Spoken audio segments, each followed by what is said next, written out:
I'd like to welcome everybody out to the department head meeting. Please stand for the pledge of allegiance. I pledge allegiance to the flag of the United States of America and to the republic for which it stands, one nation, under God, indivisible, with liberty and justice for all.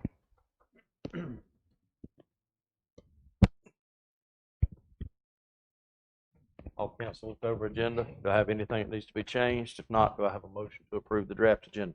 I make a motion to approve the draft agenda. Do I have a second? Second. All right. Any discussion? All in favor?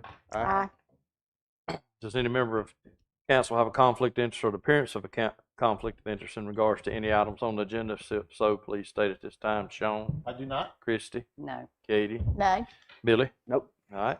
Public comments is open. If anybody has any on that, yes, sir, come on up. Is this one up? Tell you what, give him that mic right there and just clip it on there. It should work. Hold it. You can just hold it, sir. Yeah, go ahead. Thank you. Thank Go ahead, you. Anthony. Thank you. Tony Marino, 802 Riverside Drive. As the council begins the process of reviewing the proposals for the 26-27 budget items from the various departments, I hope that this body will continue the actions that has demonstrated these first few months in office and scrutinize the requests on the basis of must-have versus nice-to-have. This council is likely aware that the previous 25-26 budget contained over $1 million in capital expenditures benefiting various departments. These expenditures contributed to a 15% increase in year-over-year spending from the previous fiscal year. The responsibility of fiscal constraint and bringing relief to the citizens should be the new norm. Adopting some benchmarking between our community and neighboring communities may also be a benefit. The council should not view increased revenue growth as a green light to spend on discretionary items that may just be on a wish list. Thank you. Thank Thank you, you. sir. Anyone else on public comments? All right, we'll move on to our department head presentation. We'll be starting with building inspections. Mr. Kerry White, you have the floor, sir. Thank you, Mayor, Town Sir. Council. I'm on here.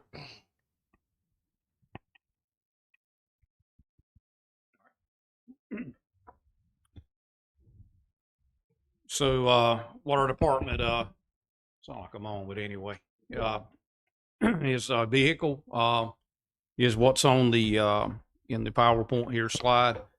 That's mighty small, isn't it? Okay. Can y'all read that, or We you all guys got got? it. Okay, We okay. got Sorry it. about it. I didn't realize the font was so small on there. This is our vehicle, the Ford Explorer, the 19, which is obviously out of fully depreciated, and in our past, we have currently once they fully depreciate, which normally is around in our department is normally 6 or 7 years. We'll take it out of the fleet, and actually being it has such low miles, able to move it over to another department without any being penalized, being the vehicle was bought with permitting inspection money. So I've got here in the staff report, and I'll just kind of read it to you here. Staff is requesting to approval to replace the fully depreciated 2019 Ford Explorer with a new 26 Ford Explorer SUV. That it will be fully funded from the actual building inspection department budget, far as permitting fees revenue. Department continues to experience stable permitting activity, as you all know from our reports, monthly reports. And this revenue is obviously restricted to our department, as we all know. The current vehicle has reached its lifespan for and being fully depreciated.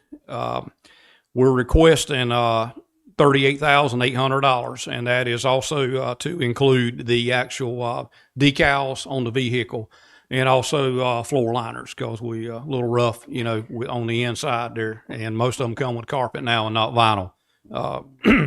And the MSRP is $42,260. I had actually put on the back sheet there. Can't hardly see it. Sorry about that. But anyway, this is bought under state contract, and that is our purchase price of $37,668 delivered to the town. We have always had Fords. It's kind of, I guess some people like Chevrolet, some people like Fords, but I've had both, and we've had great service out of the vehicle, out of Ford since I've been here. We're looking at moving that vehicle. I spoke with Mr. Claymore about moving it over to the planning department because we do not have a vehicle there currently. It's always that they've always used the town's administration vehicle, but Amy has to use that vehicle and other folks that go out of town for schools and training. So I felt it was best. Last year, we had moved one up to fire. I think we moved it up to fire and or either Public Works or vice versa. And then the year before, we moved one up to Public Works or fire. I can't remember. Sorry about that. But so I felt need probably the vehicle's in great shape and would probably serve that department well without having to go into the general fund to purchase a vehicle. And if you got any questions, I'll certainly be more than happy to try to. Not asking for any positions, obviously. Only got, we'll just say 2 pages here. But we still got our position still funded of what's there. So we're not asking for any additional positions to be funded in our department.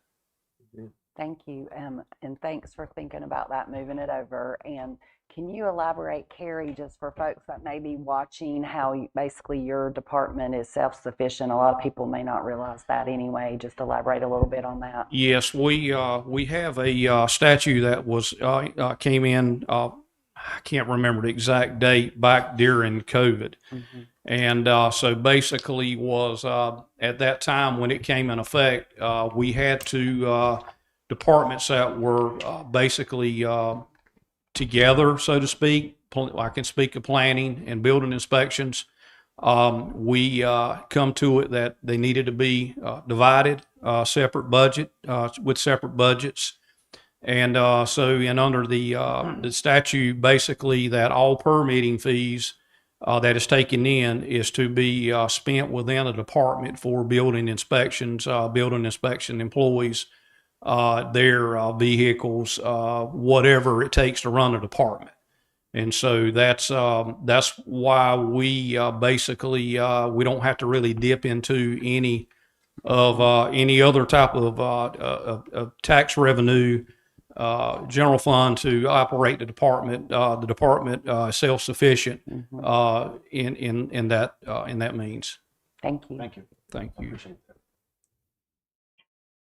Any other questions on the vehicle plans or?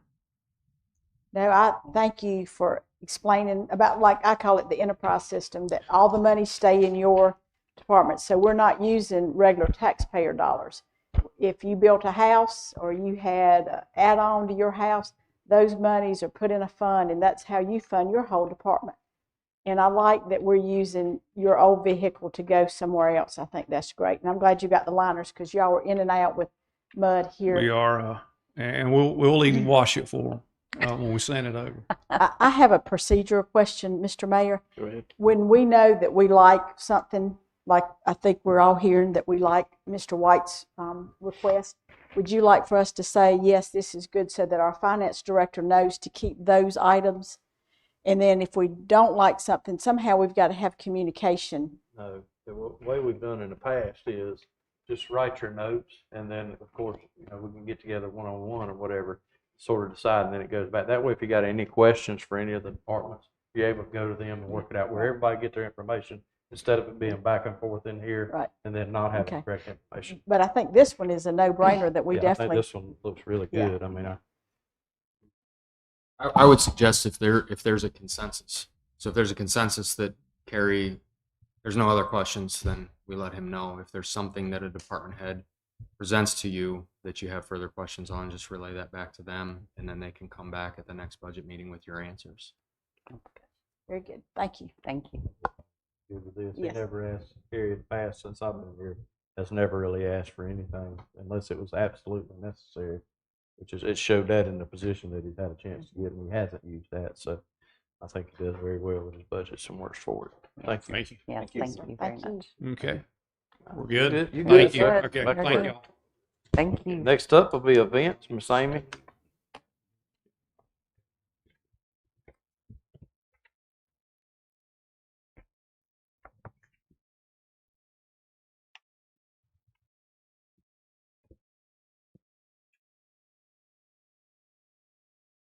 Hi, everyone. Hey, hello. No, it's not.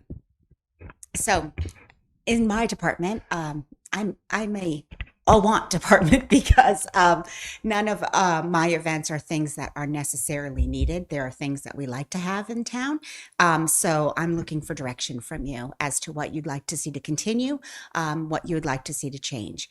Right now, my budget presentation doesn't include any sponsorships.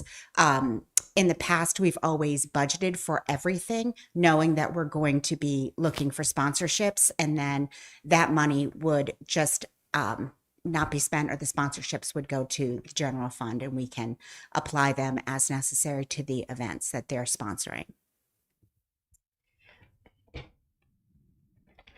So the first page, I've just divided what comes out of the accommodations tax fund and what comes out of the general fund. Generally, all of the advertising and banners for all of the events, the bus service for Sunset at Sunset, the summer concert series, and Jazz in the Park would come out of accommodations fund. And the general fund, the holiday lights, any promotional items that we would offer, our annual calendars, all expenses for Sunset at Sunset other than the buses, the Green Wave Festival, and the uplighting of the trees in the park would all be coming out of the general fund. That doesn't have to stay that way. It could certainly switch. That's just how it was last year. So if you're looking back at last year's budget, you would see that. Okay. So I started with our largest event, and this is Sunset at Sunset. Last year was on Saturday, October 4th last year. It will be on Saturday, October 3rd this year from 10 a.m. to 4 p.m. And what I've shown is what the actual costs were last year and what the request is this year. You'll see that I'm actually asking for less this year, and that is just due to the fact that we're going to severely reduce the number of t-shirts that we purchase because we haven't had huge sales with those. So rather than having things like t-shirts sit around and having to find another avenue where we can sell those things, we'd rather just order fewer, and that would allow us to order, instead of the 500 or 600 that we ordered, it would be about 150 that we would order, and that would be including the people who were working, and it would leave us about 100 shirts to sell at the event.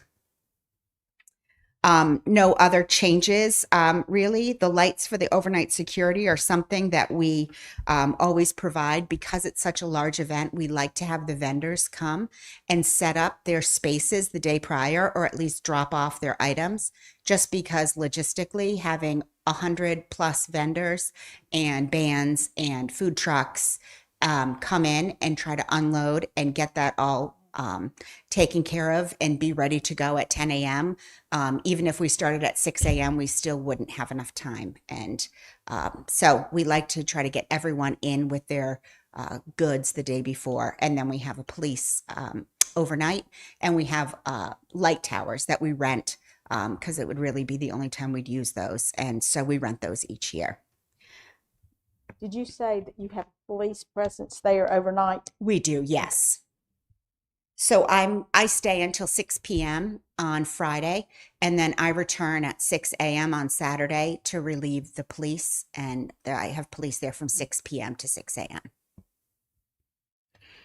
And there was a couple of additional things like the aquarium for the ERC display and the grid wall for the ERC display that we wouldn't be purchasing. And we did do a giveaway for tree board last year, but it wasn't super popular, so I don't know that we need to do that again this year. So With regard to the police, if I can add, we have tried to do a very early morning drop off with all of the vendors, and it required probably at least 4 to 6 police officers to make that happen efficiently. It's much simpler to have them set up the day before and bring their product if it's able to be stored overnight, and have somebody there on usually overtime to make sure the product is secure. It's much more efficient to do it that way. Sure. I'm glad that we have law enforcement out there to watch over it.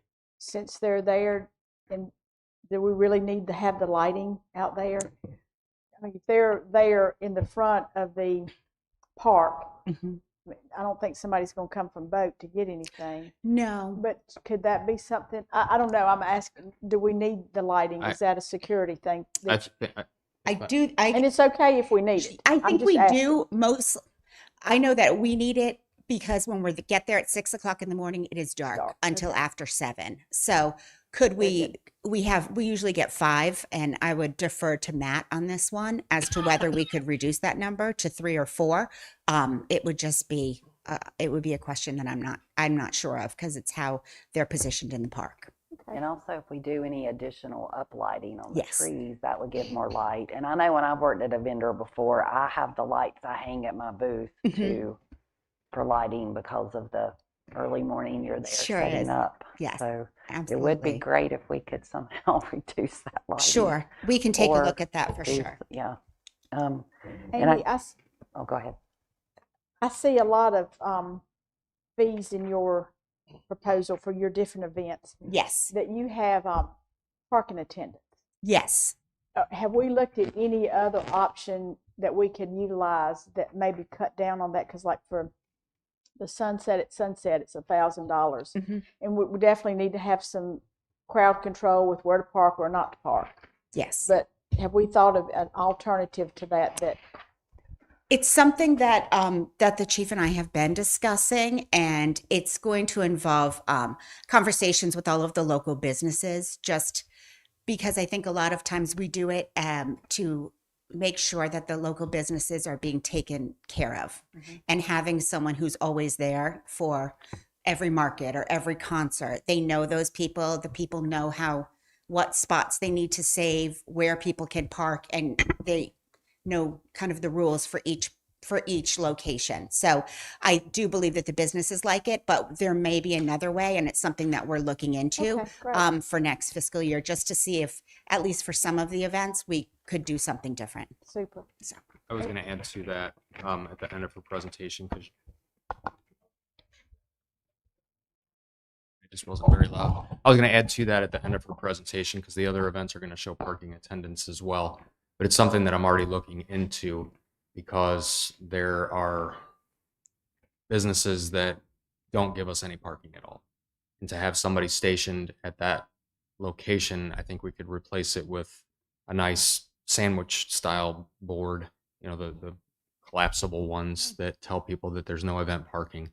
Mention on the sign, if you park here, this is where you can pick up your car because it's going to get towed. I think that's pretty impactful.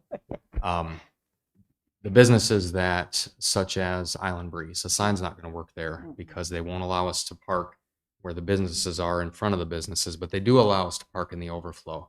A sign's not going to accomplish that. I think we'd have to have a person there, but for the businesses that don't allow us parking, I think we can replace it with a sign. I have already talked to a couple of those businesses to get their feedback on it. But I'm open for, I guess, the feelings of council before I get too far into this, but I think we can save a good amount of money. I think, what was the amount that we spent last year in parking attendance? Over $20,000. I think it was like 19,000 So for all of the even if we events can had. cut that number in half, the cost to buy the boards, the size and full color, they're probably We gonna be have about the boards, $350. actually. Sorry. Oh. We have the boards that from Sunset at Sunset that you can actually just peel back, Oh, and we nice. can just get a poster, which I can print on the plotter. So Perfect. So it's like a 3-foot foldable, Sandwich board. collapsible That's it. sandwich board. yes, Yes. with plastic. Yes. And so, Yeah. yes, we could do that for Gosh, those. that would be a nice savings. Mhm. Especially for the businesses that aren't able to offer the parking, because there are some that we do have, or some that, like Dave's, that are so close that we need to, that might be one we'd want to consider still staffing. But for places where they can't offer it, then having the sandwich board, that would definitely alleviate as much parking fees as we have. And we do have some of the businesses that allow us to park there. I know Island Breeze, Correct. the Holdens, Clarice Holden, allows us to park there for free, right? Yes. And we should have her as an in-kind sponsor. I mean, we should advertise that because that's huge for her to allow us to park free We have a banner that's being made that's going up to thank our sponsors for Great. last year, and it'll be at the park. Oh, wonderful. So we'll have it up and we'll leave it up for, Yeah. for a few months so Thank people you. realize that Yeah. there's, the local businesses down there are very helpful to us, and we couldn't do things and have events if they weren't so helpful. So Yeah. And I would, what Katie was mentioning, the in-kind, if the Island Breeze continues to allow us to use their parking lot for parking for free, Mhm. I would like to see them as an in-kind sponsor on every event whenever we do the banners for those specific events. Have Absolutely. that on there. And the regarding I'm sorry, can I add one more thing before we Sure, segue sure. out of the parking attendants? I just want to be sure the council understands what they can and cannot do, which is why, in my opinion, if we can eliminate them and go with the signs, I think it's beneficial. So the parking attendants monitor the lots, and Mr. Arnold, if you pull into a parking lot and the attendant tells you, sorry, sir, if you're not shopping here, you can't park here and go to the market. And you say, I don't care, I'm going to the market. There's nothing they can do. They can notify the business owner, who then the business owner, it's on them to contact a tow company and have your vehicle removed. So, excuse me. So for them standing there, it's kind of a toothless tiger, but it brings attention. But I think the sign would bring the same amount of attention. And it's a substantial savings. Substantial. yes. I think it will be. Yeah, I like that idea I do to too. explore that as much as possible. The other thing I had was regarding the transportation, $6,300. I know I've been many times and I've never used transportation to get there. So for our other, I know it's a large event, but we have a lot of other large events as well that do not offer transportation. So didn't know if we could consider not doing that. What are the hours? The Um, hours that you're operating the bus service? We start at 9:30 and end at 4:30. So the event's from 10 to 4, half an hour before and a half an hour after. In the past, we've done 2 parking lots. This year we cut that down. So instead it was 8,500 for the buses. So we were able to cut it down to 6,200 this year. We had the lot next to the planetarium, which Kelly Stewart was wonderful and let us use. It's sandy, and so there's areas that we don't want people to park in because we don't want them to get stuck. So there was a lot of caution tape and stakes that had to go into the ground. So Seaside Methodist has always allowed us to use their lot, which is wonderful. Last year when we used it, it was about 3/4 full for most of the day. So it was used, absolutely. We've thought of some different options. There's other places that have large lots. However, it's also a busy time at some of those places. Saturdays at Seaside Methodist are good because they aren't having services, so it works out well. But that doesn't necessarily mean that it's a nice thing that we offer. Is it 100% essential? No, but I do think we get a larger portion of people that come here. Do you know if the service that we use, and I'm presuming that that's the same vendor that you have in your budget this time. It is. Do you know if they track, like when their really heavy times are? I can't imagine somebody at 9:30 not parking. I mean, I think what they do, I don't know, you correct me if I'm wrong, they go to the park and they can't find a park, and then they're directed to these alternate locations. It would be nice if we knew when they were the busiest and then carve it down a little bit to see, so that we're not spending $6,300 just a thought, you all, that we could maybe look at to see if they capture when Sure. they're heaviest, and then narrow it down to that. And another thing that we could possibly look at is we normally have 3 buses running, and that way we know that there's always 2 circulating because one will be on a break. And so we always want to have 2 circulating. But if we brought it down, we could have 2 buses, and people might have to wait a little bit, but it would save us some money. It's just a thought. Yeah. Absolutely. I'm open to anything. Yeah. I had priced out about 8 different bus companies when I started, and this is the least expensive. And I order mini buses, and often they can't provide those, so they end up giving us these beautiful air-conditioned coaches that we don't pay for it, but that's what we get. We pay for a minibus, and those are the things that we get. So I've looked at trolleys and things like that to try to find something that was a little bit less expensive. I tried to find school buses because I thought, I mean, for a shuttle, they would be fine, but I haven't had any luck with that. So Okay. On T-shirts, yes, I think we have over $6,000 of T-shirts left based on the budget stuff from Mhm. last year. yes. So my recommendation would be that we do not order any more T-shirts. So I didn't know your take on that. Yeah. 'Cause we've got a lot to sell We do. that are not dated or anything. They so, are yeah. not.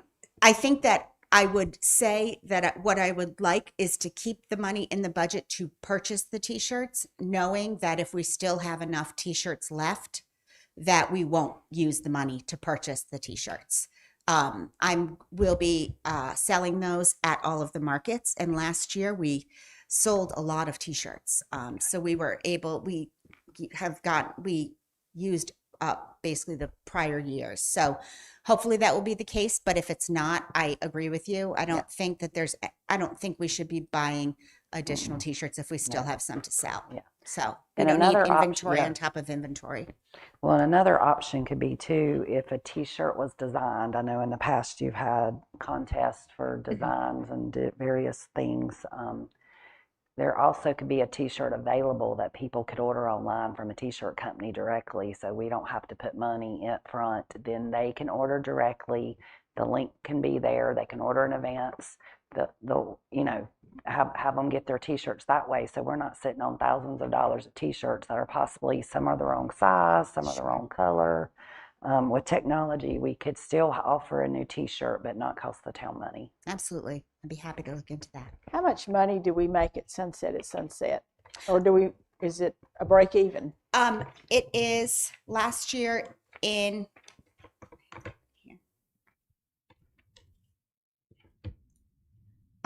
last year it cost us cost the town $11,000 in total. We had $18,000 in vendor fees for people that were exhibiting, and we had approximately $6,000 in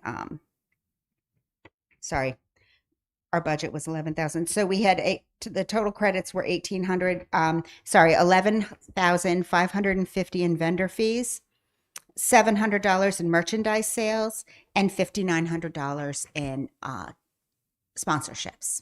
So you said it cost the town $11,000, Yes. and that's coming from the general fund, not the accommodations tax. That On your first sheet, you got Yes. general fund includes all expenses for Sunset at Sunset, other than except the for the buses. buses. Yes. So So about 6,000 from the general fund and about 6,000 from the accommodations tax. Can you email us that later, those actual figures, so we can make sure we've got them right from last year? Absolutely. That'd be great. The other one is advertising of $3,500.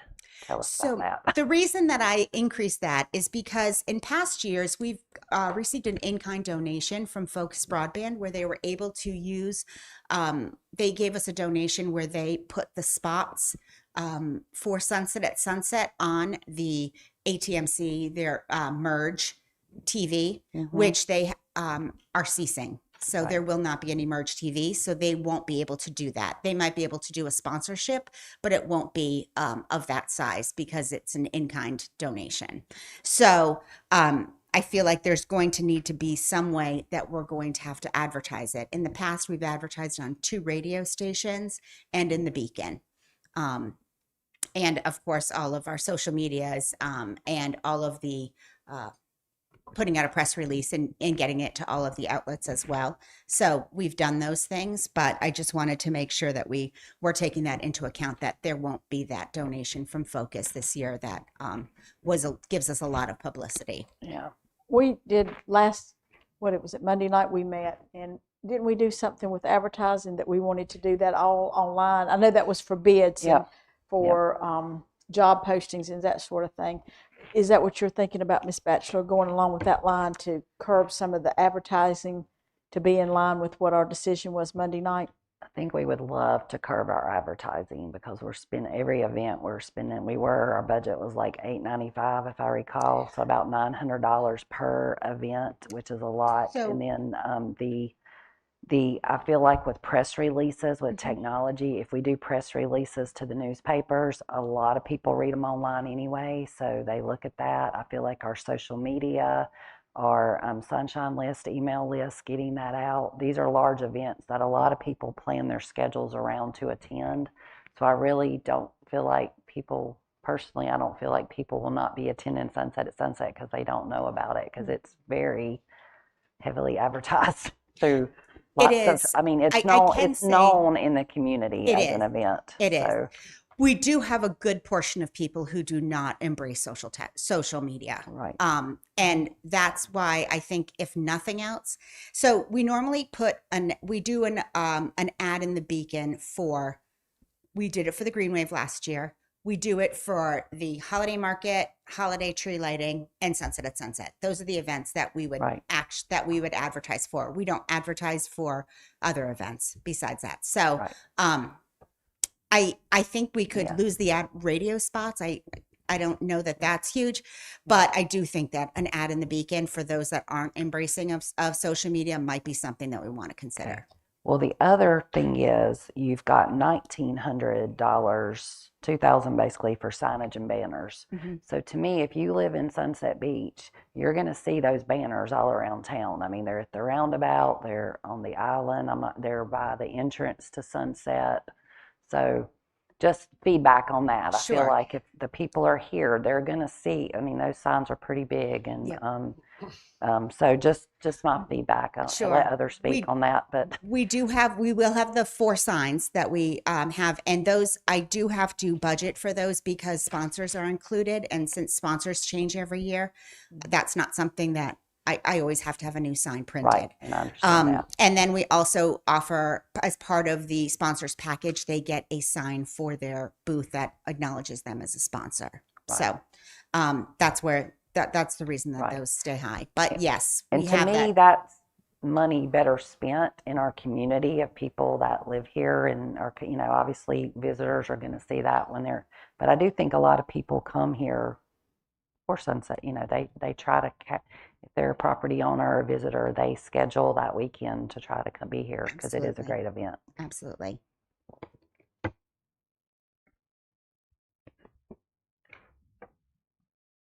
Other questions about Sunset at Sunset? Okay. Holiday lights. This is kind of where I'm looking for direction from you. Sorry, slide. Focus. So for the holiday lighting and what we want to do is where I'm looking for direction. I know that there are certain things that we don't want that we had last year. Obviously, the lights in the trees were not great because we have a squirrel issue, and they don't like them, and we had to replace probably, I think, 8 strings 2 times over the course of the month that they were up. So the request that I'm making is just a number I put there to kind of match the budget. And once I backed out the things that I knew we weren't going to do, like the food and the beverage, I already have food trucks that are interested in coming. So that I have all set. We have the Christmas tree for the gazebo, so all of that is taken care of.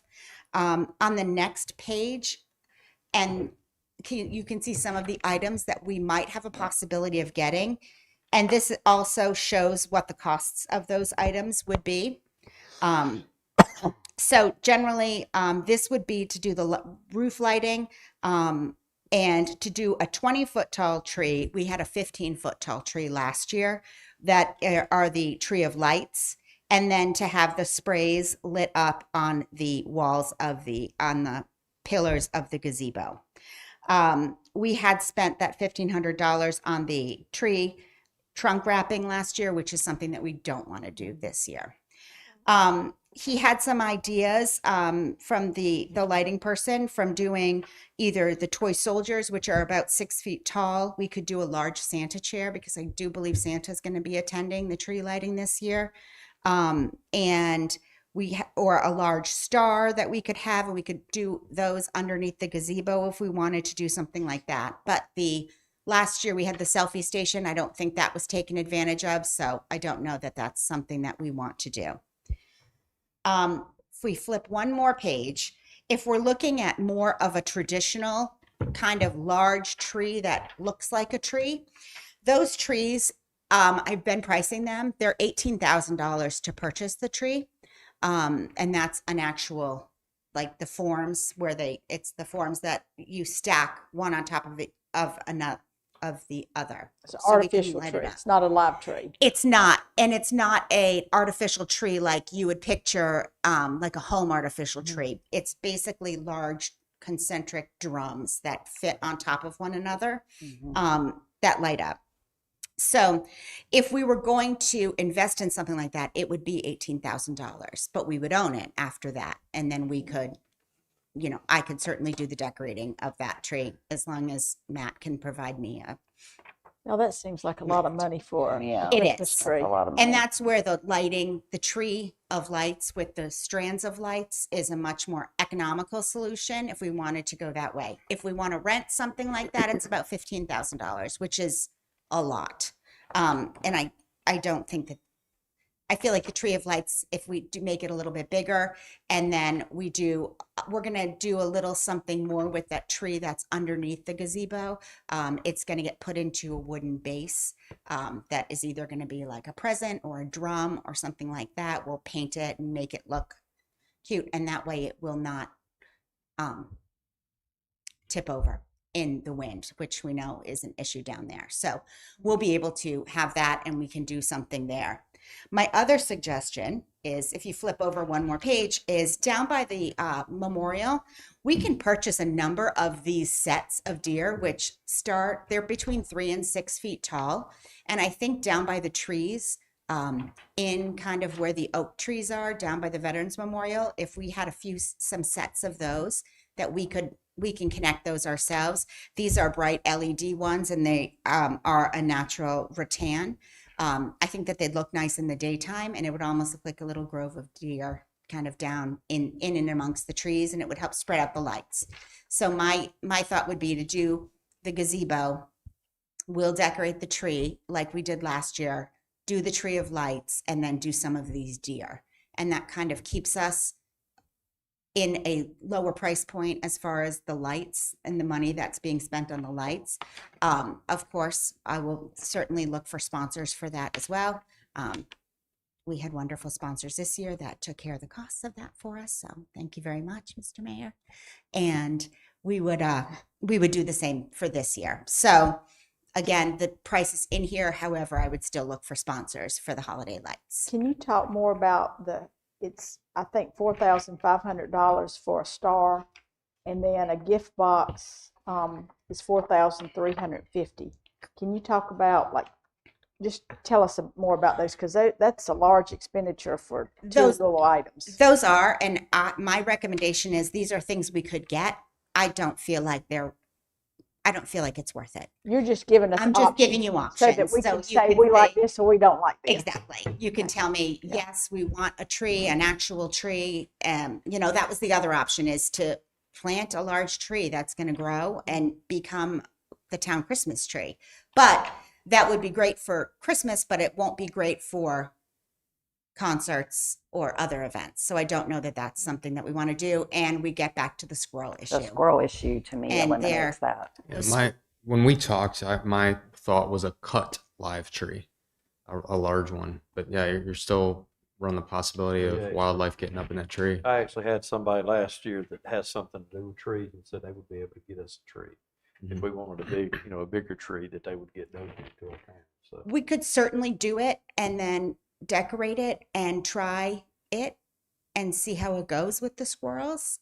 But Have we thought about putting some kind of deterrent for the squirrels? I mean, like in my garden, I put hot pepper and sure. cinnamon and black pepper, and it backs them up. Now, I'm not suggesting we do that, But I mean, is there something that we can do that's squirrel or One of the issues we found is that the squirrels they get at it both ways because they can come from the branches above or come from the ground below. So I think we can put some deterrence. I don't know how much it will do. And I don't know if a cut tree where we place it there would make a difference that they wouldn't really I come think up that on it. one of the as much. differences might be is where the lights are located in a pine tree, a Christmas tree, versus the trees that were wrapped. So the lights were tightly wrapped around the branches right where the squirrels were climbing. Yeah.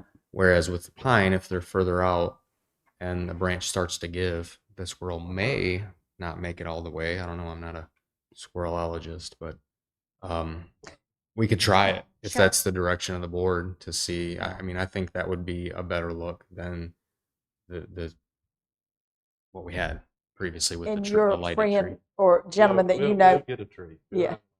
I think a live tree is nice, and if we got somebody in the community that wants to, that helps us with a sense of place when people try to donate things. Wonderful. But so you could put some larger bulbs on it, Yeah. depending upon the size of the tree, and then try to research if there's some sort of repellent. Are that we y'all could crazy spray on about the star and this light up gift? Are y'all crazy about that? Too expensive. Yeah. It is. Way too And I feel expensive. like we can get more bang for our buck if we did something like the deer where it sort of spreads the lights out in the park. We can also, they have almost like the candy cane lights that go over the archways, over the walkways. So you're kind of walking through the archways. Those are great. It's just tough when you're doing a market to have those archways because they're going to end up being in the middle of someone's booth when it comes down. So Tree would be the simplest thing, and as far as anything that people would want to use for pictures, for Christmas cards or whatever they do, centerpiece for any Christmas thing is going to be the Christmas tree, absolutely. more than it is just a little framed out thing like we had last year. That was to me, it was a waste. Right. Absolutely. There are some, I think, options where we could maybe get a star or the gift box at one of the commercial places close by, Lowe's, Home Depot. Because if you look at some of the stuff they have in the holidays, that stuff just gets bigger and bigger and bigger every year. So if you think in terms of what, the park where we're going to put something like that, we may be able to find something on our own versus the cost that's coming from this commercial vendor. Well, even on Amazon, I know last year I priced the tree that was just the tree like this that had the lights only, that was the frame. And I mean, you could last year buy something for that for like $700 and you own it. Mhm. And I guess my question was, last year at the budget meetings, it was said that whatever we paid for, now I don't know the details because I don't have those now, but it was discussed that whatever we paid, we would own it, but they would store it. But am I correct that what was decided to do later was not to purchase it, just to rent it? So we own nothing? Correct. The idea was that Okay. we would not purchase something to own it because we wanted to be able to do something different each year. And we Okay. didn't want to own something and have the same look every year. Okay. So that's why we were Yeah. doing rental things. Yeah. And that's why okay, that was yeah. the decision that was made. And to me, the hooks are already up there. And I know last year or in December, I took detailed photos of how that was done. Mhm. Because to me, is that something that we could buy those lights and put them up? It would save us not paying lots of money for the lights to go up. Question, I guess we got to talk to Public Works about. That would be And a we question. and we talked about that a little Right. bit ourselves after kind of doing a look at what we could improve on for this coming year and save money as well. Right. And just being able to get, making sure that we can get those commercial enough Grade, wattage right. is what I'm trying to And you say. can We buy don't those. want light Yeah, little. you can buy them. Yeah, you Yeah, can I just want to definitely make sure, that would be something, and I'm happy to price that out if that's something Yeah. that Public Works thinks that they could do. So, Yeah. And our landscaper may be able to get us those at a wholesale cost as well, since a lot of landscaping companies do that now as well. sure. And you got parking attendants and advertising in here, and you heard the discussion, so you know Correct. where we are on that. Yes. Before we go on to the next part, do you want to come back on this, or is there any direction that you feel comfortable giving now as far as a budget?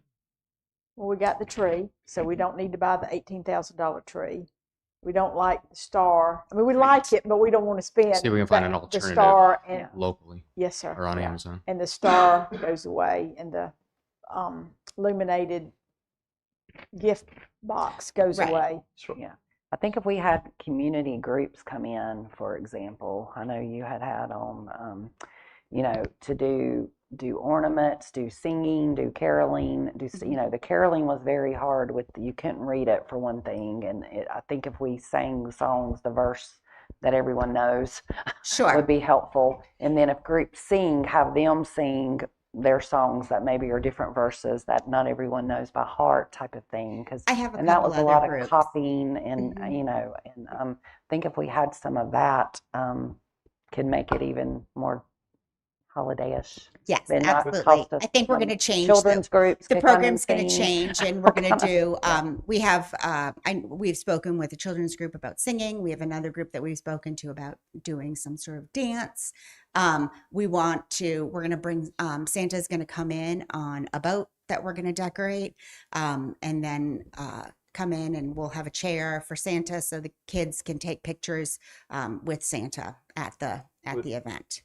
Would the council, as far as giving direction, would the council be all right with maybe say going in with a request of $5,000 for this budget? And then anything else we need in there, we will get sponsorships or whatever. Sure. But just having that, just to put in our budget that we work off, not that we got to spend the 5,000. Hopefully we can get all Sure. everything done. Mhm. But just something to give you a direction to go with, maybe go to 5 on this, and then we can go from there. I think that's an excellent suggestion. Great. Thank you. I'm on board with that. Yep.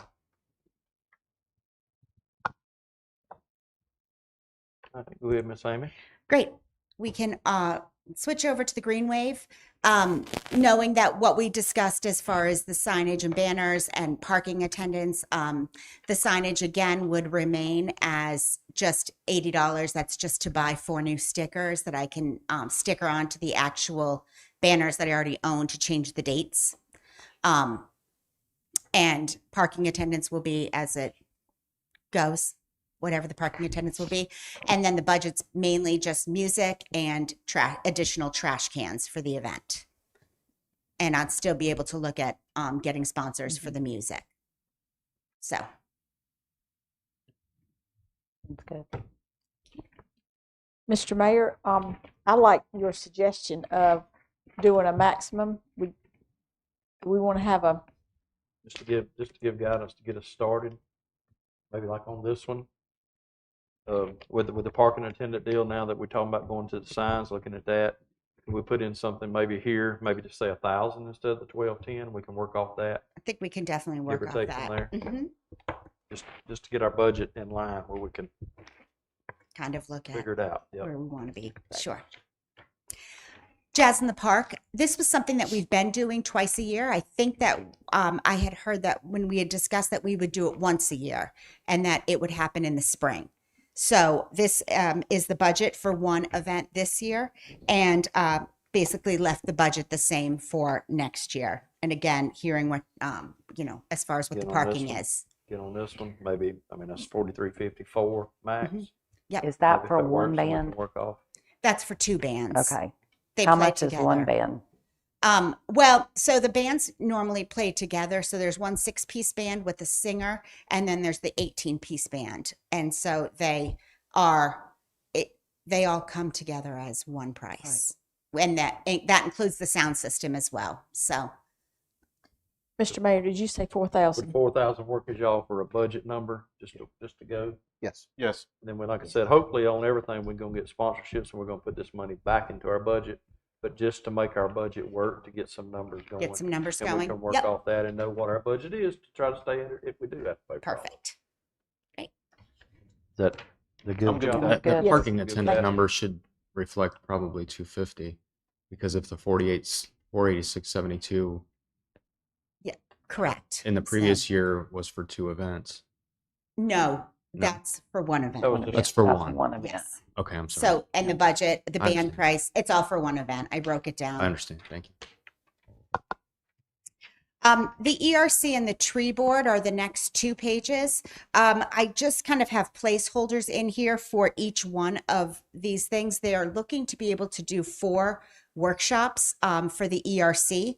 One workshop will focus on each area: coastal waters, our recycling and green lifestyle, shoreline plantings, and coastal wildlife.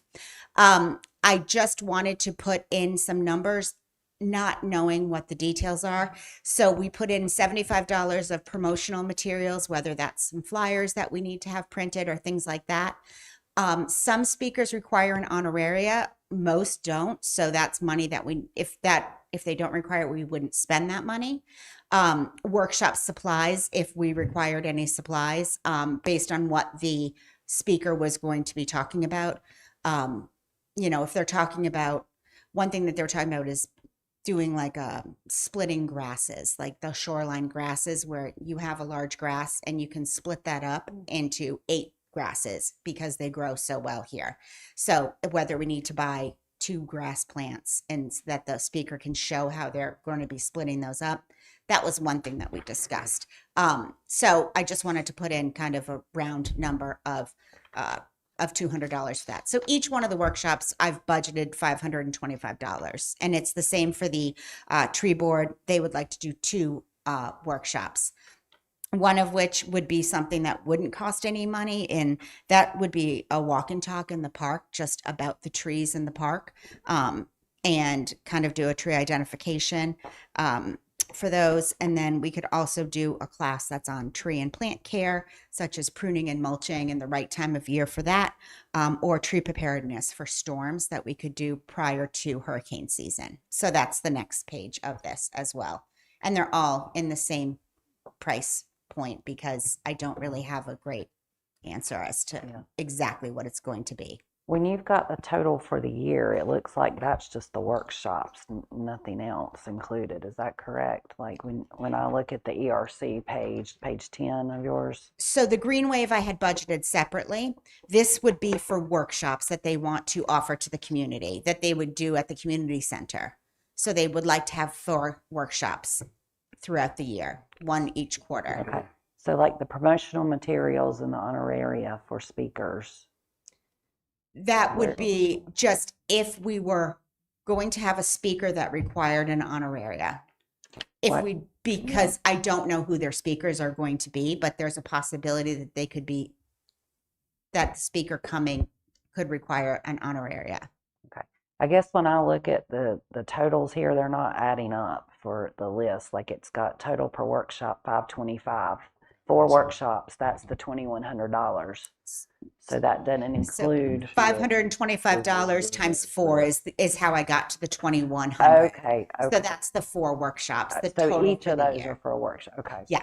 Okay. So that's Sorry. what we had. And again, I thought it might be separate speakers somewhere else. I wasn't sure. Sorry. it's a placeholder, Okay. and we would not, if the honoraria was not needed, it would not be spent, Perfect. but it would never exceed the number that we. Gotcha. That makes sense. that you now. said. Thank you. If I may, I met with some members of the ERC yesterday, and they were eager to want to help raise funds for different things they want to do. And I was told that previously they were prohibited from asking or soliciting for donations. I gave them different direction, and I encouraged them to do that. And unless the council objects, I want them to continue full speed ahead to try to offset some of the costs to the town by helping fund some of these things. In regards to these 2 events here, I mean, these are workshops, both of them, whether it's the ERC or the tree board. We're looking at $3,150 right now in this budget. Can we go ahead and narrow that down to a $2,500 just for the budget thing base? And then hopefully, like I said, they're going to raise the money or have the sponsors, and then we can go with that. But just to give our good, solid numbers to our budget to work it forward. Absolutely. Would that be good with the council? Yes. Well, we've already diminished our budget already. When we did these 2, what number are you thinking? 2,500. 2,500. Yes, basically, and that what I'm looking at is the things for the speakers. That's something that we may not do anyway. If we go ahead and knock that off, I mean, if we have, we can always give a certificate of, framed in a lot cheaper than $250. Right. But I mean, I'm just trying to give some good, solid numbers for us to work in the budget. Like I Okay. said, And I think we it's need fair to to see say we can sponsorships on everything. need to have people who do not need an honoraria to speak at the workshops. Right. So I In think the we can past, did make they that work. require that?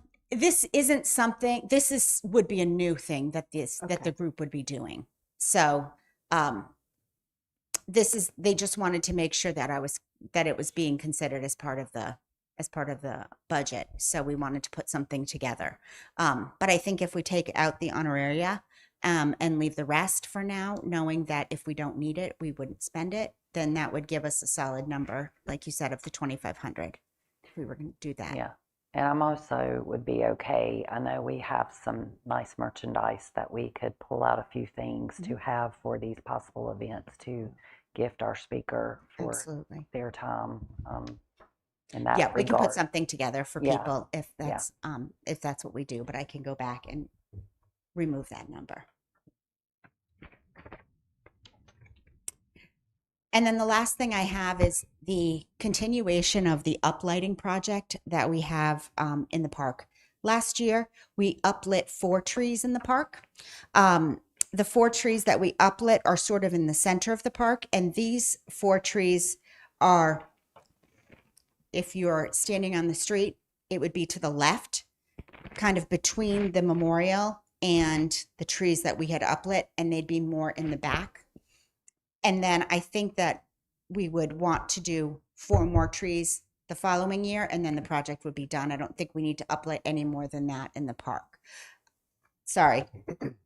Where are the last 4? Where would those go? Are they They would towards the go water? in front. So the ones that we would be doing would be closer to the water from for this year is what I'm requesting, and then the other 4 would be closer to the street. Yeah, I guess I was meaning more closer to the water, like the intercoastal, not the back where the fishing pier's at, like towards the water. Are there plan to do any that way, that direction? We can look I at don't it. know. I think it would be worth it to look at. Right now, the ones that we picked are the ones that were the most natural continuance of where they already were. So that way it wouldn't look like we lit 4 here and we lit 4 here. We wanted it to kind of blend more. Yeah. We do have the ability with these lights to be able to change them into really any color we want and pre-program it. So when it's Breast Cancer Awareness Month, or when we're doing, when it's 4th of July, or we can do red, white, and blue. Every tree can be programmed separately with separate colors, or they can all be programmed the same with different colors. So we have that ability as well The with lighting, the system. the lighting that's out there now. Yes. Is this going to be the same color light? Meaning if it's, some have a little bit of a yellow tint.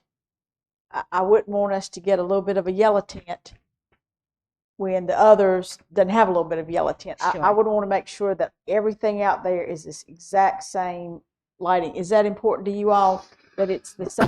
Last year there was kind of a hodgepodge. There was multicolored lights, there was the LED lights, and then there was the white lights. It was So it was. Sean, from the Mr. Arlen road was gonna looking say at it. something. It was So the very ones that different. happened on the road were not. Yeah. That was something completely separate.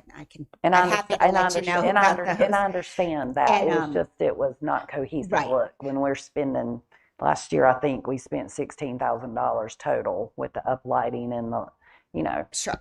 And the uplighting is something that we will have, and it's on every night. So it will be a permanent addition to the park.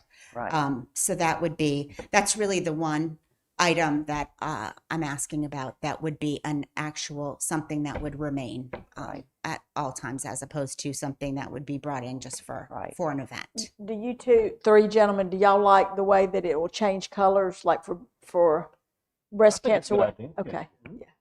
I like that, Like but you I said, don't want it to be, because that's a girl thing, that. Yeah. Yeah. Sure. The biggest thing is the uniformity of the colors. That's it. Absolutely. And this company is who did the lights the last time, so it would be a continuation of having this company do the lights this time. So that's the same color, the same product, and we'll be able to pull the lighting right from the 9/11 memorial, so it won't need to be trenched or anything underneath the sidewalk like we had to do last time, but it will Yeah. it will all connect. And my only concern on the lighting and placement of which trees you're selecting is you do have the memorial light, you have the business lights there at Bill's, and then you have the memorial lights, then you have the lights that are on closer to the gazebo, then you have the gazebo lights, and then you have nothing on the right side of the park at all, which is close to the intercoastal waterway. So that was my only concern. When you look at it from the road, it looks like the park is just from the left over.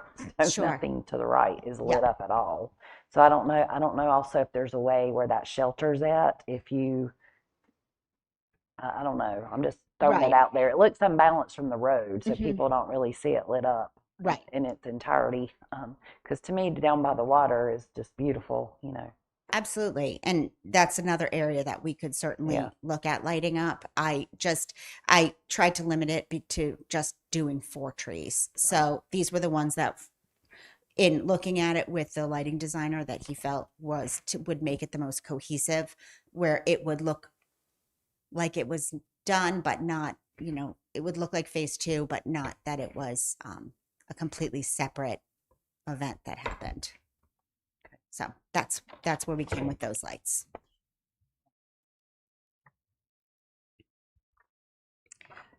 And then the town calendars. In 2025, we purchased far too many calendars. You can see we spent $24.85 on those. Last year we purchased $1,466. We purchased 250 calendars last year, and we sold them all before the end of December. So my suggestion would be to do the same thing and be able to purchase that same number of calendars. We do the contest. When I do the contest, I think last year I got about 700 photographs submitted. So it's popular for all of the people. I have people who are visitors as well as people who are residents who submit.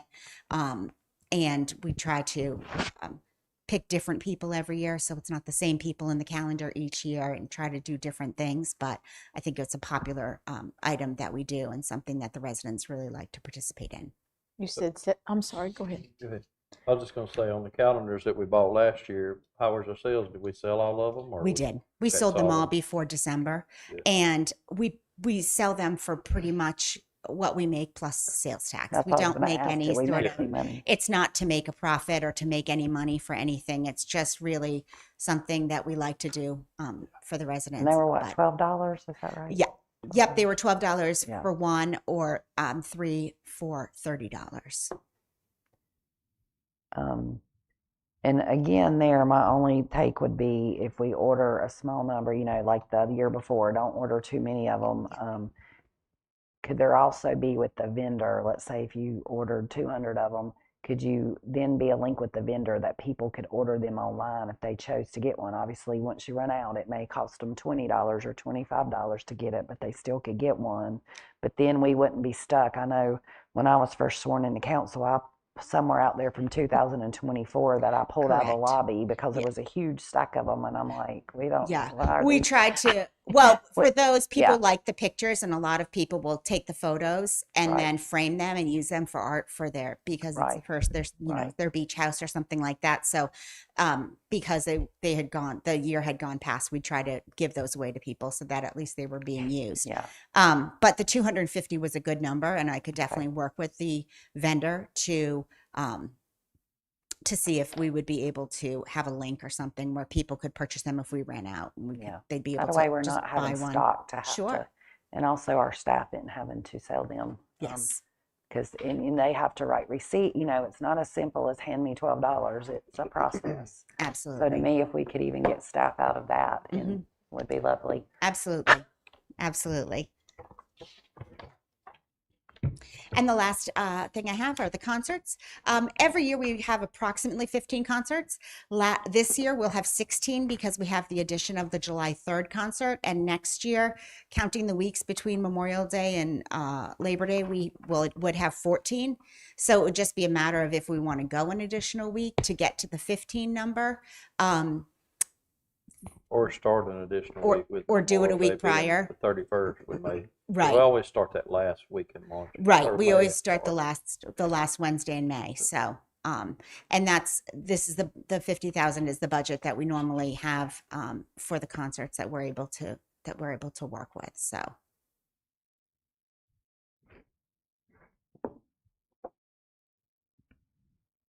Yay on the concerts. yay, Yep. I think That's we're good. right. We could stay under that budget. We was able to work this year to get the extra one in sure. and do it, so we I can think- negotiate, because these guys will negotiate. I know what most of them get paid when they're doing 2-hour venues, and they will negotiate. We don't have to say, this is what we pay, this is what we're gonna give you. What will you do it for, and work with us so we can continue to bring you back Yeah. if you're good, so. And I appreciate all your help getting that I think taken this- care of to get y'all everybody really in on good. that This- number. So That's plenty. I mean, I think that's plenty for what we get, and we may can get some more out of it. Because we did mention about running it a little longer for our citizens that are here all the time in September. absolutely. But And if we September's stay with such a this nice budget, we month. can People work do with like it. to have We'll things get it going on. going. We'll Yeah. get the most we can for this Great. Yeah. to provide for our town, so. And there are some local bands too that are, that I know that play at places like patios or stuff like that, that do things for charity where their donation goes to a specific, they pick for that concert where it goes to, which would be a way for us to have more music because everybody loves it. Absolutely. Have we ever thought about those bands that you're talking about? Like, when you go to a concert, they have somebody that opens up for them. Yeah. Have we ever thought about, like, while doing something like that to give exposure to those community bands? Because we all have a lot of friends, people that live in our community that play in these bands. Sure. And I'm sure they would like the exposure, and I think they would probably just like enjoying that. So have we thought about? We do at some events, like at Sunset, we'll have more than one band. So we always, I always do a local band first. So we've done, we had Sea and Sand, but then this year we did Brunswick Stew. And so that was something that was good. I don't know. I mean, it would really be up to you. How do you feel about with our regular extending the length concerts on of, Wednesday, though, that's virtually impossible because Not most of time. those bands come in and set up. And That's not right. time for And setup. they'd have to be Time willing for to it. share Yeah. Yes. their sound system. Yeah, that would be Well, it's not difficult. even, it's just, even as much Yeah. as drums. I mean, Right. they bring their, Yeah. most of the bands start setting up at 4 o'clock, Yeah. so it's hard to get that in. And I was thinking But in our more regular separate. events, we could, that's Yeah. something we're able to work. When we have all day things like Sure. that. And that's, like I said, Sunset on Sunset. Yep. You'll have a start band, then you'll have another Yeah. band, so. Been able to And work has with it ever been looked at making them more than 2 hours? Because I feel like everything here ends really early. Didn't know if that was ever, because some bands, what they're getting paid, I know towns they play in where they pay that amount and they play for longer. I think most of the so concert I'm series, with the concert series that in Brunswick County with through the summer, I feel like most of the concerts Yeah. are 2 hours. I Yeah, they think are. so. That is what has been done. Could Yeah, we do just- I just longer? didn't know. I always It just would tell them be if the up to vibe's there, all of keep it you. going. Yeah. You've been to enough, Well, we you see seen how the it goes. shutdown at 8. So I didn't know, It would be up to you if you wanted to extend something. If you'll start throwing 20s down, I'm sure they'll play longer. So. I want to be sure that we have a consensus on the calendars. Yep. Just Yeah. so that she has Y'all good with the direction. calendar? I like the calendar. Yes. idea. Okay. And then with the uplighting, it seemed like there was definitely a consensus on those changing colors for the seasons. Green for St. Patty's, red, white, and blue for the 4th. Ms. Batchelor, you talked about perhaps more lighting down closer to the ICW. There's been monies that we've cut from her budget just sitting here today. Do we want to leave it as it is with the 4 lights, the multicolor lights, the same style that we have there now? Do we want to up it to 6? Do we want to up it to 8? So that we can do more now versus, 4 this year, 4 next year, and then maybe, if we're trying to achieve a look. Get a price from it. Yeah, If we're trying to Get a achieve a price. look, See I if don't we know go if we ahead and want do to wait all till of it, work it, and 2030. come back and bring that to the board Yeah. before next thing, just to see since Let's he's do going to it. be there. Because a lot of times when they do it separate, they're going to pay for their having to come and say Right. same thing. See, Right. look, get us Yeah. a price. Let's Okay. work off And to that. me, to balance Absolutely. it across is really my thing because I Yep. feel like a very small part is lit up Mhm. when you look at it from the road or Sure. just in general. But Right. All right. I will definitely look into a price to get him to finish the project so we can have it look nice and complete, but not like an airport The only- with Right. too many lights. And the only other thing was the first one, the events for Sunset on Sunset, we were going to look at the bus and the parking. So that was one that Yep. may come off the original numbers that's in here. And that's Yeah. something you can reach out to the council once you get some answers. All right. Thank Wonderful. y'all. Thank you. Thank you. thank you, Amy. Right. Next up, Public Works, Mr. Matt, Miss Vicky. He's also, y'all, everybody's got We a have copy of this something that he else just handed us. Yeah. too. Here, I gotta find it. This one, I think that's, I don't see that online.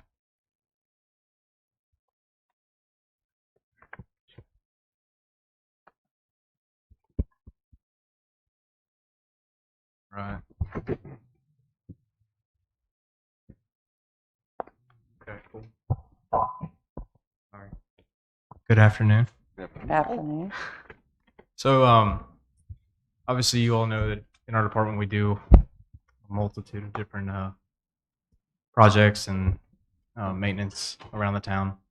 One of the biggest things this year is street repair. We recently got a road survey back in January of the conditions of all the roads that the town owns within Sunset Beach, paved and unpaved. So the top ones that came from this list, there were 5: Old Point, Clubhouse Road, Sea Trail Drive West, 27th and 36th Street. As you see on this PowerPoint, that I only put 3 roads for the time being, and these are some bigger concerned areas according to the survey and sightline viewing. One of them that's not on there is Clubhouse Road. I know it's a big road. I know it's traveled often. It was the cut-through road when they closed off the Calabasas Bridge, and it's in bad shape. Don't get me wrong. The reason it's not on there, and I will gladly take your experience and go from there, but there's a lot of buildings still on Clubhouse Road in different developments. Big trucks, concrete trucks. My idea behind not putting that on here is the fact that that road isn't built already for that kind of traffic at weight. So, in my opinion, we would be, if we tried to mill out the road, for example, and repave it, who knows how long this building's going to go on, right? So it could be 2 years, it could be another 5, 10 years. So then we're going to do it all over again in a number of years. So it's a big expenditure for that road to mill it and get it to where it needs to be, and then possibly ruin it again. Some of Clubhouse Road can be seal coated, crack sealed, things like that. But from Old Georgetown to Rice Mill is the biggest area it's in bad condition. Don't get me wrong, but I just feel as if we would be kind of wasting money in a way to do all this, and then have to do it again in a number of years before all the buildings completed. May I ask a question about the survey? Because I don't think we've seen the survey. I got it. You have it? I got, just because I asked for it, 'cause I Okay. wanted to see. I guess we'd all like to see I can that. send that all to you. On that survey, how did they prioritize the roads? Did they talk about, or I know they're not talking, it would be stated, is it the frequency that the road's being traveled? Is it just strictly the condition of the road? Yes, ma'am. It's strictly It's- the condition of the it's road. strictly So they the didn't take condition. into effect. So it's cracking, alligator cracking, oxidation, chipping, things of that nature. Traffic itself was not mentioned in this survey, the volume. And are those in this survey, again, I haven't seen it, so I'm sorry for You're fine. asking. Are those roads that have already been paved? Because, we've got a lot of roads that aren't paved. Are they, when they scoured or surveyed our town, were they just the roads that were paved, or was it every single thing that a vehicle would travel on? Yes, ma'am. It is every road the town owns, whether it's unpaved or paved. Yes, ma'am. Now I have a question on that, because when I look at the report, it has them all rated. And then it has the ones I know to be dirt roads, Mm-hmm. what I call dirt roads. Some Mhm. are a combination of all kind of things, but it has them separately listed out. So to me, those streets are not in consideration of the ranking, is what I'm looking at. Correct. Is that, so to me, they weren't considered, and to me, they should be considered. They have data on them, so to Correct. me, they need to rank them Yes, ma'am. as, I believe the Yeah. reason behind that is because we have never pave these roads unless it's been petitioned by homeowners on these particular roads. All these roads are highlighted in yellow, which the rest of Right. the council will receive an Right. email today with the road survey. So I believe that's why they weren't ranked, because what we do in-house is we'll refresh them with the marl structural base and then grade them, water them as we need to, Right. until folks decide to petition to get their road rocked or paved. And I think that's something from a public works perspective we would like to get out of having to water these roads and do all this work to them, because that is costly as well, and time, labor, materials, everything else. So for the street repairs that you've listed here, you've identified 3 streets, roughly $350,000. We know that $200,000 comes from Powell bill monies. So we would be looking at $150,000 This is out of the general fund yes, for the ma'am. streets, because So- we have no more money in Powell bill money. Or is there a fund somewhere that we don't know about that we have money that's, I guess, a collection of Powell bill money? Or each year are we exhausting those? So we will. What I can do is get with the finance director and find out if there is, because I know in the past we have not used the entirety of the 200,000 that we're allowed every year. Right. So I don't know if there is, if it's building up or not. If it is, that's great for us, obviously. But I can check on that. I think we need to know that as a council if we Right. have money in Powell bill, because we know the Sunset Street Boulevard that I call the town parking lot, we know that used 2.5 years of Powell bill money. But do we have it somewhere else? Is there a pot of gold somewhere?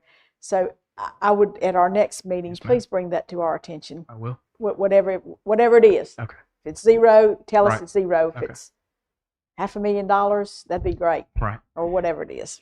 Yes, ma'am. I will. Like I can pull that now. If you want me to run and get it, or if next meeting's sufficient. So you have an idea.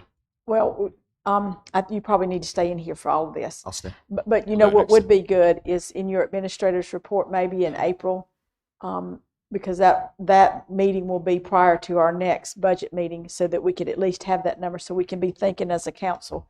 Because as you all know, we're looking at this for the first time today.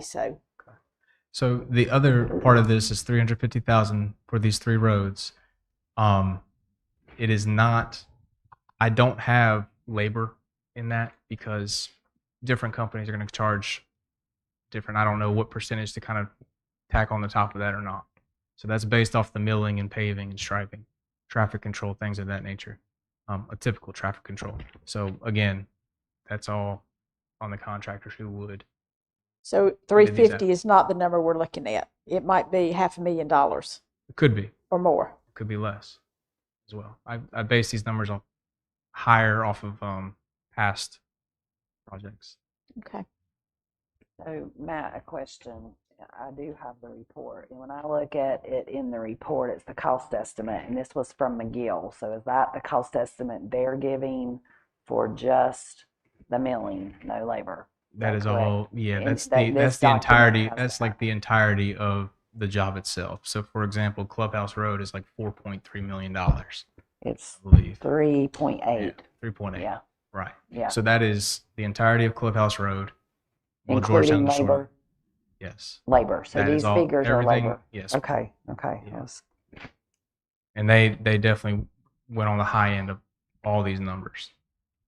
We can find contractors to these for far less. And did you say Clubhouse Road is 3.8? Is that what you said? 3.8, yeah. 3.8 I'm right now. I'm adding up Current these count. 2.5 right here.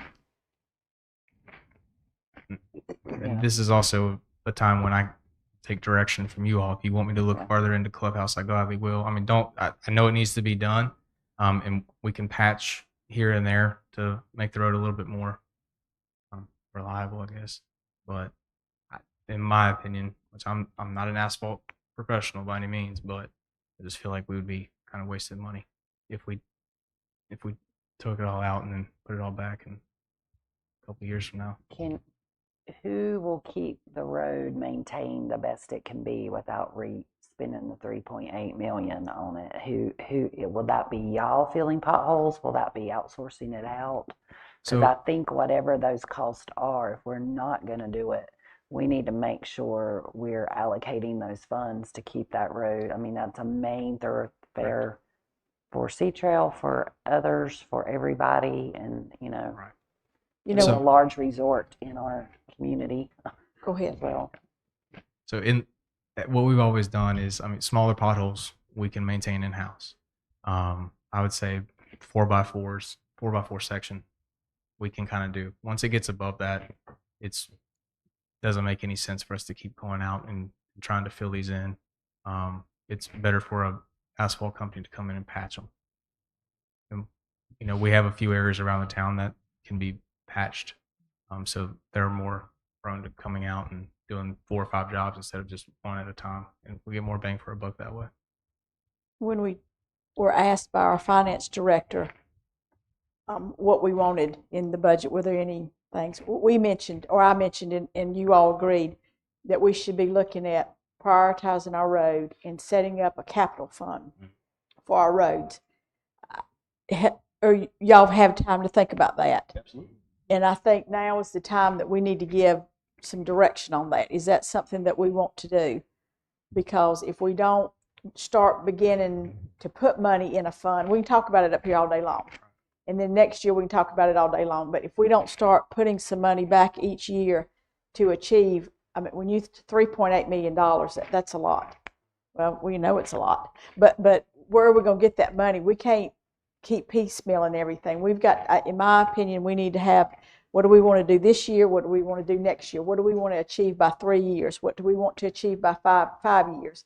You know, we may not be sitting up here in 5 years, but we would like to be able to hand off, here's a plan, that because we've not been given anything on this. I'd like for us to strategically think about earmarking money. So I don't know how to move forward with that today, but I'm seeing nods that we all want to do this. I have a suggestion, and my previous experience. So, for example, just going to throw out a number. If Matt's budget is $5 million, and at the end of the fiscal year, Matt spent 4, the expectation when he was given 5 was that he was going to spend 5. Comes at the end of the year, he said, I did better, I saved some money, I got some grants, I got some donations, I got a $1 million carryover. We take that $1 million and we put it in the CIP for roads. So the police department's the same way. If we have a $5 million budget, we spend 4, give me $1 million or $500,000 in my capital to help buy vehicles and so on. We could do that with every single department. There's going to be some things that we're going to talk about when we get into administration that talk about exactly that. So that's just one suggestion. I like that suggestion with the thought that we hold the line.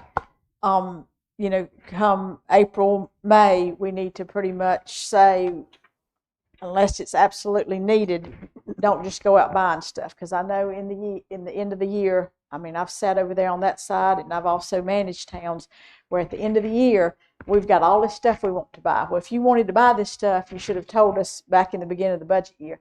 I think y'all may need to hear from us that we want you to hold the line come April, May, and our finance world calls that a frost. And then we have a hard freeze. We're used to that too. Yeah, We've okay. had those things. Okay, very and, good. It doesn't get into the weeds. Like if I need a set of wiper blades, I don't have to get the mayor to approve. Sure. But Right. there are some options, I think. Now, if we take every penny of the carryover and allocate it into a CIP, that could have an impact on our next year's capital. But historically, we've done well. Departments do very good at managing what's given to them, and there are carryovers in every department each year that could be considered versus funding the CIP upfront. Right. And I guess I would even try to take it a step further, not just what's in Public Works, but what's the overage for the year across the board, because I feel like we really need to focus as a town on these road repairs in our stormwater and facilities majorly. Some areas have been more funded than others, let's just say, but It's not we don't want to fund anybody, but we also need to get a handle on this stuff. And we are fortunate that there are funds, but we need to keep funds due to the nature of where we're located if there were to be a bad storm or something. And I think this document that has lots of great information in it is, telling the cost add up real quickly when you even look at the top 10 roads in the whole town based on this. We're talking major money. So, but we need to work on funding this as a group effort. Yes, ma'am. So on to streets again. So you talked about the unpaved roads and how much it takes for us to maintain them. So as of right now, we've watered roads since I've been here, which is 7.5 years. And before that, we had watered some of the unpaved roads to keep down on dust and help grade out. It's a lot easier to grade when roads are wet and things like that. But 3 of the bigger areas are marlin, sailfish, and dolphin, which are located on the island. So I just kind of wanted to bring this up to you all. You see that in the report that, right. Like I said, I'll send it to you all today. But one thing with these is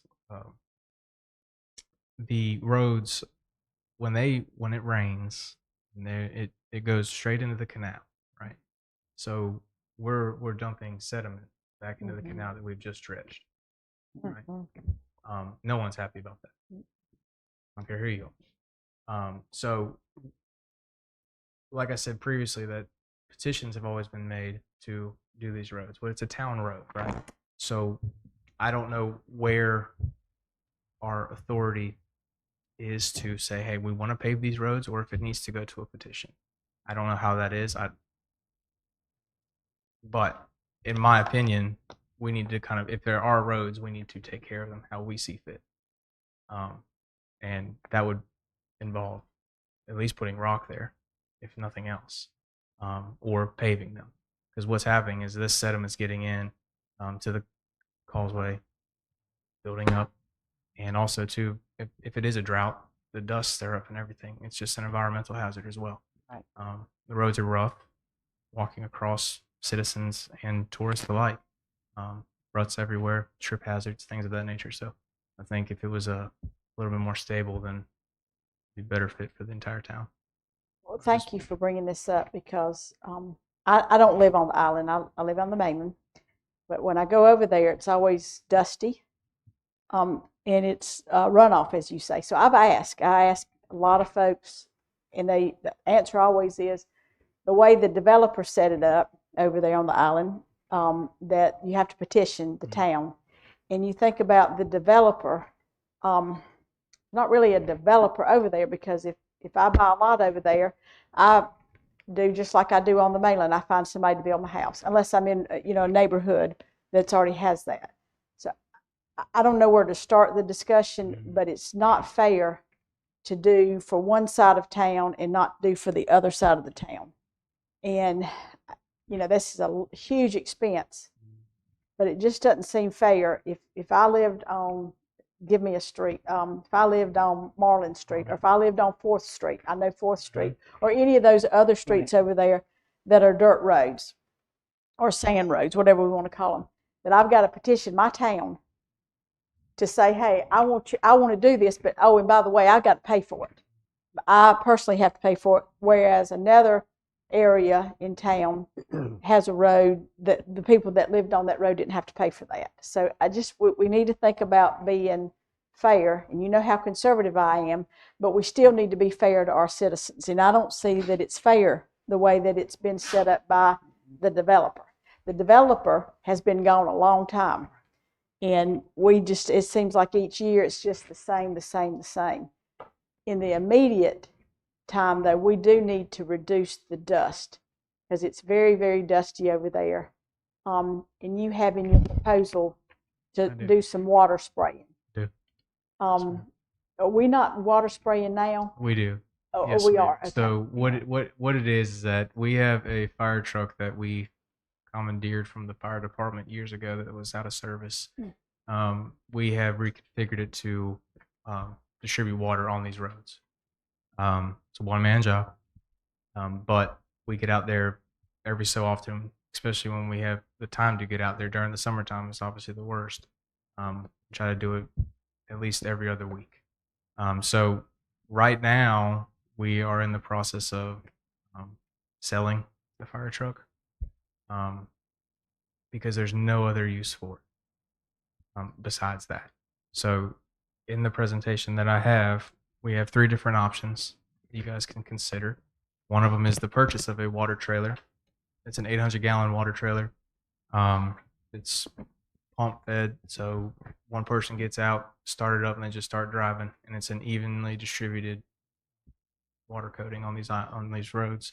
And not only on the island, but there's 3 other roads on the mainland that are also gravel and marl based. The other option, which excuse me, that there's not a picture of it, but that is the slide. But the picture of it is the total of it would be $14,500 to purchase that trailer. Option 2 would be a rental. It's a 500-gallon water trailer. Same thing as the picture that you have in front of you, but obviously a little bit cheaper. Do it every couple weeks. And then the third option would be to look for a contractor. I don't know, and we would have a designated time for them to be out there. These other 2 options, we can kind of get it and do it whenever we absolutely need to. Contractor, it may be a little bit different because I don't know how many contractors just water roads. Mainly, it's probably going to be a landscaper or something of that sort that's already busy during the summer. Okay, well, why don't we designate every other Wednesday, for example, to come out? Well, okay, now it's a drought, right? Hasn't rained. Someone calls about dust. Sorry, next week they're coming out. So, but that is an option to consider as well. So I just kind of wanted to give you all 3 different options as to what you think we should look into. Well, we're going to ask you, how much do you think the revenue will be taken in if you sell the apparatus that you're using now? I don't know I don't know that we know what it looks like or what's it valued at. What I've been told is that fire trucks in general don't typically resell very well. Does that sound about right? Sounds about right. I have it for 5,000. Are we talking about 10,000? I have it for 5,000. 5,000. And I think we have a couple days left on the bid, and I don't think we've gotten really any bites. No bids. No. Okay. So I mean, we do have that. I mean, if it stays, then we have that. Don't get me wrong, but it's just this particular apparatus would be more beneficial. And I'm not saying we have to buy it, but I think it's just an more evenly distributed water on these roads, because what we have is, like I said, we fabricated ourselves, and it puts water up, but it's not evenly distributed. So we have to go up and down streets multiple times to get the entirety of the road, whereas this would just take one swipe and it's done and over with. Would you Saves venture them. to say that it would be more efficient with time for the staff? 'Cause what you just described to me sounds like it's more efficient. It Even is. though I don't know how much efficiency we need to recoup $14,000. Right. Right. Over Well, that's why time I it also may. put that rental up there. Yes. And the rentals, Sunbelt Rentals, I got United a Rentals. couple questions about that. I see it, one's 800 and one's 500, so I know you're gonna have to fill it up, Mhm. when you're doing that. But, on the money side of it, I look at, $8,600, $8,700 is basically what you're looking at a year. In regards to that, on one that we buy, do you have any kind of numbers on what the maintenance is on keeping that tank up? I mean, if it's cracks, or hoses, things like that. Because if we're renting something, I would think that if anything like that happened, that would go back to the It rental would. company. It would not be another expense on us. Correct. And if we did buy this tank, is this something we're looking at getting 2 years down the road, 4 years down the road? So we can measure that kind of stuff out. And then again, with the contractor, I mean, I just don't see why we can't check with the contractor just for the giggles of it, just to see what it would cost Absolutely. to come back and regard this. I mean, if it's something that we need and it's gonna last for a while, I can understand it. But if it's something that we're gonna deal in putting more maintenance into it and things like that, then maybe it would be better just to lease something or rent it out, by the month or whatever. Absolutely. Yeah, we can And I definitely agree look with into all that. And I think also the whole storage thing, as we know, we're limited on storage to store things. And I feel like we as a town need to look at all these roads that are dirt roads that are on the mainland and the island, and they need to be converted to not dirt roads. And I would like them to be added into the street listing, prioritized, so that every citizen, every street gets a fair shot on their priority on the road list, so to speak, or the road spreadsheet that we have, because like we've said, we've got to tackle these roads and we can't keep putting this off. It's expensive, but it's got to be done. So that would be my recommendation, is that we add those. Then if that is the case, then council wants to add them wherever they fall. And obviously we can't do everything at one time. We got to have a plan across years to do. But if that's the case, then do we want to invest $14,500 into a watering truck? Are we going to use it for anything else? Or do we use the retired fire vehicle a little bit longer based on where the roads fall out? And to me, if McGill has evaluated these roads, which they did, it should be a quick update their spreadsheet to include those roads into our overall. And then we have that data and you can make decisions on your recommendation for that. And hopefully we as a group can all come up with more funds to make all of that happen, to get some of these addressed sooner than later. And I'd like for you to explore what the mayor said, because I just did some math on my little calculator here. It's $14,000 if we buy it. If we rent it for 1 year, it's 8688, right? And then we don't know what the contractor would be, but in 2 years we would have it paid off. With the thought that if we don't need it any longer, maybe we could sell it to get back our investment on it. I don't know what a contractor would be and what kind of. Is it going to be the same thing that we have now with a landscaper putting out water that's not evenly distributed, as you're saying, that's kind of happening now? Well, not kind of happening now, but what is happening now with the way that you have it? Yeah, I mean, we'll definitely look into it. And it's not just for the island, it's for the mainland, it's for all over. And it would be I think the $14,000 would be a good investment because you all, let's face it, we're not going, at our time, we're not going to be able to tackle all the roads. We're not going to pave all the roads. We don't have that kind of money. No. So I would love to say we're going to have all paved streets, but we know we're going to have a lot of dirt roads. But I look forward to seeing the numbers at our next meeting to see where we are with this. Thank you for bringing it to our attention. I know it's much needed. Absolutely. So switching over to stormwater. In a meeting that we had in November, I believe it was, you brought up stormwater about metal pipes. What? Can't stand metal pipes. I'm assuming you can't either. So one of the areas that has metal pipe, and it is deteriorating fairly quickly, and it was not on our capital improvement plan previously, but it's at Sea Drive East, and I got numbers and everything to replace all this with reinforced concrete pipe and HDPE pipe along the right of ways. So totaling $60,000. That's labor included. Also, these are the three that I'm looking at pursuing this year. Obviously, if there's an urgent matter that comes up, we would have to take care of that first. But also right of way drainage. A lot of the roads around here, the water's not able to get off the road how it's intended to do. The shoulders of the road are built up.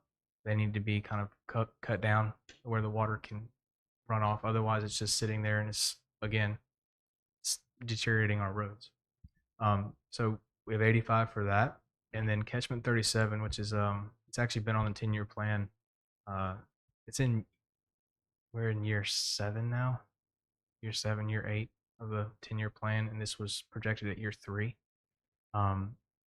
There is a problem area over there. And what needs to happen is this infrastructure has got to go in the ground. It's been pushed back for years and years and years. So we need to kind of look at that, and I'd like to pursue that this year. Where is that exactly? Great Oak Circle and Mill Slough. What is it again? Great Oak Circle Okay. and Mill Slough, the intersection.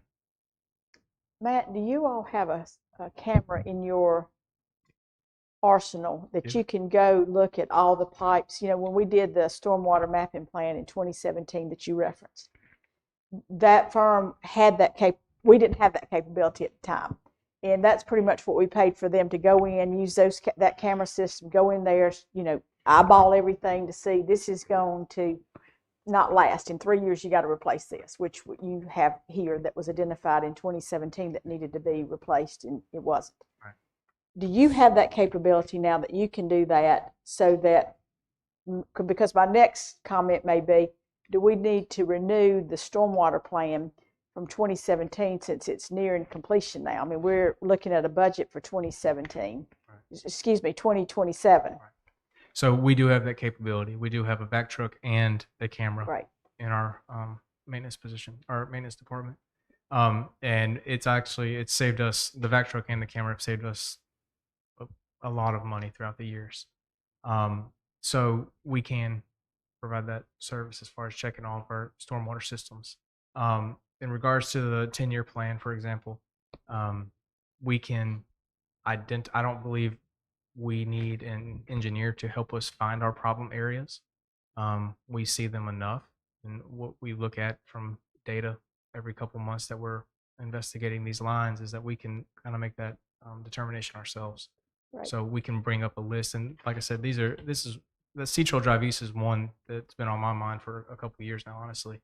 But the right-of-way drainage is another one. But yeah, we can put a list together ourselves. I think that would be good for our council, for us to look at it, not just for this year, but maybe not next year. What do we need to be thinking? Yes, thank you, Mr. Arnold. 5 years. Do it, for this year we have these, and then next year, then the next year, then the next year, then the next year, so that we can kind of be looking at what needs to be. So we're more strategic at what we're spending our taxpayer dollars on, Right. and that we know that this is coming up. And I think you would like to have that. That you want it to be earmarked. Right. So if you I do. could do that, I don't think that needs to be in this budget year, but just philosophically, I think that we would enjoy seeing, we'd enjoy seeing it. We would like to see that. Yeah. Thank you. Yes, ma'am. Okay. Moving gear. Beach erosion. So everyone knows that these beach accesses, there's a lot of new beach accesses that have been recently built over the past 4 to 5 years, and previous before that as well. But the newer ones, like I said, the 4 or 5 years. So we have 3 in mind. Excuse me. That are on our list. 2 of them were actually part of the budget last year, 7th and 32nd Street. We didn't get grant funding last year for them, so we did not pursue them last year. We would like to pursue them this year. We have to get we're in the works of getting grants right now with prices and everything like that, and submitting all that information. So hopefully we can get something back from it. If not, without the grants, you're looking at $485,000 to repair 3 different walkways. Whereas, just for comparison, 37th Street access itself was right around 400 by itself. So we're looking at 3 for the price of 1, actually. And just that's our overall plan as well. We don't have a 10-year plan or anything like that as far as when we're going to do these. We're out there every single day, and we see the deterioration of these walkways, so we know which ones we're having to repair and spend more time on than others. So with that, the beach erosion on line item would be $485,000 if approved, with the potential of grants. And when will we know about the grants, if they're received or not? I think typically it's a couple months after it's submitted. So hopefully by the end of this month, before we meet again in April, we'll at least have submitted everything and get some response back as to how long it would take. Okay. And I know I'd ask y'all about because I had been told previously, sometimes what you're told, you don't know what's true or not. Asked y'all about the beach access plan, because I had been told that certain ones were in line to be, improved upon. Some have, some haven't. And y'all sent me some stuff, but it sounds like what I had been told was not fully accurate, that there's not a plan. So to me, with that, just like roads, we almost need a plan. Right. And put some dollars with it to see what we're looking at, and look at grants, look at whatever we need to You're referring to the continuation from the sidewalk to the Well, walkways? no, that's a separate thing I was going to Oh, mention. okay. This is, Vicky sent me the beach access, which shows, you know, from the Strand all the way to Main Street, the sidewalk there at Main Street, that. But the other issue is I was told that with some of the access points on the beach, that the ones that have been upgraded, that have the what's called the ADA. handicap viewing area, Yes, which to me is not fully handicapped. You can get out there and then view the ocean. You can't get down to the ocean, which to me is a little strange to call it that. But I had been told that those areas from the sidewalk on the south side of Main to the start of the boardwalk for that access point, that had to be done with the pervious material, quote, paved with the pervious material. So there again, I asked, was asking for guidance from y'all on that, because that's what I've been told by several folks that were involved with some of that. Okay. So, you know, if so, with the grants, do we need to do that still? Was that ever in the plan? That was kind of my question Right. there. As far as I'm concerned, it was never in the plan. It was in the very beginning stages Mhm. of this project. Right. You know, for years we've talked about continuing the sidewalk on every access all the way up to the wooden walkways, whether it was ADA or not. Right. I think it's a great idea, sure. But as far as required, maybe Yeah. that you're looking for, I don't know that for a fact.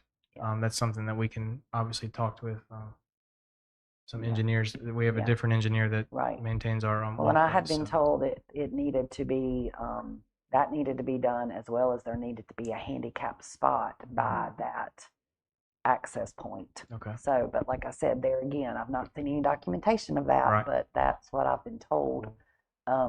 So curious, and I was also told a ranking of when certain streets were going to be done, their boardwalk, and that has not came to fruition. But that's why I was initially asking what when people ask me where's the street fall on the schedule, Right. and you may want to also send that to the rest of council, so they can view that as well. That document Vicki just sent me when I asked about it. I'm obviously asked that a lot because, as y'all know, these pictures you shared, there are many beach accesses like that where the sand is just, every time the wind blows, it's caving in, and residents are messaging me, why isn't this cleaned up? And I know y'all are out there doing it, but it every day it can just get back that way where you can't really walk up it, and then the plyboard, I call it, on the sides, you know, it's like the plyboard and the decking stops here and the sand's up to here, so it just caves right back over. Yes, ma'am. So if we do get those ranked or rated, I think that could be also helpful to have a plan going forward, how to attack that. Absolutely. And thank you for bringing that up, because I've been on some email threads asking the question, and folks telling us that this was required and why are you not doing it? So I don't think you're asking too many questions. It's good. I mean, you're asking, Right people questions. are hearing us, and they know that they've sent us emails. They know they've called us. And now they can hear it from you that was not required. And I think that's good that now we all know. Mhm. Thank you for asking that. Right. The question about the beach erosion. Yes, ma'am. Before you had said you had some quotes and it didn't include all the labor. This is the final turnkey price. It's not 100%. It's not 100%. What I've done is the last price we got for last year, I've actually tacked on 10% to that to make it, and that was Which is pretty close. Those numbers were with labor, equipment, material, everything. Any other questions about that? Sorry. Okay, thank you. Hey, Matt, go back to the way you have those up there is like 7th the worst and 18th and 32nd. I just want to make sure. Yes, sir. Okay. Yeah. 18th Street, for example, it is fully engulfed in a dune. Good. You really, if it fills in, it's really hard to walk out there. Yeah. I mean, you're walking up 3.5, 4 feet of sand to just get onto the beach strand itself. It stops right in the middle of the dune. All right. Community center. So with limited space for storage, as you all know, for us especially, we've actually looked at, since we've purchased the community center a few years ago, we looked at using that as a lay down storage yard, not only for our department, but for other departments as needed. It's a 6-foot double panel wooden fence, 2 entry exit points, one at the front, one at the back. We actually do have 2 quotes for that so far. One of them is $17,794, and I apologize for not having it on there. And then that's with no warranty. The other one is $32,000. It's a minimum of 15-year warranty for termite and rot, and then a 3-year workmanship warranty as well. So that's the difference in price. One comes with a warranty, one essentially does not. Can you say those one more time? Because I think, The prices. yeah. So the first option is $17,794 with no warranty, and the second one is $32,000, minimum 15-year warranty on termite and rot, and then a 3-year workmanship warranty. What's that second price? $32,000. You know, the community center was donated to us by the Sunset, what is it? Sea-Trail. Seaside, Sea-Trail. Sea Trails. HOA. And I'm sure you want this fence to, I mean, they gave it to us, Right. but we still want to honor the way that it looks. And if we start putting equipment there, we don't want it to look like a junkyard. So is the fence there to preserve that look so that because they gave it to us. Yes, ma'am. We don't want to have something and then it looks like a junkyard over there. Right. The fence will be tall enough where the folks that are living in that area, when they're coming in and out of their development, they will not see Correct. an eyesore. Right. Okay, Um, that was the purpose of this, and ma- also for safety, security. Yes, ma'am. Mainly for us, it's our trailers, our bigger trailers that we would need storage for, instead of them being in the parking lot next door. There'll be other items there that will be stored. Yes, there can be, whether it's police department equipment or fire department equipment. It can be utilized by departments. Do we have a camera system there to watch it, or I don't believe there's one on the backside, no, ma'am. There's no camera there now. But the previous administration had got a quote to fence in part of our parking lot here at this building, where you can see a bunch of unsightly stuff as you travel to the beach down Sunset Boulevard. Yeah. And we thought, we have this is a big lot over there, and if we can preserve the way that looks for the neighbors that are around the community center by this double panel wood fence, take some of this stuff out of the parking lot here and move it there, it won't be visible. Traffic volume down Station Trail is not as great as Sunset Boulevard, and we can clean up this lot and put some of that stuff here. Cameras, we could ask Alan to our IT to quote something out, something we didn't think of, but it would be behind a locked fenced in area. and we will probably never want to expand back toward there because of the way that building is constructed. It's not, I'm going to say buildable to build out behind that. So I guess we need to think about that. We would not be building back out there. It's not suitable to do that. So that area that's out there is just really sitting there looking pretty. And we're trying to put the fence around it to preserve our equipment. Yes, ma'am.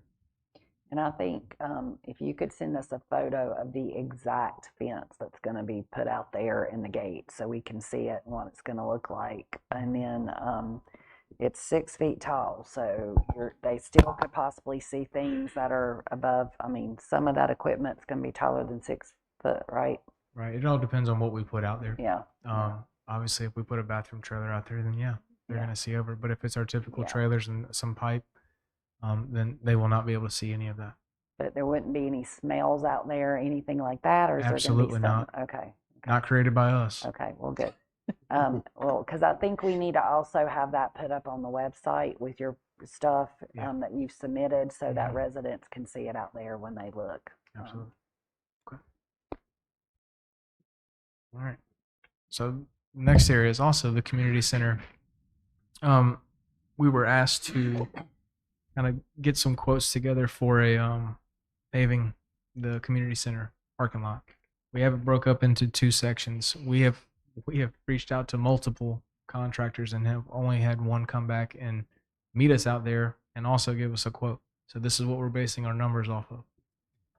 But I have it broken up into two sections. Like I said, the red section is the entrance off of Station Trail, and for the front part of it would be just right at $25,000, $24,980. And what that would be is the removal of the rock that's there now, down to 6 inches. Put a structural base in there, road base, and then overlay it with 2 inches of asphalt. It would be striped, obviously. They would keep the 6 handicap spots in the front that are currently there, parking bumpers. And then on the side section, up to the end of the building and potentially the fence, would be the other section of asphalt. And that totals $16,890. Again, they would have to grub out the vegetation, put a road base in, and overlay it with asphalt, 2 inches. Again, with the striping of the parking spaces and the parking bumpers. So is it 42,000 to do all of it? Yes, ma'am. And it's uneven now. It is. And we worry about people tripping on, because it's dirt dangerous. and it's uneven. $42,000 is a lot of money. It is. Another thing, if you look at this map, the way when we have events down there, and when we have, even just like we just had the voting, Mm-hmm. if you only pave this part, there's so much property there that has in the past been where they pulled up part. It's going to narrow it off a lot right there if we go into this. Mm-hmm. So This is something I personally would say is not a big need. Right? I mean, I know once y'all start going in there with the trailers and all, that is going to put a little more traction there. But for the price right now and the usage, the way we've got this thing going, until we decide exactly if we're going to be able to base it more community activities and things like that, Right. I just see a lot of parking is going to be cut down, a lot of areas going to be cut down. That's, if you put the pavement there, then this, of course, we wouldn't want to put it out in grass. So it's going to cut those numbers down. And as far as necessities, I think this, in my opinion only, I just don't see this as a necessity going into this year right now. Okay. Maybe down in the future when we do have the money or something, but as far as this, I think this would be one that I personally could say, let's not do this right now. And on that, Yeah. also note, I kind of share that same concern, depending on, I understand the reasoning, but for various reasons, for safety, for people, especially going to vote. I know a lot of people, it was hard for them to get across on that gravel there. But we had a meeting with an architect, and he had mentioned he had concerns about us being able to pave that. So has this been looked at to see if we have enough area to be able to pave it? Has this been ran through proper channels to make sure it can be paved? What Christy's talking about is when we met with You're the talking about the architect, impervious 2 by surface? 2 by 2, Yeah. and Doug, I can't remember his name, but the architect that did the drawing of all what the community center could have looked like. Sure, Yes, thank you, Mr. Arnold. Said just what she said, but we did meet 2 by 2 by 2. In the meeting that we were in, said that, I don't know if Mr. Arnold and Mr. Brom and Mayor Phillips, if they mentioned that to you, but we were concerned that the ratio is not going to be right, and now we're seeing it here. Yeah, Right, he so- told us it was not, he did not believe it was an option to do paving there, is what he had stated. So whether that, like I said, don't know if that's, Right, just didn't so- know if it had been looked into to that level of detail. I believe you're referring to the impervious surface of the lots, right? Right. So it's 45% in our town ordinance. It's allotted impervious surface, the total lot. So with this is the way it's cut right now, we would have the ability to put the impervious surface in there, which is the pavement. We would have to mitigate that with stormwater, of course. Mhm. So He mentioned that as well. the Yeah. I didn't put the price in there because that is actually something we can do in-house, minimal cost. We have the equipment, we have the personnel to do that. There's not many utilities in the way, but again, it's an added expenditure. So Well, it is pricey, and we're not using the community center that much. It would make it look nicer. It would reduce people, tripping, but I'm with you too. It is pricey right now. But I'm glad we're looking at to see how much it was, because I know we've talked about it. It was important for us to know how much it will cost. absolutely. So it's $42,000 plus your labor for the stormwater Mhm. mitigation. And I think as the budget more, solidifies, we'll know more we'll know after today some more than we know currently, but we'll later know where we Yeah, I are. think that the hope of this council is eventually that this building will be used for more community events, to have things, because we have an active community and we can get things going down there. Then this would be something that we could justify in the future to make sure it is nice and good Absolutely. for, if we have enough events going on that's Yeah. actually serving our community, not just voting for the county Right. or whatever. Absolutely. And hopefully that'll be something Yeah, that and there's comes- different options we can look Yeah. into as well in the future. So, the next thing is the gazebo and street lights. So, if you've driven onto the island at night or early in the morning, you've noticed that there are a lot of street lights that are out that are owned by the town. Decorative lights. There are 21 lights altogether. 17 on Sunset Boulevard, 4 double headlights inside the gazebo parking lot itself. Of those, 12 of the lights are currently not working. So 9 of them obviously are. So what Brunswick Electric has told us in email is that the lights that are no longer working, since they do not have the parts, cannot obtain the parts to replace them and fix them, they would replace these poles at no cost to the town. And then thereafter, the monthly charge for electricity for the poles would be $14 a month. If it's a single head, if it's a double head, obviously it's doubled, so it's $28 a month. To keep a consistent look, we're recommending that we would replace all of the lights, which is 9 lights that are currently working. So you're looking at $100 per pole, so $900. Again, thereafter it's the $14 a month for electricity or $28. So we can obviously go and replace the ones that are out, but then you're having a different look. We like a consistent look. Yeah. We've You know, already, you keep hearing that Everything from on us. Main Street is already what these lights would be. So you're keeping that consistent look all throughout the island. So I guess what we're asking is for us to pursue the change of street Match lights. 'em. Yeah, and which options can we pick any of these? You can. Okay. Again, with the different options, you're looking at different money costs associated with them. Per month, Um, yeah. Are there other options we can also explore? Those are what Brunswick Electric gave us. I Okay. think there were 4 different options altogether. Okay. Do they have, I think, here we go with the girls. But do we have something like maybe a nautical look? Can you at least ask them something can- more Yeah. nautical looking?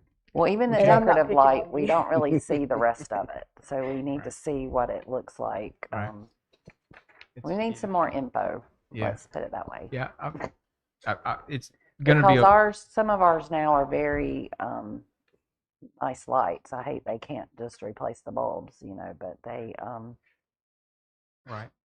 guess we don't wanna- And then also too, with those lights, you're looking at obviously the cost a month going up in electricity right. as opposed to the 14. One other thing But we don't want the boulevard lights, I guess is what I'm getting at. We Right. don't want the interstate lights right. look. I guess understand. is why. You talking about the silver pole? Yeah. Yeah. That, Okay. well, we don't want it. Mr. Arnold, Yeah. Mr. Braun, do y'all like that look? Yeah. Y'all like the more classy look with the? So another option, again, I don't have this on here, but it was something I thought about last second. Was last year we had bought 2 solar lights. Mhm. We staged one at the wildlife parking down by the boat ramp, and then one by the gazebo on the island. They've worked out very well for us. 365 days a year, it's got light. Obviously, there's an upfront cost, but thereafter, there's nothing. Very minimal maintenance on them. So I don't have the numbers, but I just kind of want to throw that out there and see if you guys would be even interested in doing that. Again, is the upfront cost is what's going to get us. Yeah. Over time, you're going to be saving money, but Mhm. it will cost. It'll take a while to get that money and see where it's saving. But I'm just throwing What's that the out there. look of that? They I can don't, change. They have different looks. okay, maybe send us some options that could be similar to what's They had different there heads on or a them. nice look, and you could look at them and Yeah. the cost so we can We evaluate. just tell got us- the two we have now are just generic Yeah, looks, right. But we, whatever the yeah, they have options different are, heads yeah. that can change out. See if Brunswick Electric could tell you where these lights are located at in Brunswick County. So Okay. you can probably take a look at it. Great idea, do it. Sean. Mhm. Great idea. I have some in my development, so I can Okay, take a yeah. picture. Yeah, good. That'd be perfect. And do we? The biggest thing is the wattage coming off of them. The looms is going to be the same. Right. Like if we didn't pick this decorative light, but we chose this one, Mm-hmm. this one here, Mm-hmm. it's going to be the same and the light is going to broadcast the same as far as what we're looking for and all that. Okay, just Yep. making sure. Yeah, because But there's we'll check definitely a on all lighting that and, issue. I mean, you go, there's We'll There's a check lot on all out. that. And the purple light syndrome as oh well. yeah, Yeah. that too. Mm. I know Sean's It's talking. nationwide though. So the last thing is more of a discussion for you all. We currently have a position. It's a part-time position. It's a roll card attendant. This service, from my understanding, has been provided to the town for at least 10 to 12 years, if I'm not mistaken. And what it is that when the trash is picked up on Wednesdays, the next day we come out, part-time employee comes out, and they roll all the trash cans back, the recycling bins back, and then again on Saturday, trash is picked up on the island, and then on Sunday our part-time employee comes in and rolls them all back again. And this is provided to the island and Seaside Station only. Again, it's been a service for at least 10 to 12 years, and it could go back farther. I don't know. But we kind of wanted to get your input as to what you guys are thinking. There are a couple other areas along the coast that do provide the service and don't provide the service. Ocean Isle does. They pick them up the same day. I believe Holden Beach does. So, and then there's a couple that, like I said, they don't provide that service. It's the responsibility of the homeowner or the rental company to move those back. So it's just more of a discussion point for you all if you'd like to continue this or. Well, I remember when it started, and it was basically people were at Seaside Station were not here on, I think it was at that time, it might not even been Wednesday pickup, but whatever day it was, they were this was their second home, and they left traditionally on Sunday, and then they had to work with their neighbor, hey, can you get my trash can out? So the council at the time said, it's a good idea to do that, so it's helping them. And then on the island, we have so many rentals that, you're renting a house. The last thing you're going to do on Saturday is get the trash can out, unless you're penalized. And then, of course, you probably would get the trash can out. I just worry if we don't continue, what's that going to do to our parking out there? But I don't like that we're providing a service to one group of people and we're not providing a service to another group of people. That's not fair. Yeah. And I don't know if there's a way that we can work with the rental agencies to say, hey, you all need to manage this. I mean, because it's their trash can.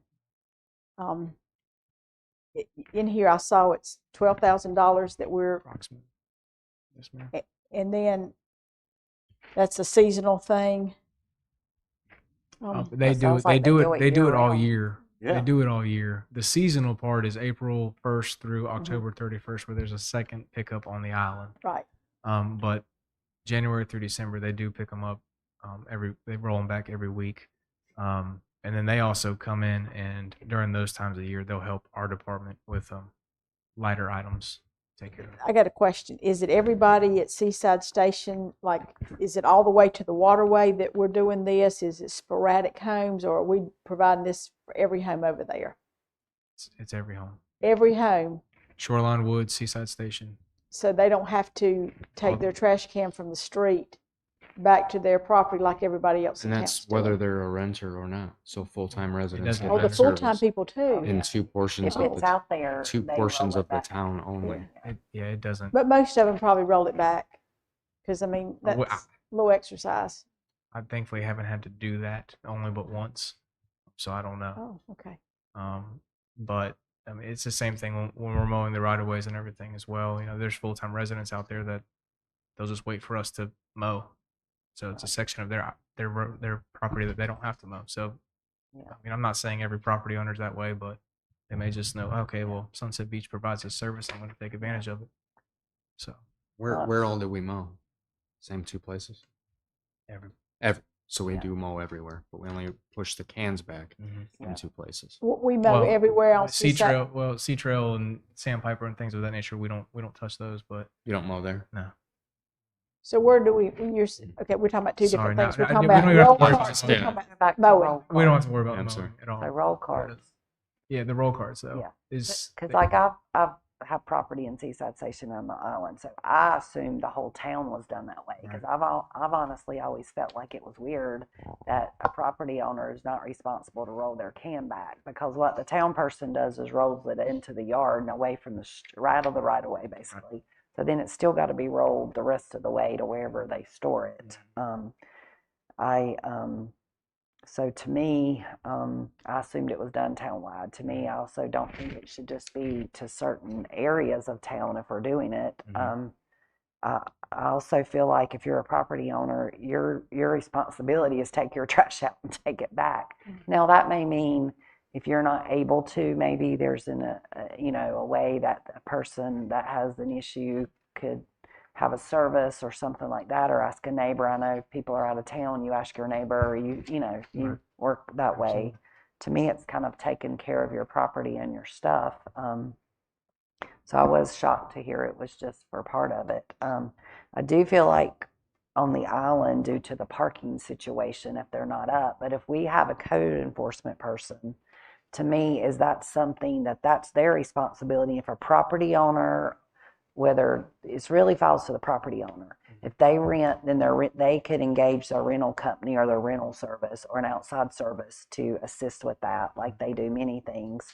But if not, it's your responsibility on that property to roll yours in. If not, to me, it really becomes a code issue if it's not rolled back. But what does the code truly say on that? I'm not sure. Yeah. I know you're there's an ordinance for yeah, it. exactly. Yeah. But to me, so So does the That's ordinance say they need to return their trash can back? Is that what the It ordinance says says? it can't be in the right of way for I think it's more than 2 days prior and 48 2 hours. days after or something. Yeah. And then 40 the hours. trash pickup service, they have a waiver that if you're handicapped or can't get out there, they have a waiver service that you can fill out a waiver. Like you got to maybe show a doctor's excuse or doctor's note to say that you have a handicapping condition that you can't get your trash can back, which is very good that they provide that. But they do provide that to people that can't do it. Mhm. Hey, Matt, on page 36, you have these two numbers here, 1,513 and 929 Island and Seaside Station. Mhm. That's almost 2,500. It is. And then when I look at page 42, for instance, like the month of July, it shows 1,652. Mhm. So what's the difference there? So some of those are duplexes, Okay.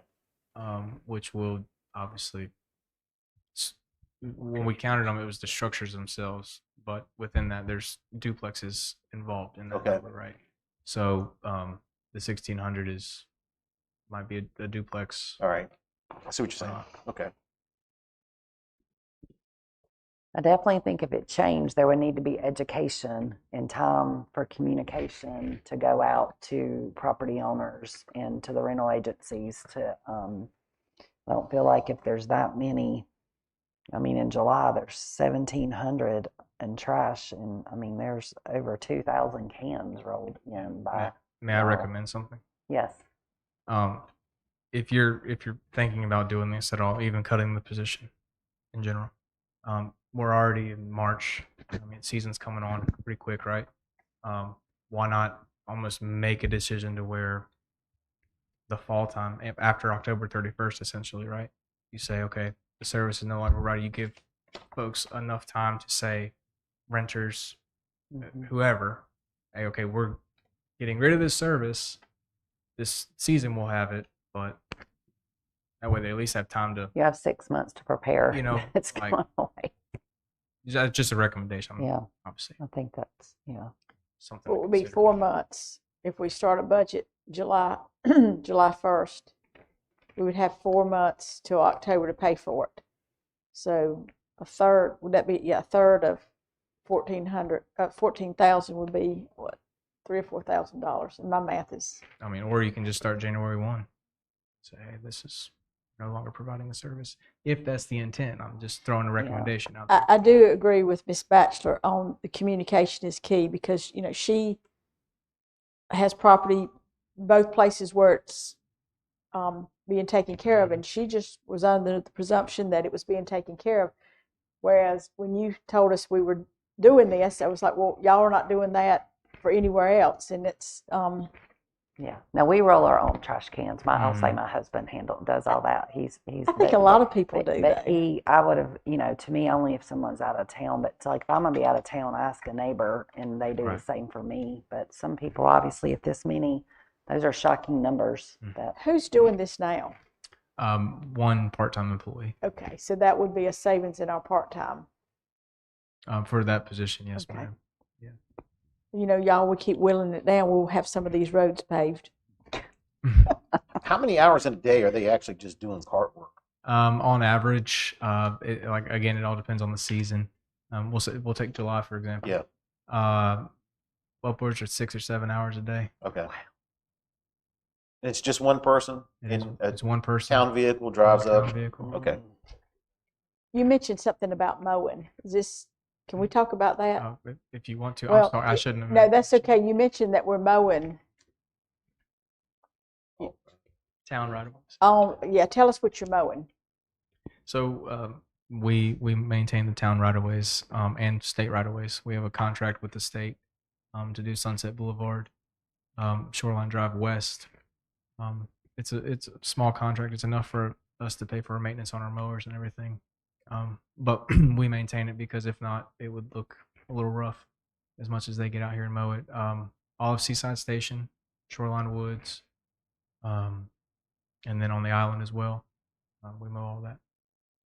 So that's pretty much it. So you're mowing the right of way throughout the whole town unless it's an HOA and they. So don't Sea Trail, want you Oyster to. Point, Oyster Bay. Okay, all but those any spots. other neighborhood or street, you are doing the right of way. Yes, ma'am. And is in those neighborhoods that have HOAs, is that just because they have lawn care people that do it, They or do. Yeah. or do I mean Yes. they They do do. do it? Okay. Yeah. Well, okay. I mean, I have to. I mow my own grass, but I also know that it's a policy where I live at that hey, you've got to maintain the easement that they belongs to the town. Okay. I believe it's like that in the other HOAs, but that's. So we're talking about the HOAs: Sandpiper, Windfall, Cape Side, Oyster what am Point, I- Oyster Oyster Bay. Bay, Sea Trail. Mm-hmm. All of those you all don't do. Correct. But you're doing in Seaside Station all the way back to the water. Yes. And all the way over to Seaside Road. That's something that we cut out. Most of the homeowners that I live back here, and a lot of those fuss when they do cut them because they have somebody comes in and cuts their grass every week or every 2 weeks, We have, and then y'all come in and skin them, we have, down. we have a list of ones that we're Yeah. not allowed to touch Yes, I say so. because of that reason. Well, That, and then also we got a codes person fixing to come in.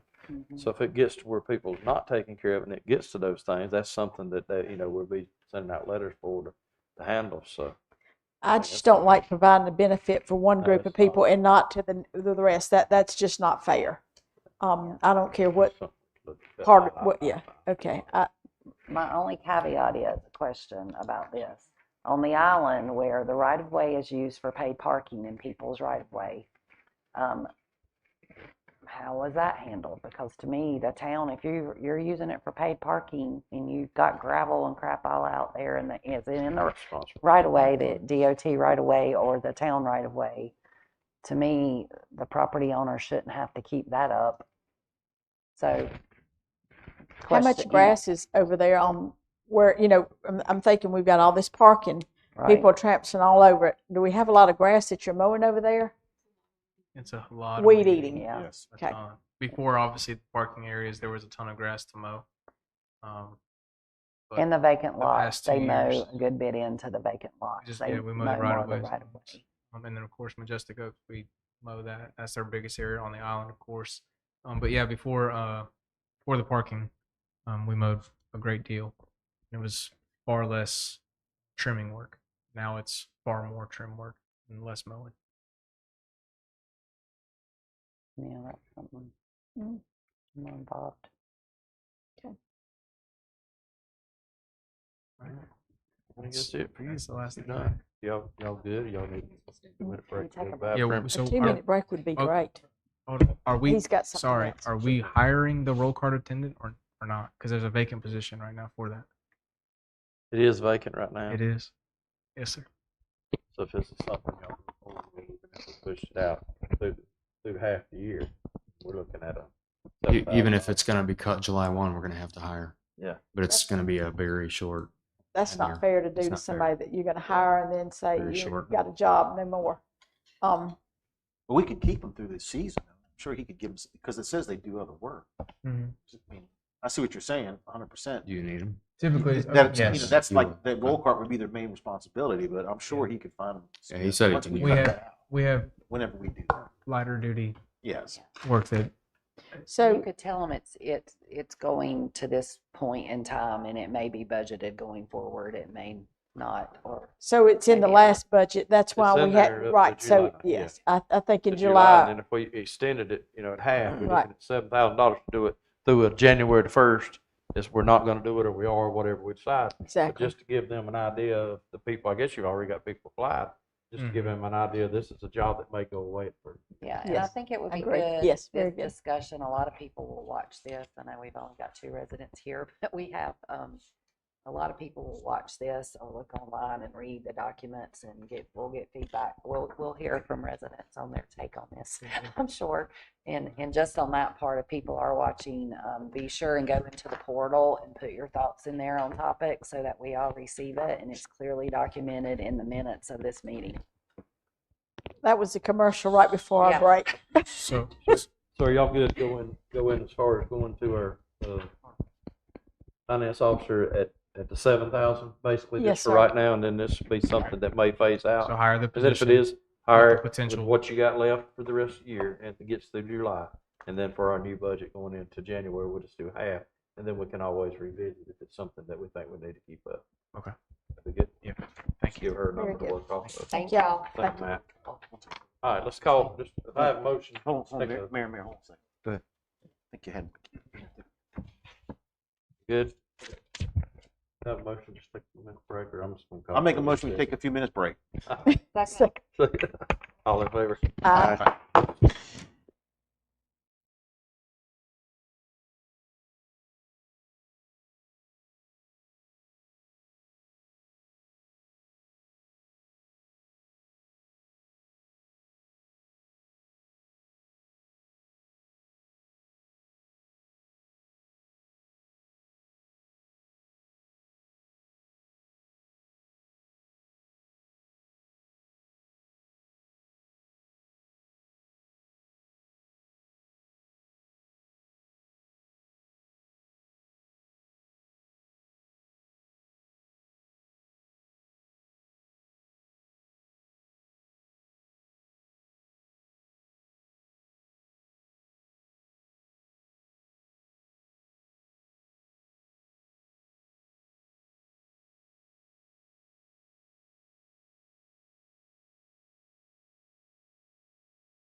Let's call this meeting back to order. Next up, we'll be going to the fire department.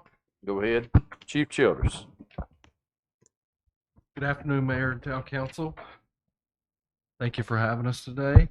I don't know if it's a good thing to go in the middle of the pack here, or the first or the last. We'll see. All right, first on the agenda today is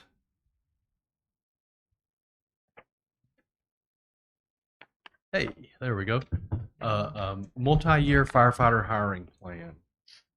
I'm proposing that we hire 3 firefighters between now and 2031, a multi-year plan. And what this would do would give us 4 firefighters at each station, Station 1 and 2. As you know, Fire Station 1 is staffed with 4 personnel, and Fire Station 2 is at 3. 4 firefighters per rig is the preferred minimum crew size. This is essential for operational effectiveness and safety. I asked Town Council to consider this plan to allow just us to be able to operate a little bit better and a little bit safer. As you know now, we still have to deal with routine absences such as vacations, sick leave, injuries. We do have 1 firefighter that's currently deployed in the National Guard. We estimate this to be between $275,000 and $300,000 annually, which includes the retirement benefits, the taxes, insurance, scheduled overtimes. This would take our full-time staff from 24 to 27. NFPA 1710 recommends a minimum of 4 personnel on each fire apparatus to ensure adequate fire suppression, rescue, and emergency medical operations. This would greatly enhance our ability to meet this standard. Again, that's just a recommendation. This investment would align us with the national best practice staffing levels to bolster our operational resilience and ultimately deliver a higher level of service to our community.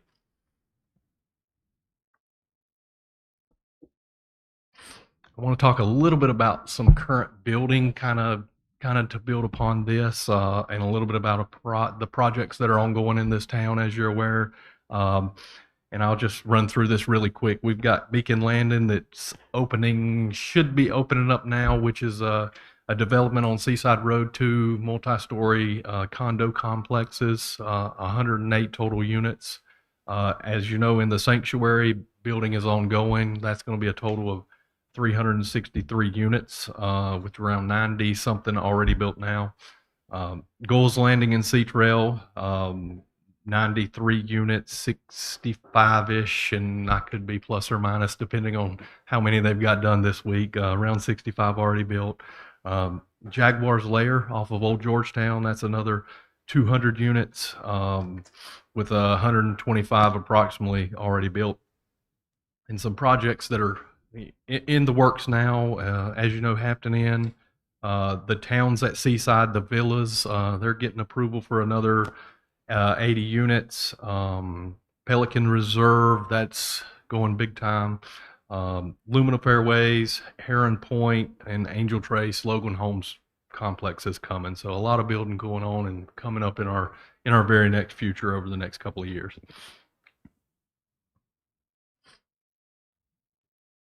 Richard, regarding those new developments, what kind of expected revenue do you see coming in from the fire on those? I wish I had our expected revenues coming in today. Okay. They actually got an email this morning. They're hopefully next week we'll have those numbers in. Last year we were increased by 171,000, if I remember correctly.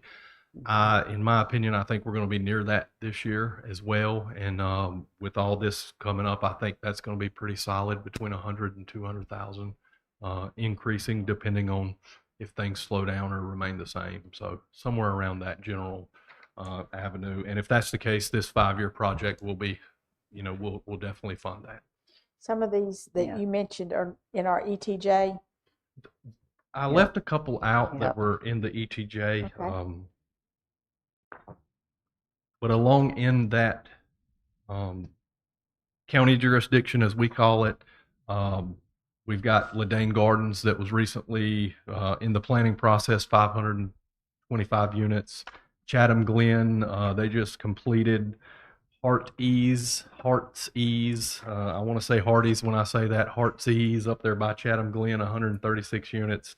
And then Sailor Haven, just outside of our jurisdiction, but that's going to cause a lot of traffic into Sunset Beach, and that's right at the intersection of Old Georgetown. 300 units for that. And that's not going to have you a good access. That second access was horrible that they approved at the That's planning tough. board, county That's planning going to be a board tough meeting. one. Horrible. Again, that's not in our fire jurisdiction. Right, but That's still, you're just going to be outside, going but there if a fire happens. We're going to be going, Yeah.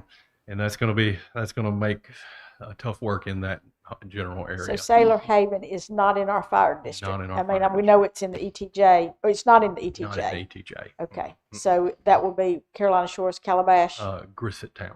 Grissett Town will take care of that. Yes, ma'am. And then we just provide mutual aid to that. Yes, ma'am. Yes, ma'am. But where we're located, would you likely be the first trucks to arrive Yes, there? ma'am. That's what I'm thinking. Yes, ma'am. You're the closest station to it by Yes, far. ma'am. Kind of crazy, the lines. It is. You know, it to is. really all of these Yeah. that you mentioned, our fire engines will be the first. Our guys will be the first yeah. to get there. Yes, ma'am. Definitely. Yes, ma'am. Okay. Yeah, I guess if you could email us that list, because I don't think that's in our packet. You got it. Yeah, and then when you do get those revenue estimates, that would be great. And again, some of the numbers, and they aren't exact. I'd have to get with Carrie to give you exact numbers on how many homes are already built on That's that. fine. This is Yeah, just a good that's rough fine. estimate. Yeah. That way we don't miss something, because there's